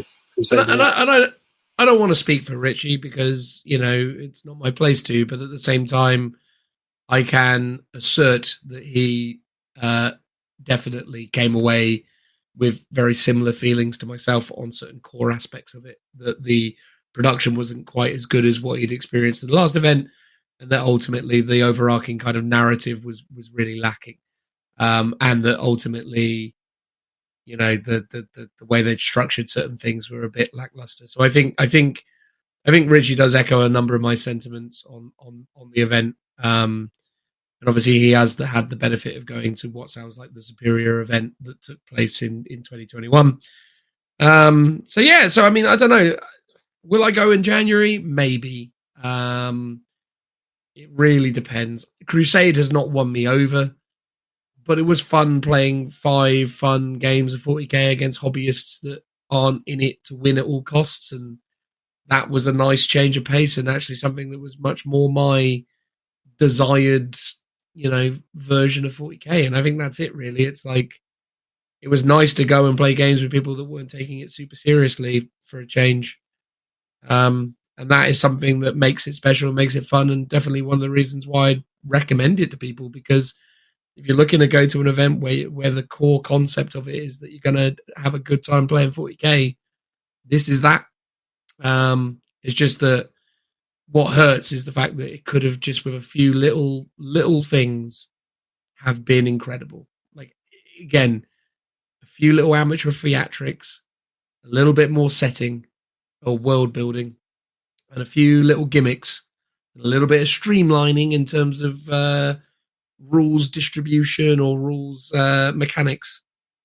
We could, it's literally, you're talking just a few little bits. Could have been perfection. As it is, it's all right. It's good even. But yeah, a solid 7 out of 10.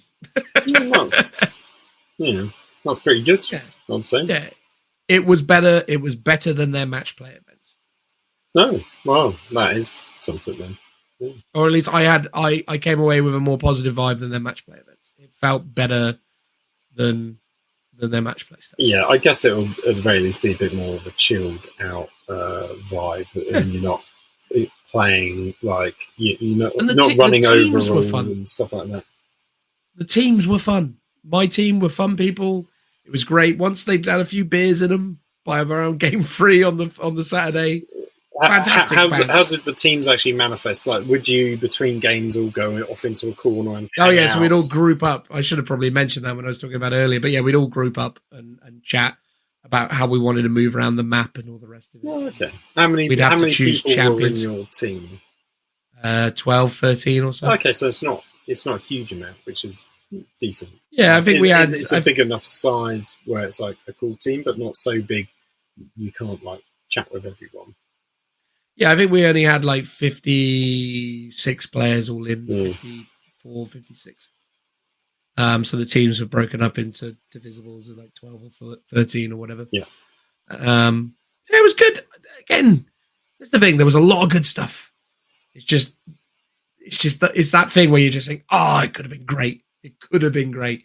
If they had literally I swear to God, if the during the intro, the intro briefing, the lights had gone out, the screen came up with some ridiculous video of Ed in a cape trying to unlock a vault, doing some mad theatrics. Where he's like, "Oh no, this is terrible, matey boy, go and fetch me some people to assist." Like proper like 80s, like He-Man style, or the Skeletor, like that kind of thing. Well, they did stuff like that in the past, like at the old games days, like the old Gene Cult videos, and stuff. So, honestly, I've always said it. Well, in fact, this is outro talk now. We can talk about my my event ideas in the outro. Although I feel like the outro will probably now need to be short because this episode is probably long enough already. But people love a long episode. Well, indeed. Well, we'll see where we land after this transitional noise. But closing thoughts. It was a good event.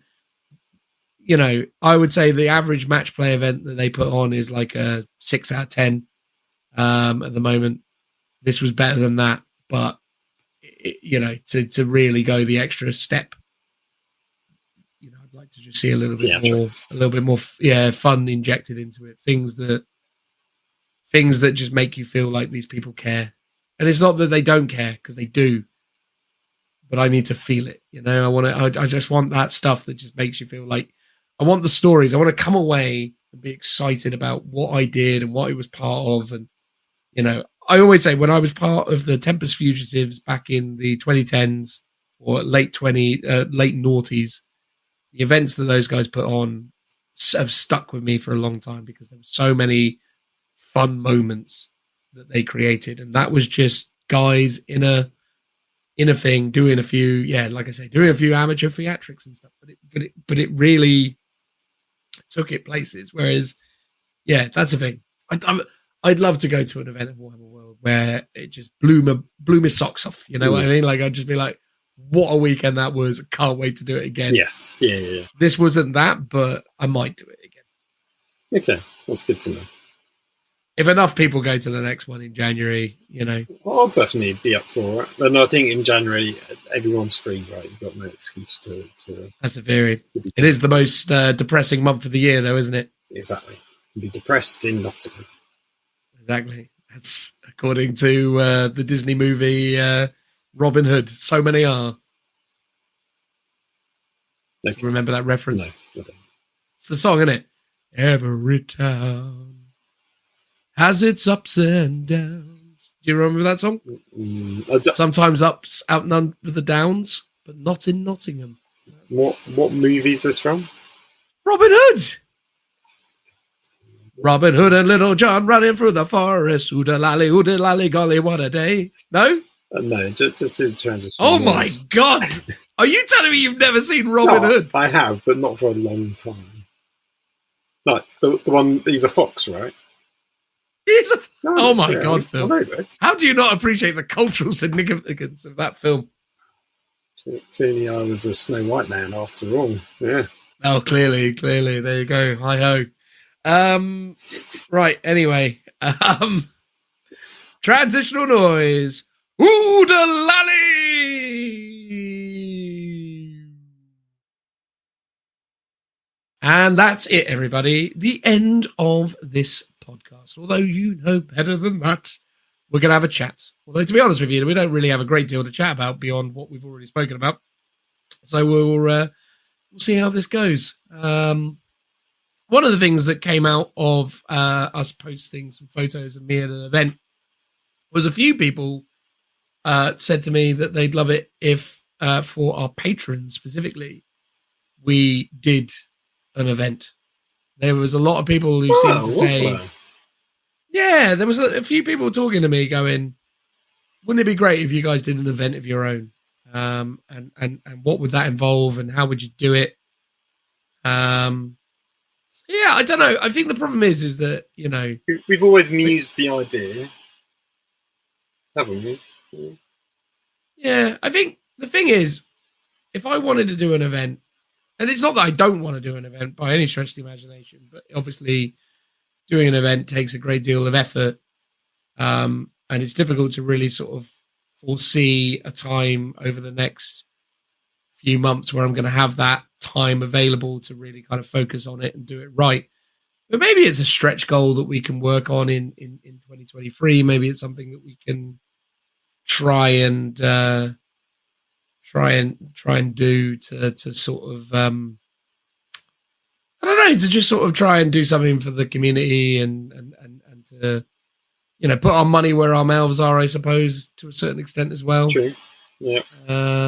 Probably find that running an event, even a small one, is a lot harder than it looks. It almost certainly is. Yeah. I think, here's the thing. The things I would want to do if we did an event was, first and foremost, I want to keep it smallish. I'd want to look at, you know, maybe 20 people max. I'd probably borrow a lot of stuff that came from the RFW events. I think the work that Tom did on those RFW events was extraordinarily good.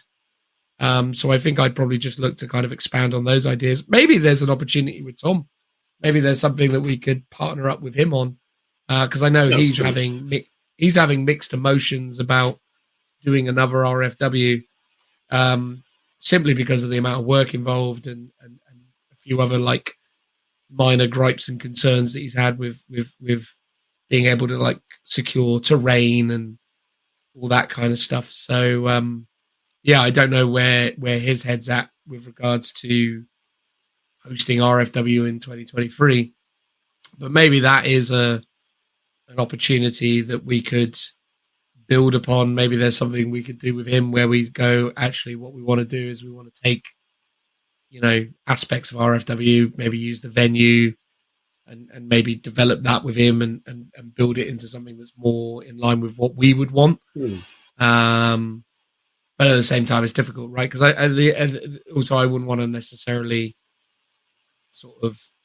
I don't want to sort of take that away from him as well. I know he's sort of having mixed emotions about it, but there's every chance that he could be super enthusiastic about it again by the time he's listening to this. So, you know, who could say whether that's the way to go? But then he could also be infused by the notion that we could do something together, because Tom does like to get excited about stuff. It's one of the things that's so charming about him.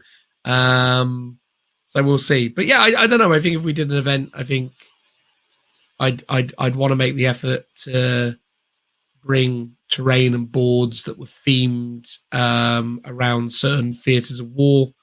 I'd want to try and build something that definitely had a fun narrative focus.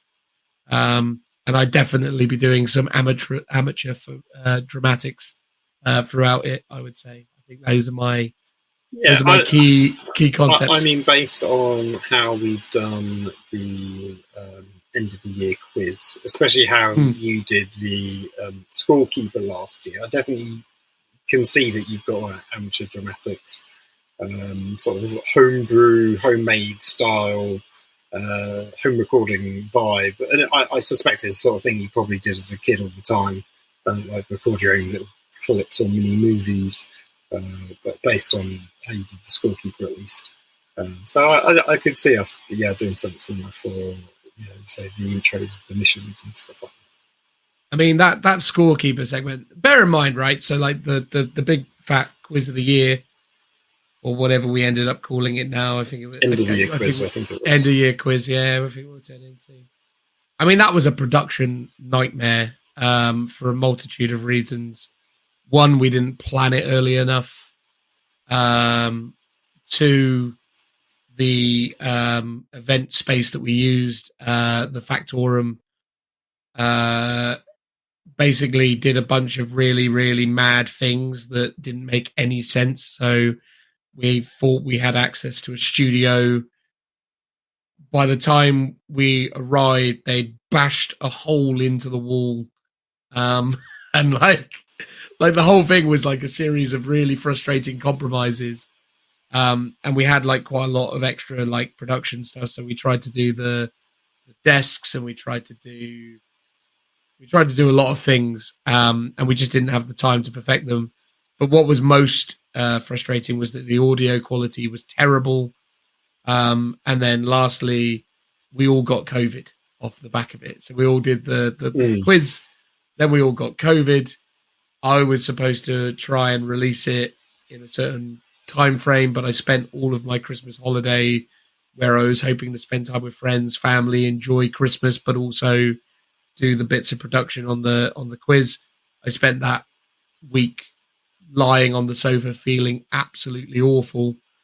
And as a result, all of my kind of grandiose ideas for this scorekeeper, this robot kind of rogue AI Mechanicus sort of thing, you know, I was planning on doing like green screen and creating like backgrounds and doing something a lot more sort of elaborate. But in the end, I just got a LED uplight, did a red background, stuck an iPad in a cardboard box, stuck it on my head and went, whoa. I mean, for what it was, it kind of worked. So I quite liked it. Yeah. I liked it too, but it was such a literally I created all of that, did it all in like a day, and it was just so bad. And it was just one of those things where you're just like, oh God, this is, and I was still feeling really rough when I was doing it. It was super hard. But the biggest problem I had was the audio quality was so bad that I was so disenfranchised with what we'd created. Plus we just didn't do enough to have production meetings or talk about the running order. So that's something actually we need to definitely do soon, I think, because we need to start having conversations. Because as I understand it, we're going to film it in Phil's garage this year, aren't we? But by Phil, you mean the other Phil? Yes. Not me. Big Phil. Yeah. That could work. Yeah. Well, he's got the space, right? It's, you know, to call it a garage is doing it a bit of disservice, although his car does live there. It's quite a nice, big kind of, he uses it as like his gaming space, but yeah, it's quite a good space. So yes, it's bigger. It's a bigger setup than actually the other two studios we've kind of been in. Exactly. Yeah, like the actual dedicated filming space would be a lot bigger, I think. Yeah, so that's going to be good. So I need to talk to him about dotting the I's and crossing the T's on that. And then once we've sorted out that side of it, I need to actually go down there and work with the audio equipment and make sure that it works. Because the audio equipment we've got is actually really good. We just never used it before. It was just one of those stupid things where we bought stuff and went, oh, it'll be fine. And it just wasn't. So that was a problem. So we need to make sure that we deal with that. And then the last part of the equation really needs to be, and this is something maybe we need to talk about, whether or not it's a patron money conversation. Not that we're asking people to give us money. I'm just saying if there is anything left in the slush fund, as it were, whether or not we need to invest in a better buzzer system, because that's also one of the things that really falls short. Or we need to change the format so as questions are presented to an individual. Yeah, because weirdly, the big fat quiz of the year that we mimicked doesn't have a buzzer system. Basically, everyone answers the same question at the same time, and then you reveal your answers on a whiteboard or what have you, which maybe would be a fairer way of doing it. So it's not just down to who slams the buzzer quickest all the time, which is sometimes what it does boil down to. Well, the issue is that the buzzers, because they're not linked to any kind of system, there is no clear indication of who did it first. Yes, it's based on what Richie hears. Yeah, and it's, I think for that, how we used to do the quiz online was to use a buzzer system like website. So potentially we could all just do that via our phones, and there's no actual sound or physical buzzer. You're just tapping the screen, and then you're dubbing in buzzer sounds afterwards, maybe, but that's a lot more work. But then you'd have cleaner audio than having a crappy buzzer sound from the little toy. Yeah, and I think here's the thing. I don't think that is a problem if we have less rounds. Like, I think if we just do 5 rounds rather than, I don't remember how many we did last time, but I think it was like 8 or something crazy. I think 5 rounds is adequate, you know? Yeah. Because 5 rounds 10-minute blocks. Gives us 50 minutes, and then with intro, outro, and middle stuff, the transitional bits, you got a good hour thing. Like, that's the thing, I think, unlike our podcast, which we are, I think, absolutely fine with letting run as long as it runs. I think with that kind of content, I think you just need it to be a thing. The other thing I'd like to try and do this year with it, is it's a stretch goal, if there is one. Is it your live studio audience?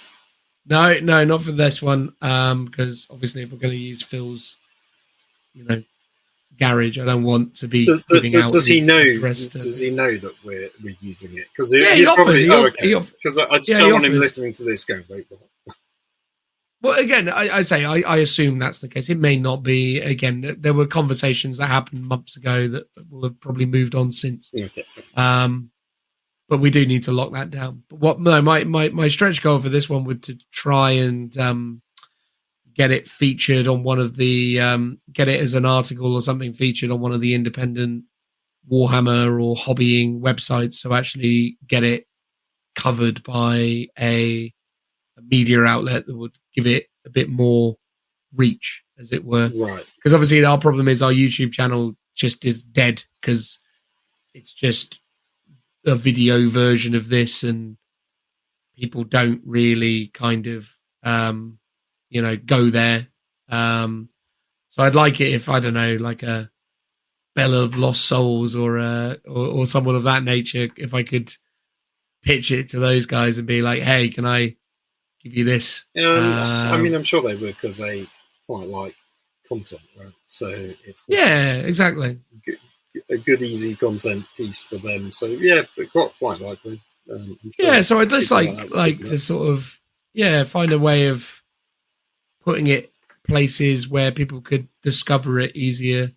But I think I'm only wanting to do that if the quality is good enough. One of the things I will say about last year's one is that I was so disappointed with it from a quality standpoint.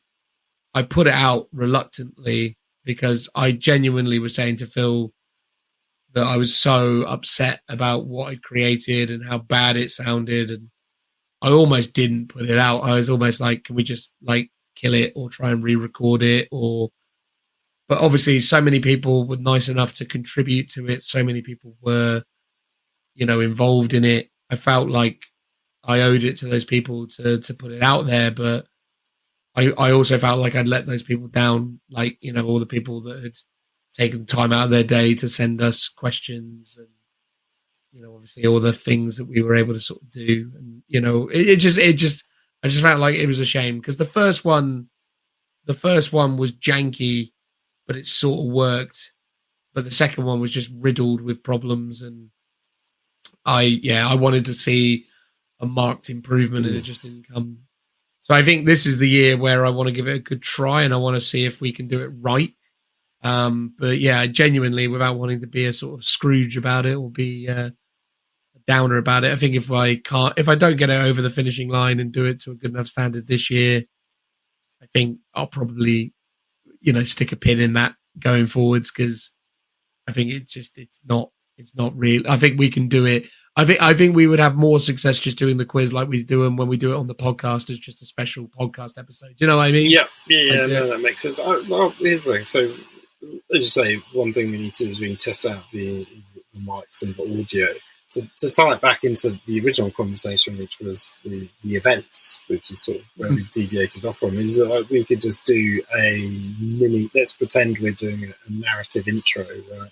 And just use that as an excuse to do some test recordings with the mics and get that set up, or do like a character that you'd either do for the school keeper or like for a narrative event, let's say.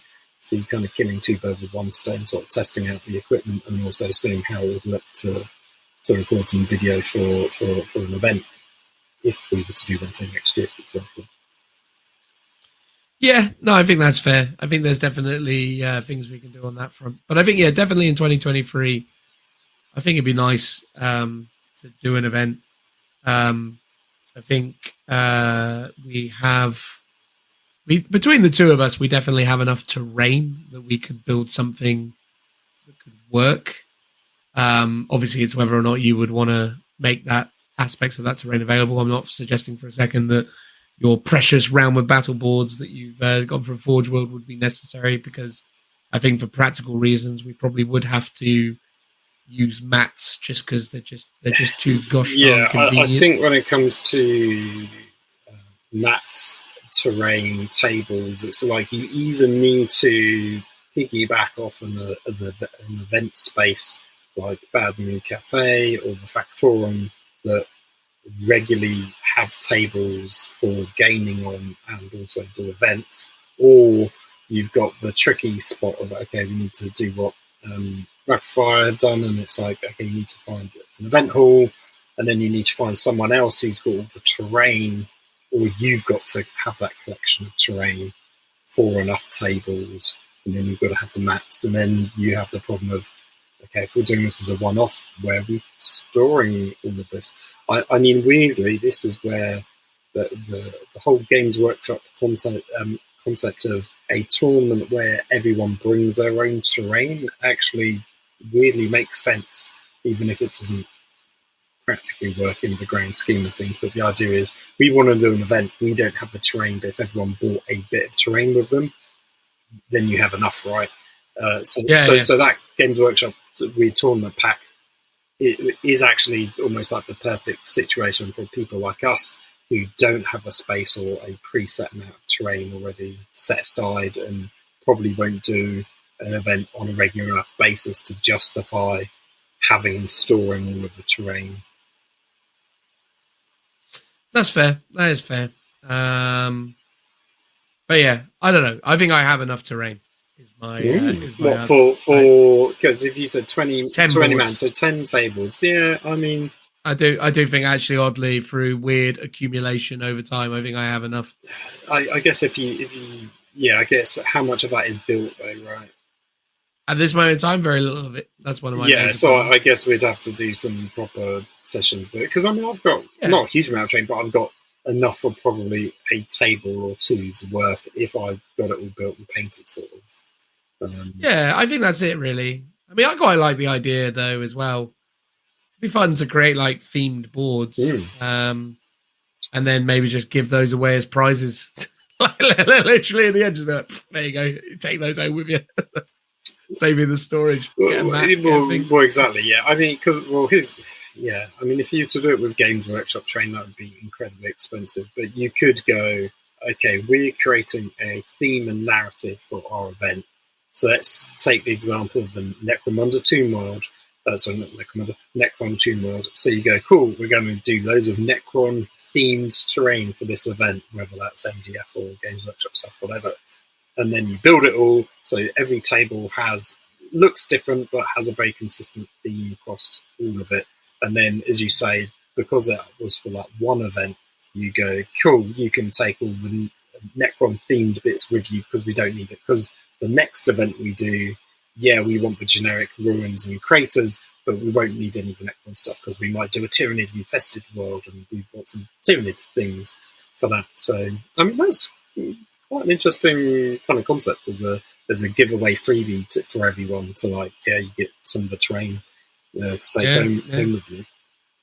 Yeah, I think obviously a lot of people would be reluctant to do that because obviously it's a valuable resource that you can reuse and to build boards out of and so on and so forth. But again, if you're just approaching it as a one-off, maybe. But I mean, I mean, here's the thing. At the moment, I have a mass abundance of so I have enough terrain to comfortably make 2 Sector Mechanicus theme boards, like, easily. I have enough terrain to make 2 Sector Imperialis boards, no drama. And I have enough terrain to probably make 2 Orc boards without too much issue. And that's all like official Games Workshop stuff. Because for some reason I got really into the idea of trying to replicate the boards that they used at Warhammer World for the Orcs, and ended up buying boxes of that stuff. Also, as well, they're about to do the Warzone Moloch ones with the the bunker and the satellite dish and the antennae. That one. Yeah, the starport or something it's called, or something like that. Is it not starport? Whatever it is. I think it's Warzone Moloch is how they themed it in the current box Yeah, set. yeah. So we've talked about this on the podcast before, so it's worth saying, because when it first came out, you could buy all the pieces individually. I think about 130 quid. If you bought the Kill Team box that had the Phobos guys and the Chaos Cultists in it, I think that came to around like 80, 90 quid, maybe a little bit more depending on if you get it from Games Workshop Direct. But that was a positive bargain in comparison to buying the terrain individually. And now you can buy the bunker, the satellite dish, the walls, and all, just the terrain on its own. I think, was it 65 quid from Games Workshop and about 55 67.50 from a third-party retailer, which is fantastic. Right? That is a genuinely good bargain from Games Workshop. Because originally I was trying to split that with a guy who was local to me, and we never got around to it. So I might end up picking that up, because I think it's just cool terrain. Right? It's really thematic. Yeah. You could do a very cool scenario based around like satellite dish and stuff like that. Yeah, not being funny, like you could literally, with one of those, maybe two of those boxes, you could easily deck out a board that looks like something. What I like is the idea of getting one and then partnering up with a bunch of the old wall mortise stuff that I've got. So the old bunkers and trench networks. Okay, those? Yeah, they were cool. Yeah. So like I thought, that might work in conjunction with that. So I could do like a Imperial complex, but do like a bunker network or whatever that sort of sits in front of it in a sort of defensive thing, and then this is sort of like the internal kind of living quarters or internals of the outpost. So it's like someone's pushing through to the radar station or what have you. Yeah. I get some strong Starship Trooper vibes from that one. Do you remember the bit where totally. they're defending about their outpost from the bugs? Yeah. But I think that's the thing, though. I think you can do some fun stuff with it. And one of the things is I wouldn't subscribe to the insane terrain necessities that obviously the competitive scene kind of thrive upon. I think you can. I mean, honestly, I'd probably just implement like a more kind of generic, overarching kind of change to the things. Or maybe just be like, here's a thing, like, I don't know, you could add like an event stipulation where you go, terrain is actually now plus 2 to your cover save, or plus 2 to your save rather than plus 1. And then you give people a reason to get inside it, because all of a sudden the 3-up armor save becomes a 1-up armor save. Although I'd probably when I started adding in that kind of house ruling, I'd probably be like, but also Armor of Contempt can go away. Yes. I think there's probably some interesting ways where you could resolve it, or because it's a narrative event, people aren't going to be try-harding it in terms of the power level of their armies. Therefore, even if the terrain isn't as densely packed as a competitive board, it's still functionable and playable because of the armies that are coming to you. Well, what I like about competitive in the old school sense of it is that I liked it when the boards represented interesting tactical challenges. Like there was one key piece of terrain, and you had to kind of factor into your plan how you would gain control of it, or how you would utilize it to benefit yourself, and how your army would use it. It's like that was always an interesting kind of system within the game. Was we didn't always have these fixed terrain layouts. We had one or two good bits of terrain, and we had to try and strategize around it. And I like that. I like the idea of building the boards out with a sense of like narrative, but also sort of purpose as well. And trying to kind of build that in and look at it that way. So. But anyway, like that would be the stuff that I would definitely like prioritize for sure, in terms of it, how I would approach this and what I would try and do with it, and then just come up with some kind of theme around what is sort of going on, and then add like an extra layer. But at the end of the day, I think the first one I'd probably do, I'd just focus on winners and losers, but add some kind of narrative themes to it, but fundamentally, I think it's probably best that you just get people together and have winners, but best painted and other bits and pieces, or people that incorporate like themes or whatever. Plus, I'd like the idea of getting some really cool lookouts statues made of our sir, our fella with the blood splat, like, you know, coming out of his head. I mean, I really want, if someone was to like do a CAD 3D design of that, and that became a trophy, for example, that would be pretty impressive. well, I think we probably need to commission someone to do it. Oh yeah. I mean, I could, be if I had the time, I would sculpt it from the green stuff and cast it up in resin, but that would knock you out. You know, it would be very heavy and take bloody ages to do. I think. Yeah, that would not. I feel like that's unnecessary. I think we can probably just get someone to kind of build that in CAD and then 3D print it. Would probably be the more sensible approach. But I think even if we could get those as like statues that we could put on the tables to denote them as lookouts event orientated things. So actually add it as bits of scenery or whatever. You know, add the statue throughout the place. But yeah, no, and again, in terms of venues, I'm a big sucker for like just, I don't know, like a village hall with like with a stage. That's all I sort of think when I think about these sorts of things, because I think having a kind of platform, a stage where you can announce things from, and kind of, I like that kind of central focal point where you can kind of draw people's attention to it. And I also like the idea of being able to control the environment, to be able to do like, you know, simple like things with lighting and whatever, where you can obviously draw people's attention at certain key moments and all the rest of it. And I don't know, it's just sort of like, I think it could be fun. But yeah, we'll look at it. I think that's a stretch goal for 2023. But yeah, in the short term, we need to address what we're going to do with Big Fat Quiz, the quiz, or whatever it is. We need to figure that out. But yeah, something that, all very exciting stuff, I think.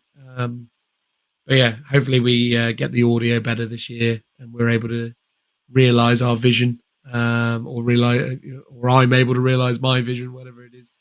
Because I want to do fun, cool things. My problem is often I find my ambition outstretches my ability. You know, that's the thing. It's always like, I always have these like lofty ideas, but I think my biggest problem, certainly last year, is I think I put too much of it on myself. Oh yeah. I don't think I use you or Richie or even Joe or Tim as much as I could. And we all have technical skills in our own different ways. So you could help with setting up, with the microphones, with the audio levels, of camera composition, for example, or little things here and there. I'm sure that we could help you out. So it's just not all on you, which is what it invariably ends up. Well, has been for the last 2 years, where you've just done it all and we've rocked up and gone, cool, okay, right, let's do the quiz. Yeah, and that, it's not a good way of approaching it. So I think it'd be really valuable to get your guys' input on it and see what we can do with it. But that's that. So yeah, I think next episode we'll do demons, because we have to. I got the book. You got the book? Yes, yeah, I've got it. I ended up buying it in Warhammer World because I was there. Yeah, paying the extra or whatever it was. So that was all good. So yeah, got that. You given it any reading yet? Richie read it at me while we were driving home from Warhammer World, so I've got a few little insights now, but nothing comprehensive. Is it worth pre-reading?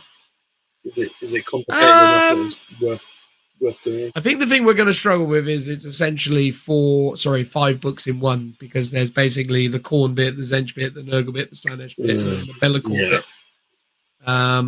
And they do essentially treat all of it as like, you can obviously bring it all together, but there's a lot of ideas in it that are very much built around you will play this very specific god. Yes, because that is how most people do it. Okay, yeah, so we need to give a think about how we're going to actually do that. Yeah, but I think the problem is we can't necessarily just go, here, let's review it like it's Codex Khorne Demons, Codex Nurgle Demons, because they do interact. But I think maybe there is a necessity for segmentation.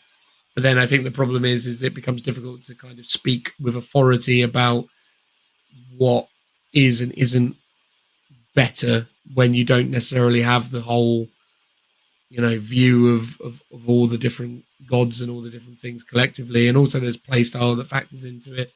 Obviously the sorts of people who enjoy playing Nurgle may differ from the sorts of people who enjoy playing Zench, and they might look and play them in completely different ways. There might be people out there who have, managed to inject a huge amount of combat prowess into their Zench models that I don't even begin to comprehend because I don't play that list extensively these days. Used to, don't anymore. So I fall down on kind of archetypes, right? I just sort of look at it and go, Khorne are the punchy ones, Slaanesh are the whippy ones, Nurgle's the durable ones, and Zench do the shooting, or mind bullets, as it were. And that's where it kind of, so maybe we do need to at least kind of have a better understanding of some of the overarching kind of, basically have a good, a kind of more holistic view of how they interact with each other before we go into it, because I think that might inform it a bit better. Because as it's broken down in the book, it's very easy to go, let's talk about Khorne in isolation, then talk about Nurgle with knowledge of what Khorne does, and then start maybe thinking about how that could synergize.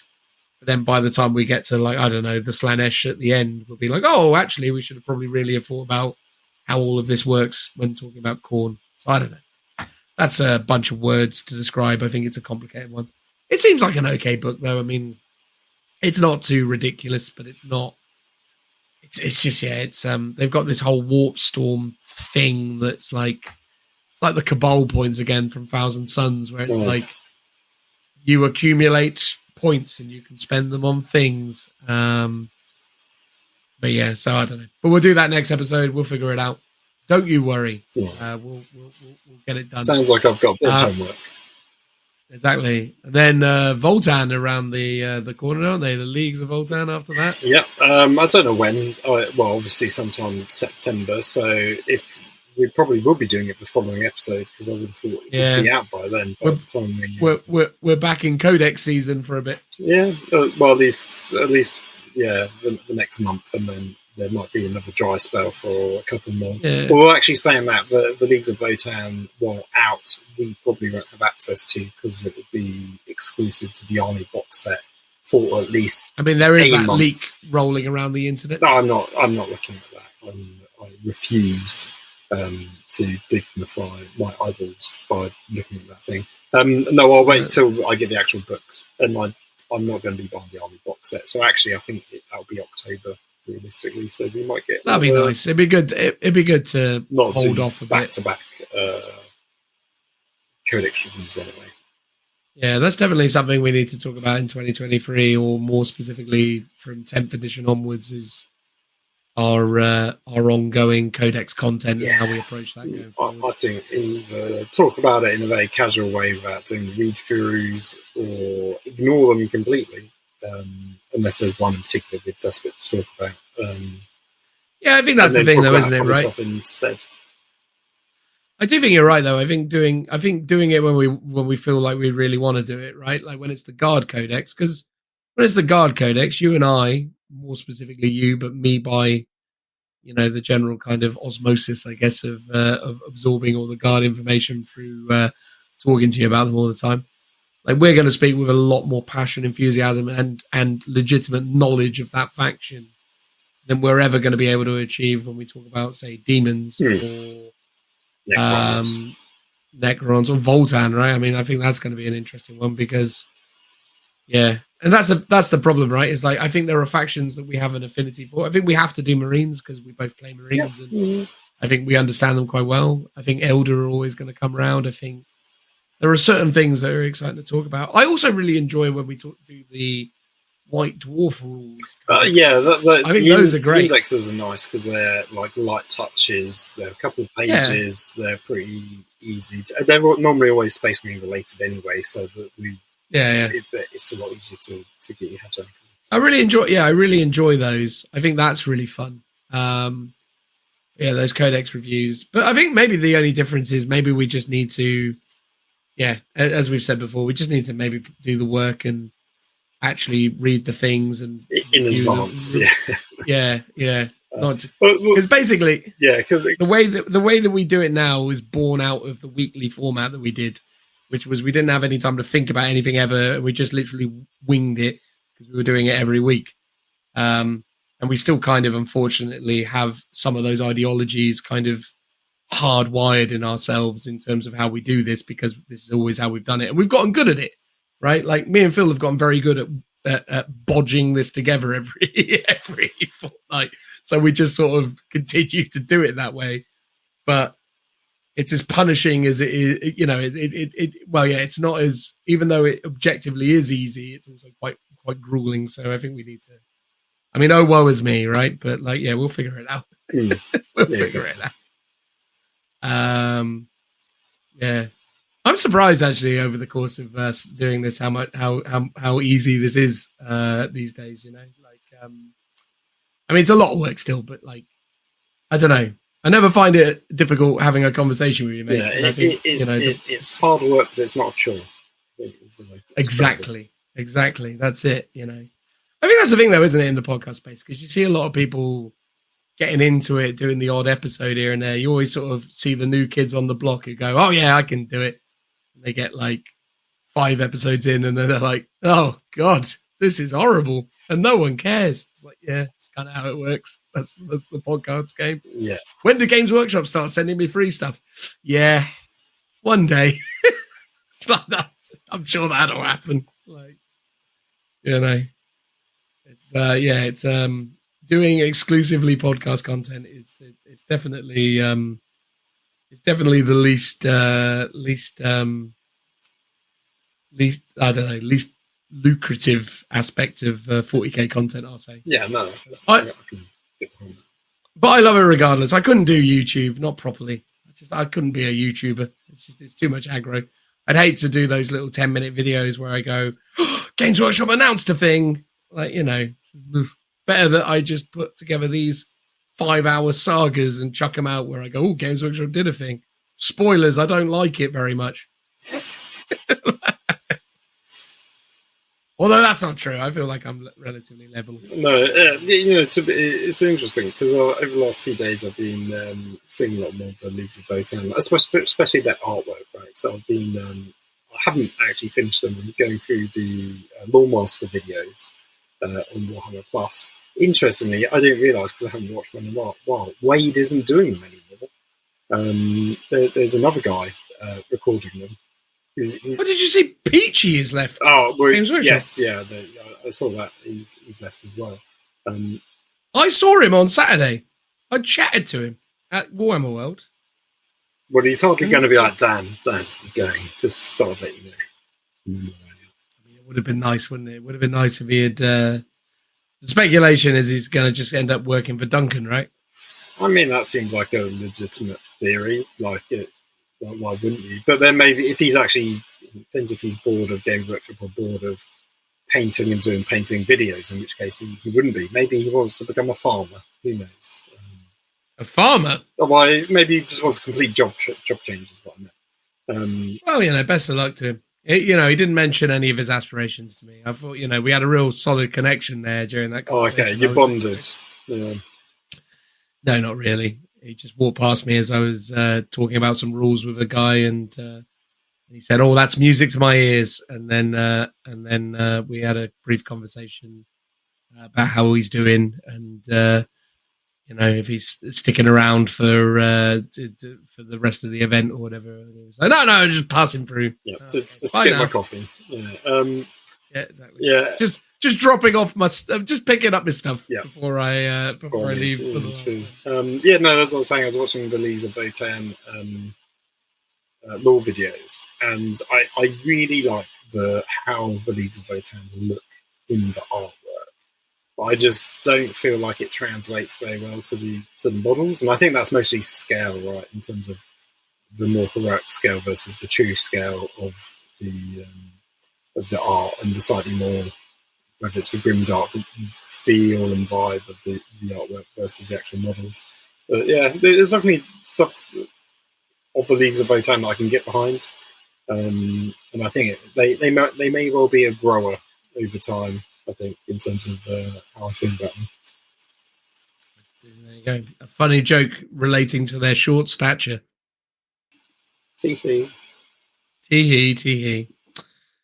Oddly, over the last couple of days, I have been watching videos, like old unboxing. Basically, I went on a real bardic broadcast kickback where I started watching all these broadswords, another cracking unboxing, as it were.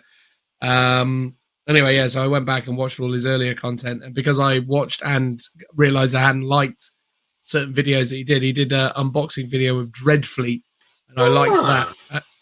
And now I'm basically being served loads of unboxing videos for Dreadfleet. All right. Have you, speaking of Dreadfleet, have you managed to find the contents of Dreadfleet to give me? Because listeners, Dan gave me Dreadfleet, gave me the box. I did, yeah. I took it all the way home.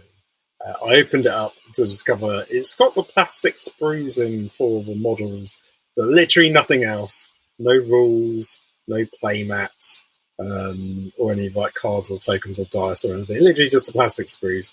That was about a year ago. So have you surely you've actually come across it because you've been rummaging through your loft, haven't you? Yeah. I haven't found it yet. I'm sure it's somewhere. I'm sure it is here somewhere. Just put it to one side when you do. Yeah. When I find it, I will obviously update you on that. It'd be really nice if you actually were able to build it. And I'd love to play it. We should give it a go. Also, last thing we should say as well is we've committed to doing some kill team stuff as well. Yeah, so I think his name's Matthew. I could be wrong. One of our patrons reached out to us. He's not the only one. Loads of you have talked about us doing kill team. He suggested that we do some Patreon exclusive like battle reports, and that we basically take a faction each, and like whether it's new or from scratch, and yeah, we do that. I was wondering whether we do kind of classic kill team, or do we try and get into the new, into the dark, like Space Hulk vibe? What would your preference be? I really don't mind. I'm probably not going to fall over myself to buy the new kill team box set, but I'd more than happily pick up a kill team and do it. I think if I was going to do any of the kill teams, Phil, at this moment in time, I'm torn between two choices. Is one of them Krieg to like mock me to my face with plastic card? That is one of the options. Yes, 100%. And the other one is the blooded, the traitor guardsman. Those are the two. Oh, well, okay. So do you know what? I wanted to do traitor guardsman because I've already done a renegade guard kill team for the previous edition of kill team. Yeah, but the whole idea is we'd have to do new ones from we'd scratch. Have to buy the new ones from scratch. But I've got models you that could can do. represent You could them. do the Star Striders. Well, yes. So because you gave me those as well, so I could do the Star Striders. Yeah, that'd be quite a cool one to do. I think. Yeah, you should do the Star Striders, mate. The Breacher team does look pretty cool, like the Imperial Navy, but that would involve buying a box set. I'd almost like to try doing classic kill team first rather than the Into the Dark. Although it does feel like that is the theme, that if you're going to get into kill team and want to buy more stuff, that's what they're doing going forward. Well, I think if you did. If you did like Star Striders and I did, I think the blooded, the traitor guardsman would be a good. Yeah, they're cool models. It would be a juxtaposition for that, I reckon. Yeah. I was contemplating doing the Corsairs, but then I was like, nah, I won't, because they're I don't know, Corsairs, isn't it? But the other one, I was kind of tempted by Commandos as well. I have to be honest, because they're pretty cool. Yeah, because my problem is I always love to convert up models. So I'd almost need to go. I don't have time for that. No. Just literally build them as they come, and so have something that I'm not too wedded or precious about. Can I say though, it is awesome that they've finally gotten around to giving us the Star Strider minis as like a box. Like that's great. Oh yeah, because that has been 3 years, 4 years. It's been a while. Yeah, I mean, yeah. although you're saying that precious sprue that you gave me, that probably was valued at around £100, is now instantly being devalued to like 15 quid. But the important thing, Phil, is when I gave it to you, it was worth that. Well, exactly. That's you exactly. threw away that expensive gift that I could have eBayed or something. I don't know. Yes, exactly. You had a moment in time there that you could have eBayed it, but you snoozed and loosed. Well, exactly. It does get to show that there's a real sort of supply and demand that it impacts on the value of Games Workshop stuff. Like that Star Strider sprue is nowhere near worth what it was 6 months ago, purely based on how easy it is to get hold of. Oh yeah, totally. But that's all. But yeah, I reckon. Yeah, I'd probably do Traitor Guardsman or Krieg. Those are my two choices, really. Okay. Yeah. Maybe I should do Krieg and just like bite the bullet and build some. Oh, you want to do the plastic? I Krieg? mean, a part of me feels like I should. Part of me feels like if I was, I would actually want to convert them up to look like old Krieg to be a bit more consistent with my army. But if I was just to go, this is a fun side project, don't take it too seriously, it's not part of an army, and just go, I'm just going to build it, just to see what it is actually like. Yeah, that's it, man. I mean, look, I went and played Crusade. I did something I was uncomfortable. So my penance is plastic Krieg, is that it? Well, that's basically it. Yeah, so that's how it's going to go. Mate, do you know what we should do? We should really put it to an audience votes. All right, so should we have 3 options each and let people vote for which one we have to do? Yeah, that sounds good. So mine will be Blooded, Veteran Guardsman, and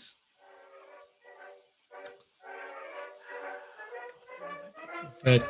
I will throw Commandos in as my third. Okay. I was very tempted to throw Corsairs in, but no. So yeah, Blooded, Veteran Guardsman, e.g. Krieg, or Commandos. What are you going for, Phil? I guess let's say the Star Striders. Let's do Star Striders. Do plastic Krieg because that's the one that people can stitch me up and pick that one. I mean, the other one, honestly, the one I'd really like to do would be the Imperial Navy, which is it would involve buying a massive big box set. But I think the models are right. Personally wouldn't think that much. I could happily just build them as is and be like, nice.